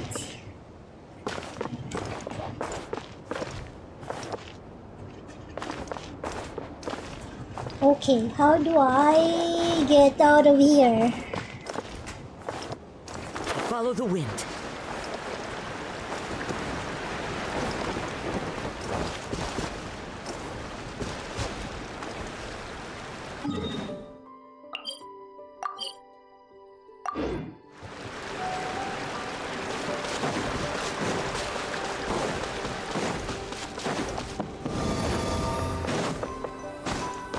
Elegant statue.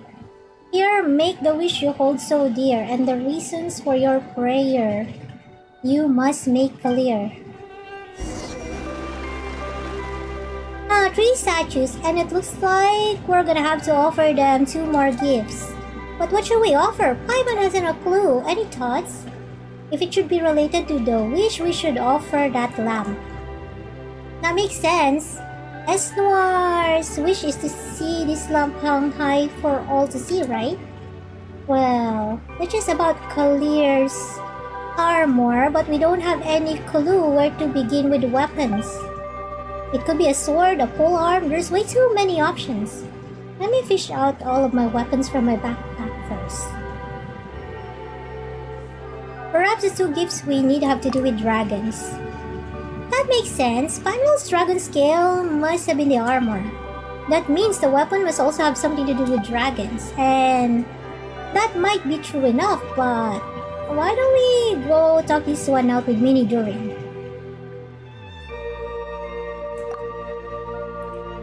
It better not. What are we gonna say anyway? Oh, could you spare some scales or horn pretty please? It just doesn't seem very polite. Yeah, we're not doing anything sitting around here and thinking. Panuel said that the dragon crashed into that mountain and smashed it, right? Okay. If we're lucky, we might find some draconic bits and bobs, teeth, horns, or maybe other stuff like that.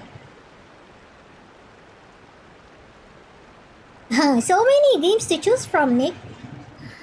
Oh no, those sure sound like weapons. Right, let's go then, and let's hope that mountain isn't as broken as he said. That said, Whispering Isle is pretty big, huh? The three goddess statues up there are huge too. If this was an ordinary adventure story, there would be a mysterious treasure hidden under the statues or something. On that note, I think we should take a closer look around. You never know when we'll find something nice.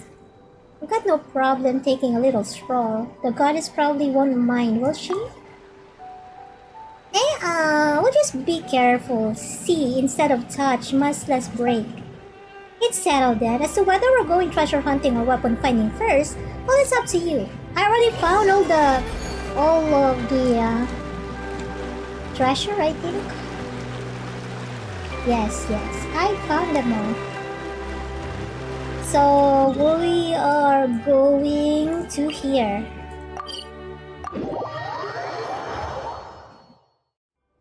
Weapon. Searching for weapons. Narcotic. Go to Teutonia Mines. Time to go.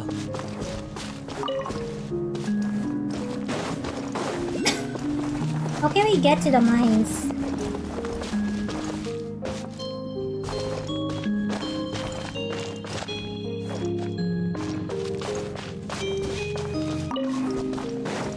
Do I have to go down?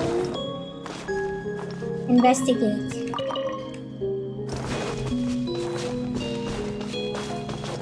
Feels like we're missing something.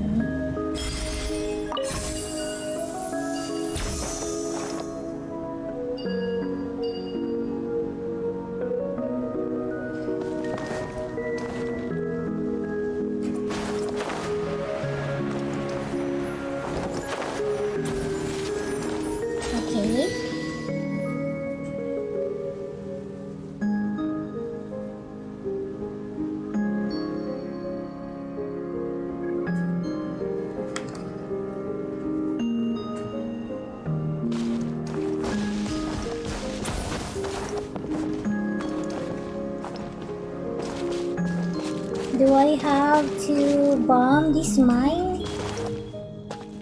Or something?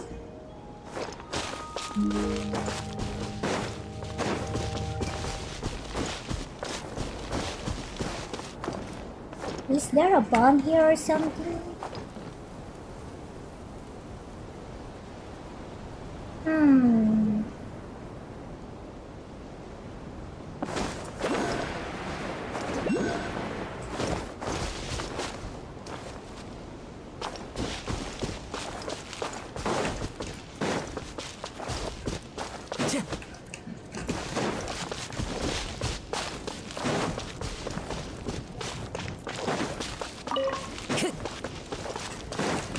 So many lizards.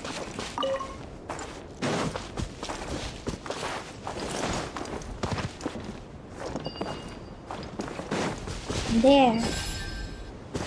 I found a bomb.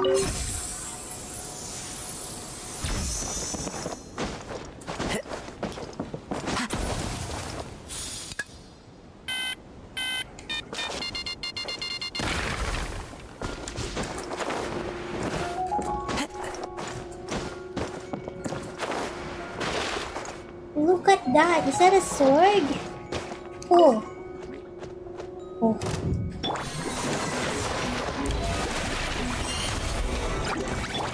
Wheel of life.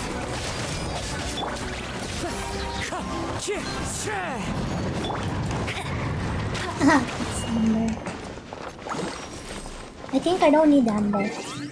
Let's replace you.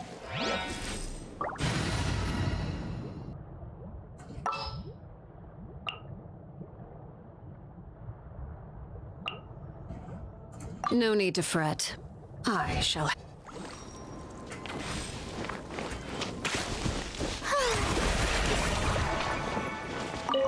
Try again.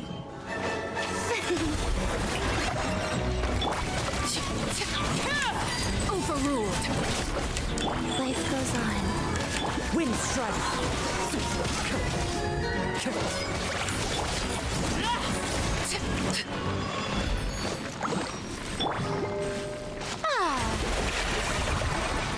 Come on now, come on. Oh, The show begins! Stop that! Orders given. Orders received. Everlasting as the moon.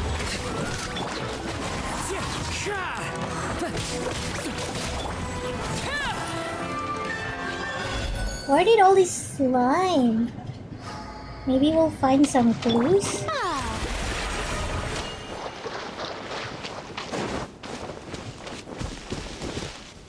About that sword. Oh.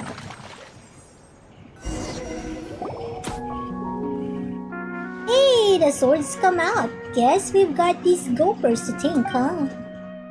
This sure is a mysterious place, but either way, we've got the sword, so all's well.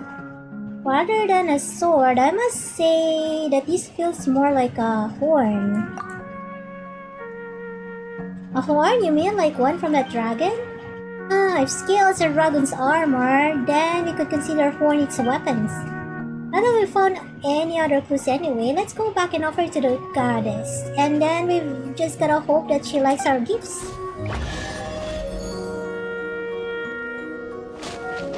Luxurious test. Take it. Go on. You have my approval.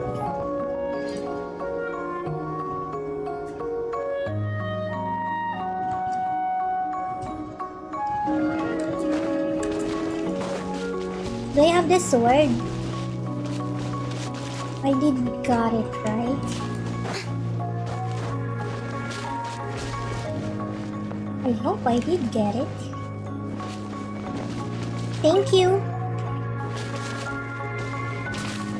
Thank you, sir.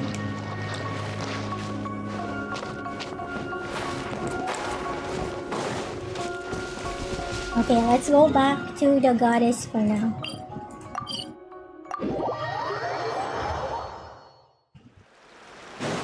Offer it to this one.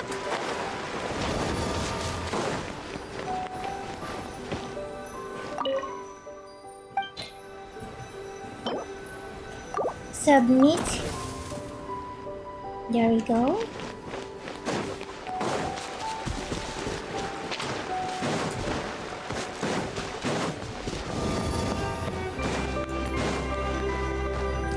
Elegant statue.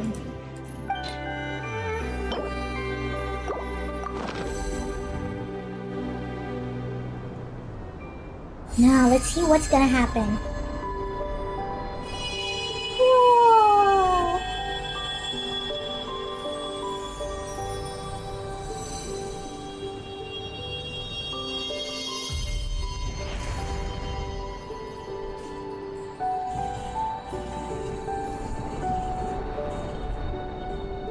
Welcome back! Hopefully this is it. This is the last quest.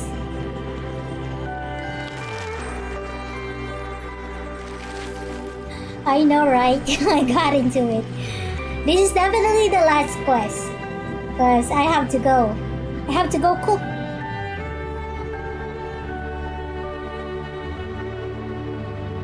I have to go cook breakfast.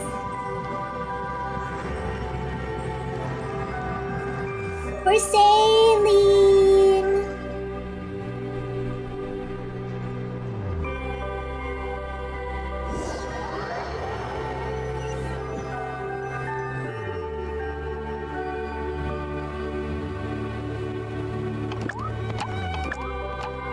Noah! Oh, it's good to see you. I knew I could trust you and the light that you shone my way.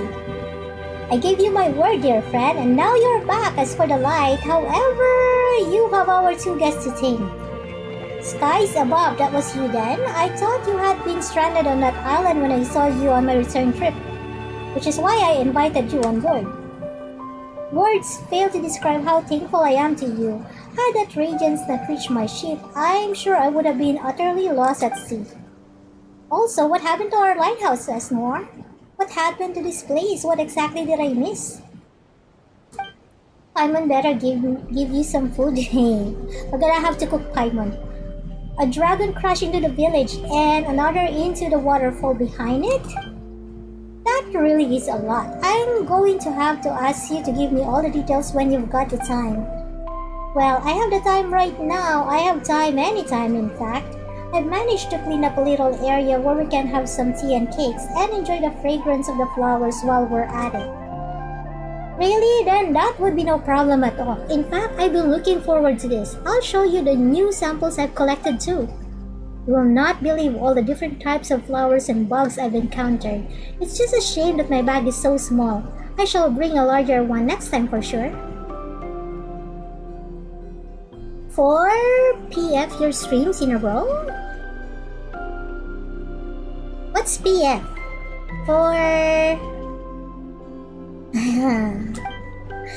Sorry, I'm no good with abbreviations. Oh, 4 of my streams in a row. Oh, thank you. I hope you're enjoying your stay here. I can be boring at times. Next time you'll leave again, I presume? Do not worry, our time together is plenty still, Esnoir.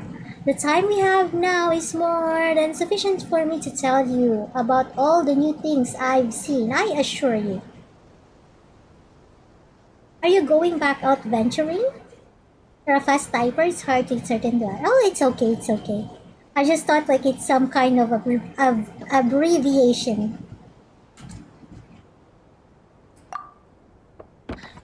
Yes, I'm a venturer. To venture is my calling. Don't go, Rosal. Have you not noticed how some of our colleagues become strange when they return? They fret about the value of carpets and hats, but not at all about which is more beautiful and intricately made. You enjoy every second of my stream? Aw, thank you so much. Thank you. Don't be angry, Esnoir. We can speak about this later. I brought you flower seeds from outside, ones with contours and colors I'm sure you've never seen before.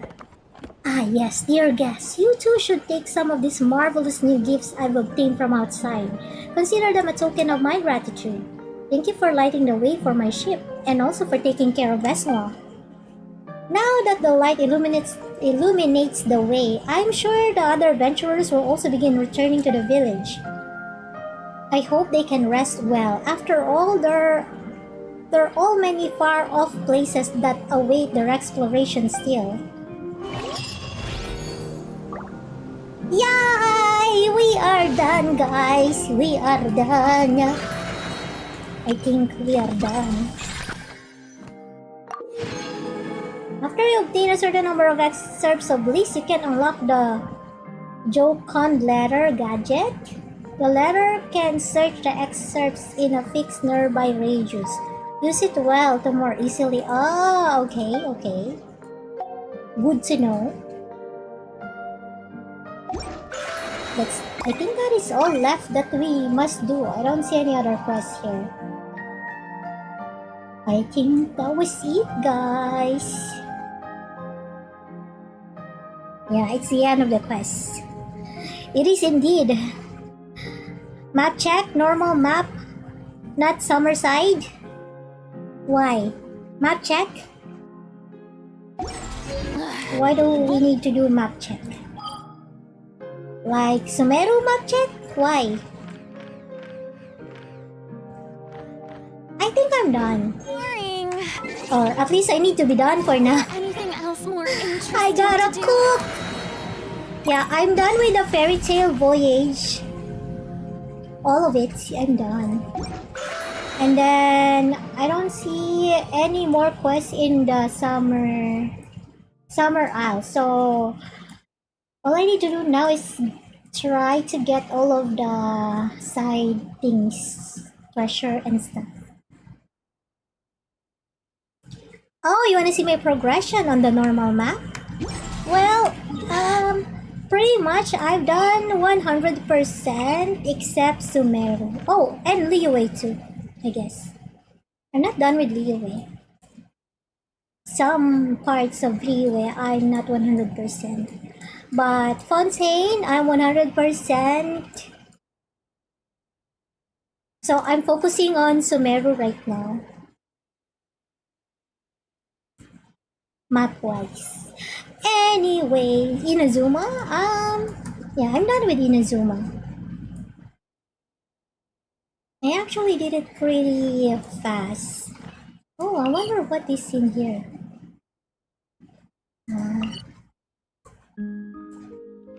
Yeah, I've done Inazuma a long time ago. Alright, anyway, that's it for tonight, guys. Hopefully, someone's calling. Hopefully, I'll see you again tonight. So, Jane, bye-bye, good night, or good morning, bye-bye.